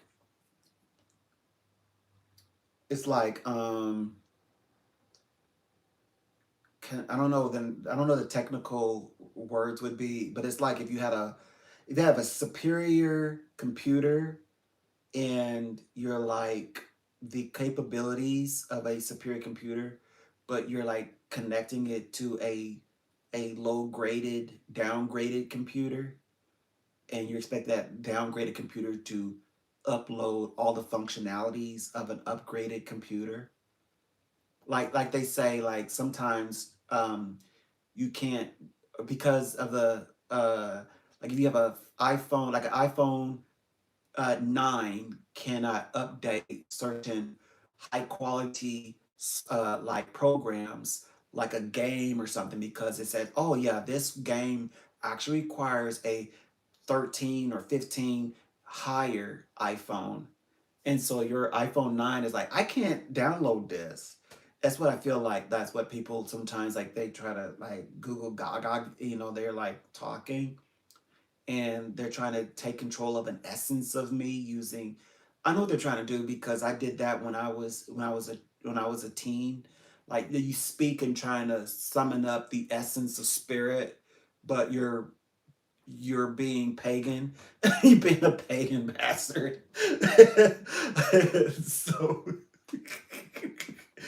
trying to magically, mystically move things around in spirit is like, and the adults are like, shut your pie hole. So now I'm at the age I'm like, shut your dirty little mouth. Shut your pie hole. You're just talking nonsense. You're not mystical. You're not what do you call it? An enchanter, an enchantress, if you're a female. Like, shut up. Just listen. Look, it ain't working. Look, I'm not interested, but let me help you get on your way. So then you can stop trying to practice. Let me show you actually how to do it properly. Then you can do it on somebody who wants that. Because you're not pulling my energy out of me. No way. I already know that bites. It rubs me the wrong way. Yeah. So yeah.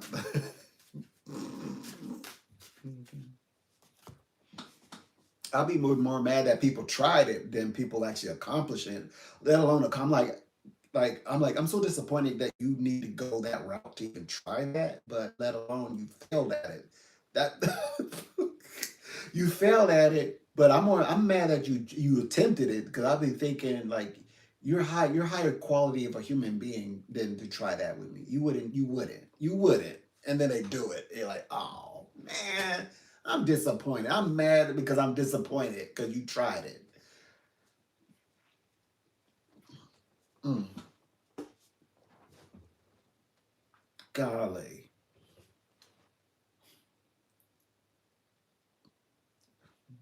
Mm-mm. Mm-mm. I'm like,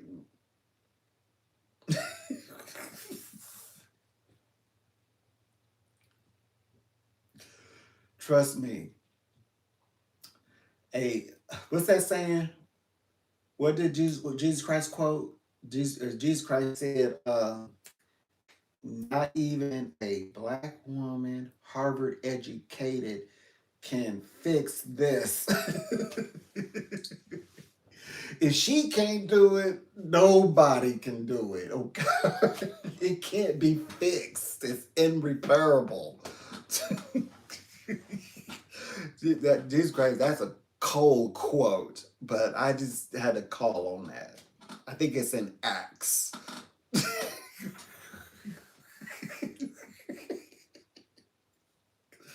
It's in Acts, and you should look it up. Acts.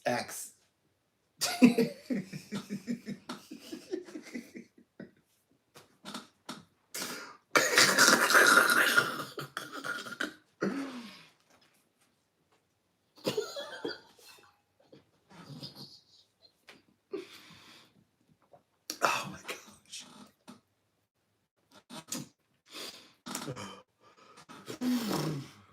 Mm. All right, I'm past it. I'm over it now.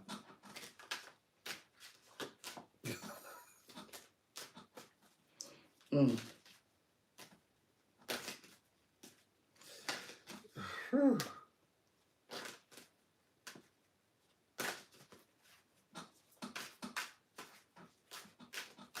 Mm.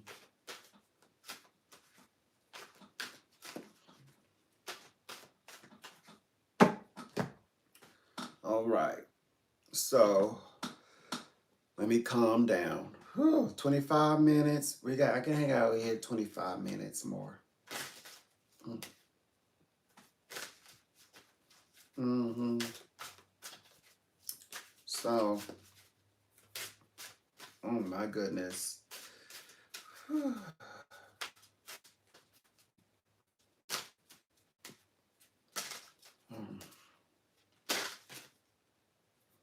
Mm. All right. So, let's see.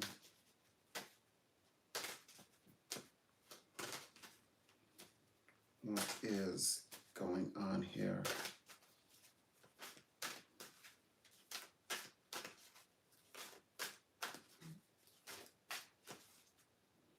Mm-hmm.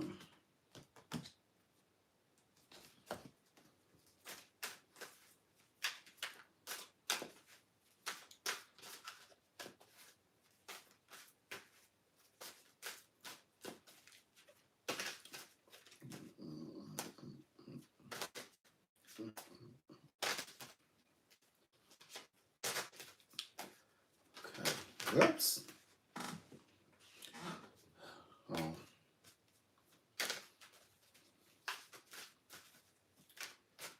Yeah, so I did fulfill I did the first live, and there's gonna be other ones. It's gonna get pretty interesting. And I'm probably am not going to like keep up with the chat. I probably most likely will ignore the chat as well. You know, most likely I will ignore chat. Mm-hmm. Because, and then answer it later though. Like whatever you write down, I know I'll go and at some point answer it, like in a chat or anything like that. Just so that people can like when they like I wonder what he said. You don't have to go look. You just read what I said. Yeah, read the response in the chat box.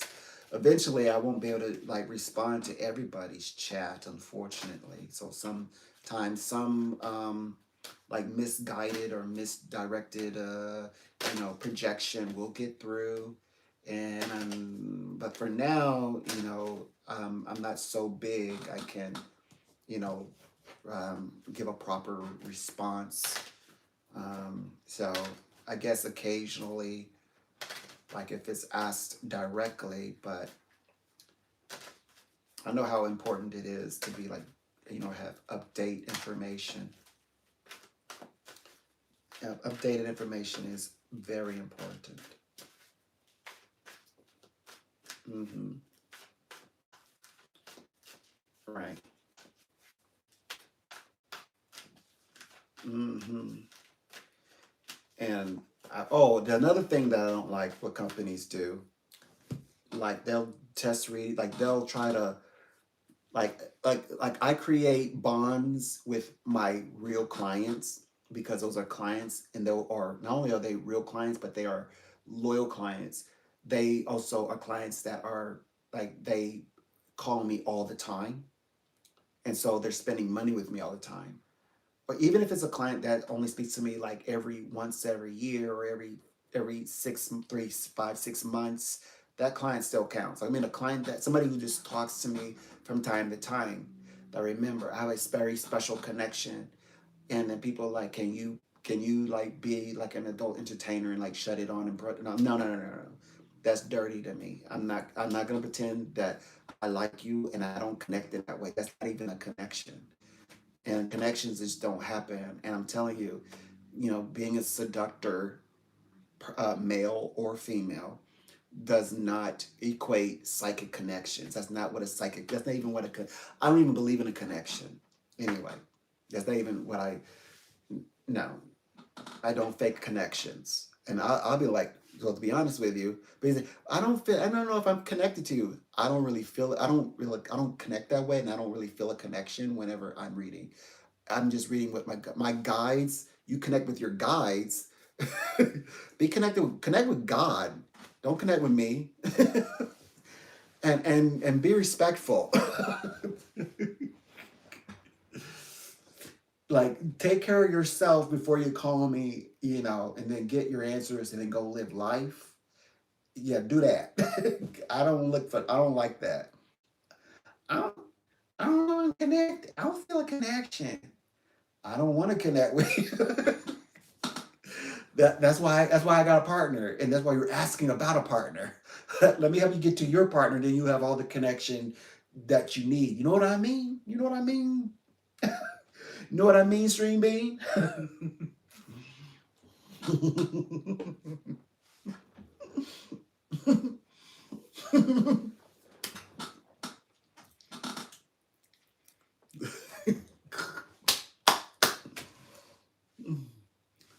Okay, so 20 minutes. 20 minutes, man. I'm strapped in for 20 minutes.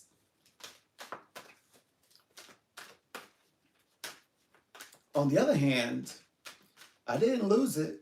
At least I didn't lose it. I mean, I did stick with it. That was like 30 minutes. He said, like, yeah, 35 minutes. I'm like, okay. And I was like, oh, test read. And then usually the people like test readers are like, they gonna stay, they come in on like an hour and such, and then they're like on there, they're just with you for like a minute or two, like 2 minutes, 5 minutes, to test. I'm like, because there's no real people like that. That's like on here like that. No. Mm-mm. Cause they spend that they spend that money quick. Cause they spend hours with like the week. They come in an hour, they're with me an hour. They're like, I got an hour. It's like, okay.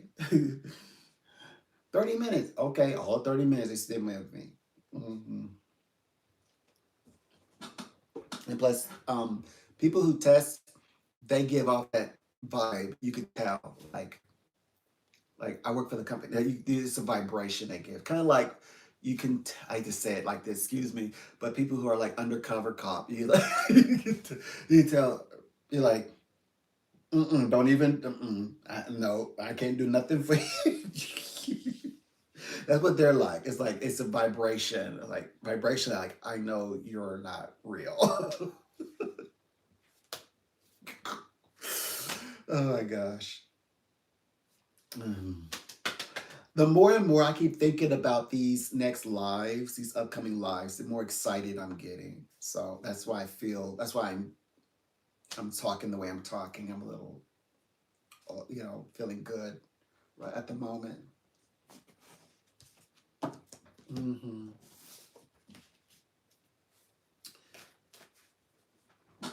Hmm. Mm.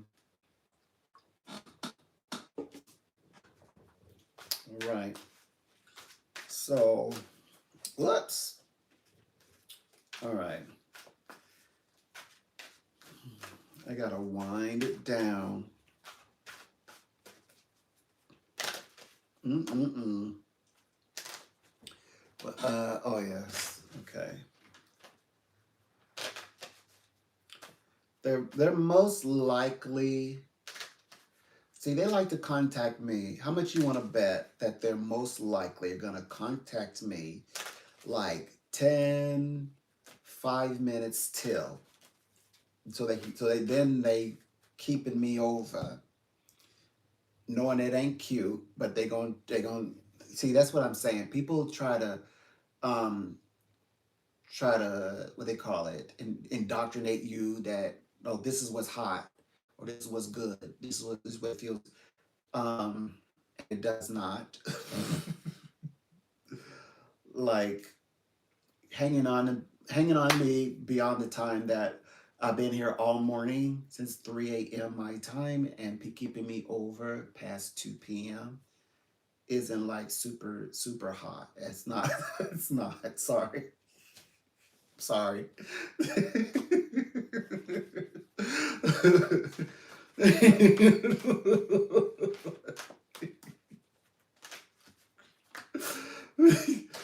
I feel the need to tell you this. I don't know why, but I feel the need to tell y'all, like, that's not.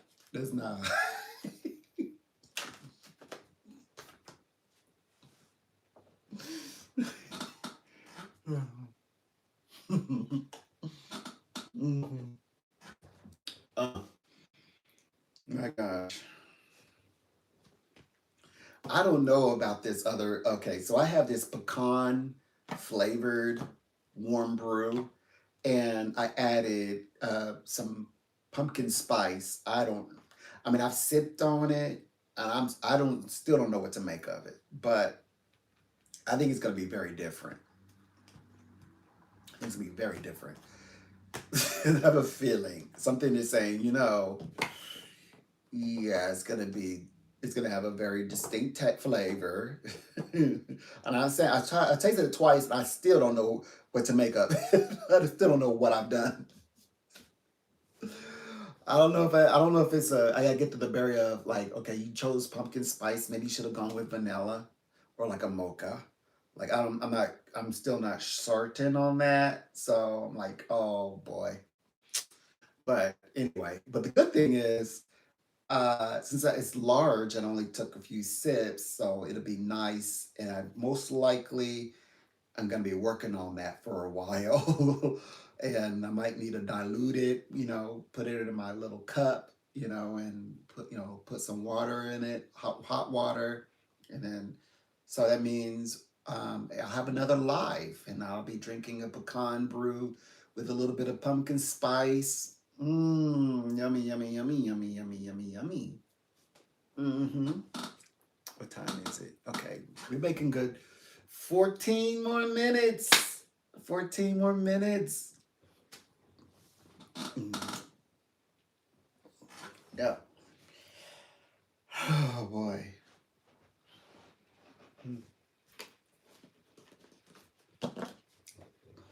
Mm-hmm.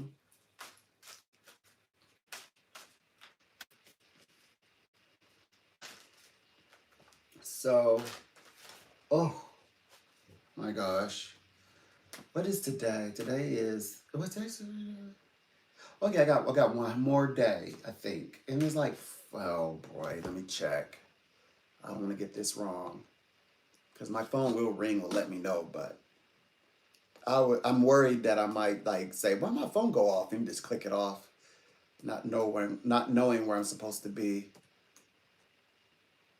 Oh yeah, it's tomorrow. Yep. So tomorrow, cause it's yeah at I believe 6 o'clock. I believe. So I just got to remember Saturday and Sunday. Okay, I can remember that. I'll be definitely live. At least I like. I said I was gonna come live on the 22nd. I didn't come live at 3 a.m. I think everybody like, you gonna come live at 3 a.m. I came live, and it is the 22nd. I knew it. I'll go wait till like the 22nd. I said that too. I said Spirit said like the 22nd. Then I start going live. And then I'm gonna do a series of lives. So I'm excited about that. Very thrilled. hmm That weather is nice. It's snow on the ground, but the weather is very beautiful. Okay, what's going on? Since uh-oh. Okay, beautiful. Ba, ba, ba, ba, ba. Okay. Okay. Beautiful. Go NATO. Come on, NATO. NATO is going to. By the way, you heard it. Let me tell you, NATO is going to embrace Zelensky. Don't worry. And I have a feeling that it's almost like Vladimir Putin is acting like like the bad good guy. He's like, Zelensky, they won't give you any money unless I do this. Zelensky, they won't let you join NATO unless I do this. Are you sure you want to be? Okay, it's gonna hurt, but see, they did it. It's like sometimes I just get that feeling. Mm, okay. You know what? Okay, this is on a higher note. I told you they're going to use. Didn't I say that they're going to afford? Okay, this is judge delays Trump sentences for a third time. Didn't I not say they're going to use? I circled it. No, you go read the thumbnail. It's on the thumbnail. It's send the adjournment sendai, and then if you keep reading it, at the bottom is adjournment sendai, and there's sendai adjournment, and then there's the sendai adjournment. I circled it and explained what it means, and then explain why this is a sendai adjournment. I said that. See, a psychic made that. I made that prediction. That's the one where you have yeah. Oh yeah, it's just what I talk about what do you call it? President Johnson. President Johnson, and he got a Sendai adjournment. I mean, excuse me, he got an adjournment Sendai that was for President Johnson, and Donald Trump is getting a Sendai adjournment. See, that's the kind of work that I do. That's my work. So top that. Top that. Top that, prophets. Okay, I feel sometimes I like Putin. We don't hate you, Putin. We just think that this is a wrong course of direction you should take. You're bigger than that. You don't need this. You don't need what you're doing right now. I still like Putin. I still like him. I like Gorbachev. When I was growing up, you could feel in the room. Gorbachev is like all the masculine vibration, like father like figure vibration, like all the guy. I remember in second class, it was like everybody, especially the fellas, like just like Gorbachev. Everybody was like on edge. It was like the way that people speak about the royal, one of the kings. That's how we felt when they spoke about Gorbachev. There's of course Putin was in that kind of carrying on the lineage. Yeah. There's a respect. Like I really want him to do good, do well, because and I want him to prove that he's not the beast that Western mind want him. Which here it says the red telephone, the hotline between Moscow and Washington in case of nuclear war. Like they get on the phone right away. And I know he doesn't want to do nuclear. I know he doesn't want to go nuclear. I trust and believe that he will show that Western minds that he's not. I mean, he's a bad guy, but he's not that kind of bad guy. Like the guy that you're looking for. That's the fact you even look for that guy. Your prophecies are dependent upon Putin himself being that guy. That's absolutely evil. That's like evil intent prophecy, like prophecy made through evil intent from an evil God through the lips of an evil prophet. I am 1,000% like confident in what I just said. Oh, 7 more minutes. 7 more minutes. 7 more minutes. Mm-hmm.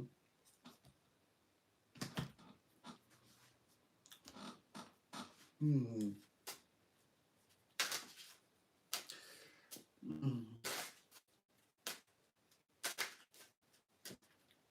Mm-hmm. 7 more minutes. I get to take a break. Yum.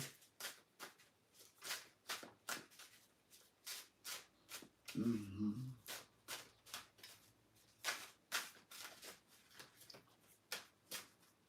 Mm-hmm. Mm-hmm. Oh my gosh. It's gonna be a beautiful, beautiful day. Oh my gosh. Mm-hmm.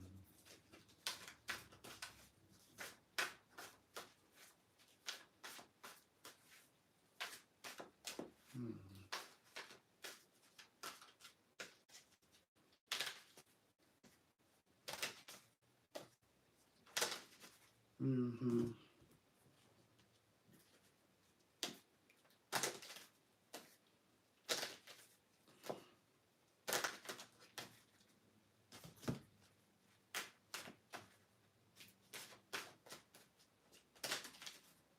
Mm. I get to enjoy the rest of my afternoon. Just making sure that before I even do,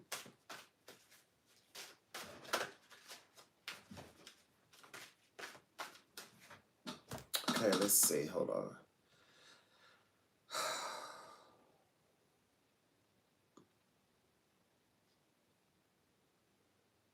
Um, okay, let's see.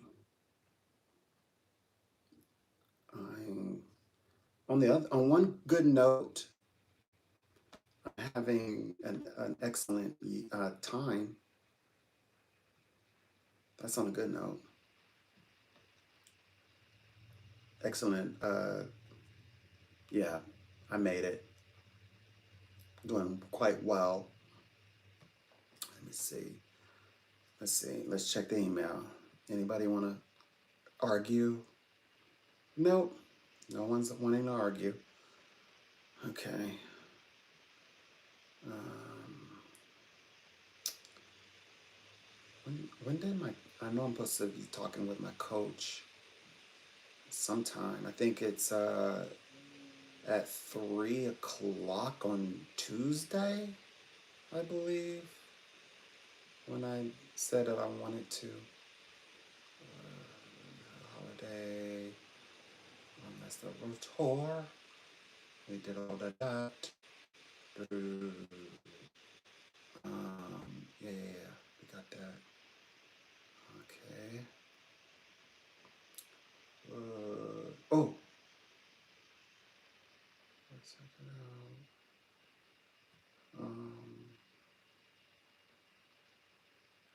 I think hopefully I screenshotted it.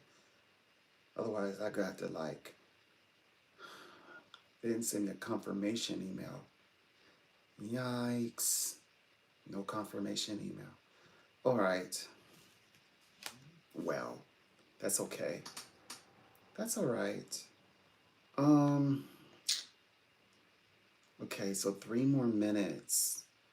Okay, everyone. So what did we learn today? We learned about the four powers, not three, four powers, and we kind of know what they're going to do, how they're going to play out. And I made predictions that's going to be correct.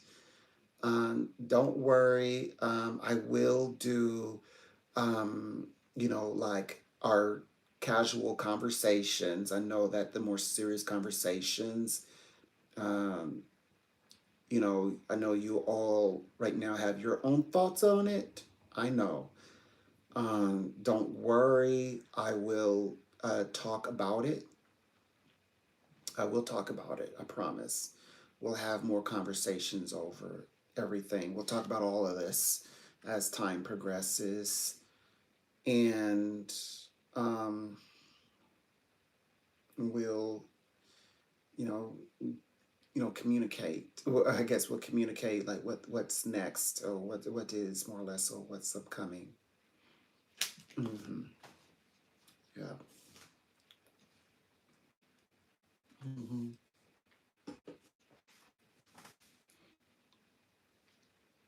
Mm-hmm. So, um, prophecy wise, prediction wise, we'll talk about the next journey, what's upcoming. Mm-hmm. And I will absolutely share with you my findings, as we move ever closer to the Trump presidency. But in the meanwhile, it's, like I said to a client, it's it is not that the past defines the present, but the present does show us what the future can give to us, can offer us. The present can define the future. It's important what we do in the here and now in terms of our time. So, with that said, with that wisdom, that means um, I'm gonna focus more on like between now and at least what's happening like as we close out November. But like I said, I love the fact that I make predictions and they actually come to pass. Like the whole Sendai adjournment, it actually happened. They actually did do that. They actually did that. They're actually gonna do that. Okay. That's no kidding. Now, I wish that other people could do that, but they can't. Only I can do that. Only I did that. Okay, so with that said, I can go ahead and log out. I am so surprised that they did not contact me. Ooh, I just logged out. Ooh, that felt good. Okay, so I'm gonna end this live, and then I will catch you in another one. And the next one is gonna be again. I have a series of very tough ones, and I'll try to get in there. One that I come in and I'm a little more, I guess, interactive with you all. I'll try. Actually, I won't try. It'll either happen or it won't. But because I'm really focused on getting these, because yeah, I got to tell the story. Some people are drawn to the story because they're at the edge of their seat. They're like, when are you gonna be wrong? Like, how do you dare you be right? Like, I'm not supposed to be the one. I'm not supposed to be the messenger. But I am I am a psychic, and before I even started wanting to share these messages, I made sure that I had all of the powers to do it. That I'm at the height of my of my experience in the profession of a psychic. So, anyways, I will see you all in the next one, which is only but a few hours away. If it's 3 a.m. in the morning, I don't know if it's this evening. I might try to knock it out this evening. Don't hold me to it. You know better than to hold me to it.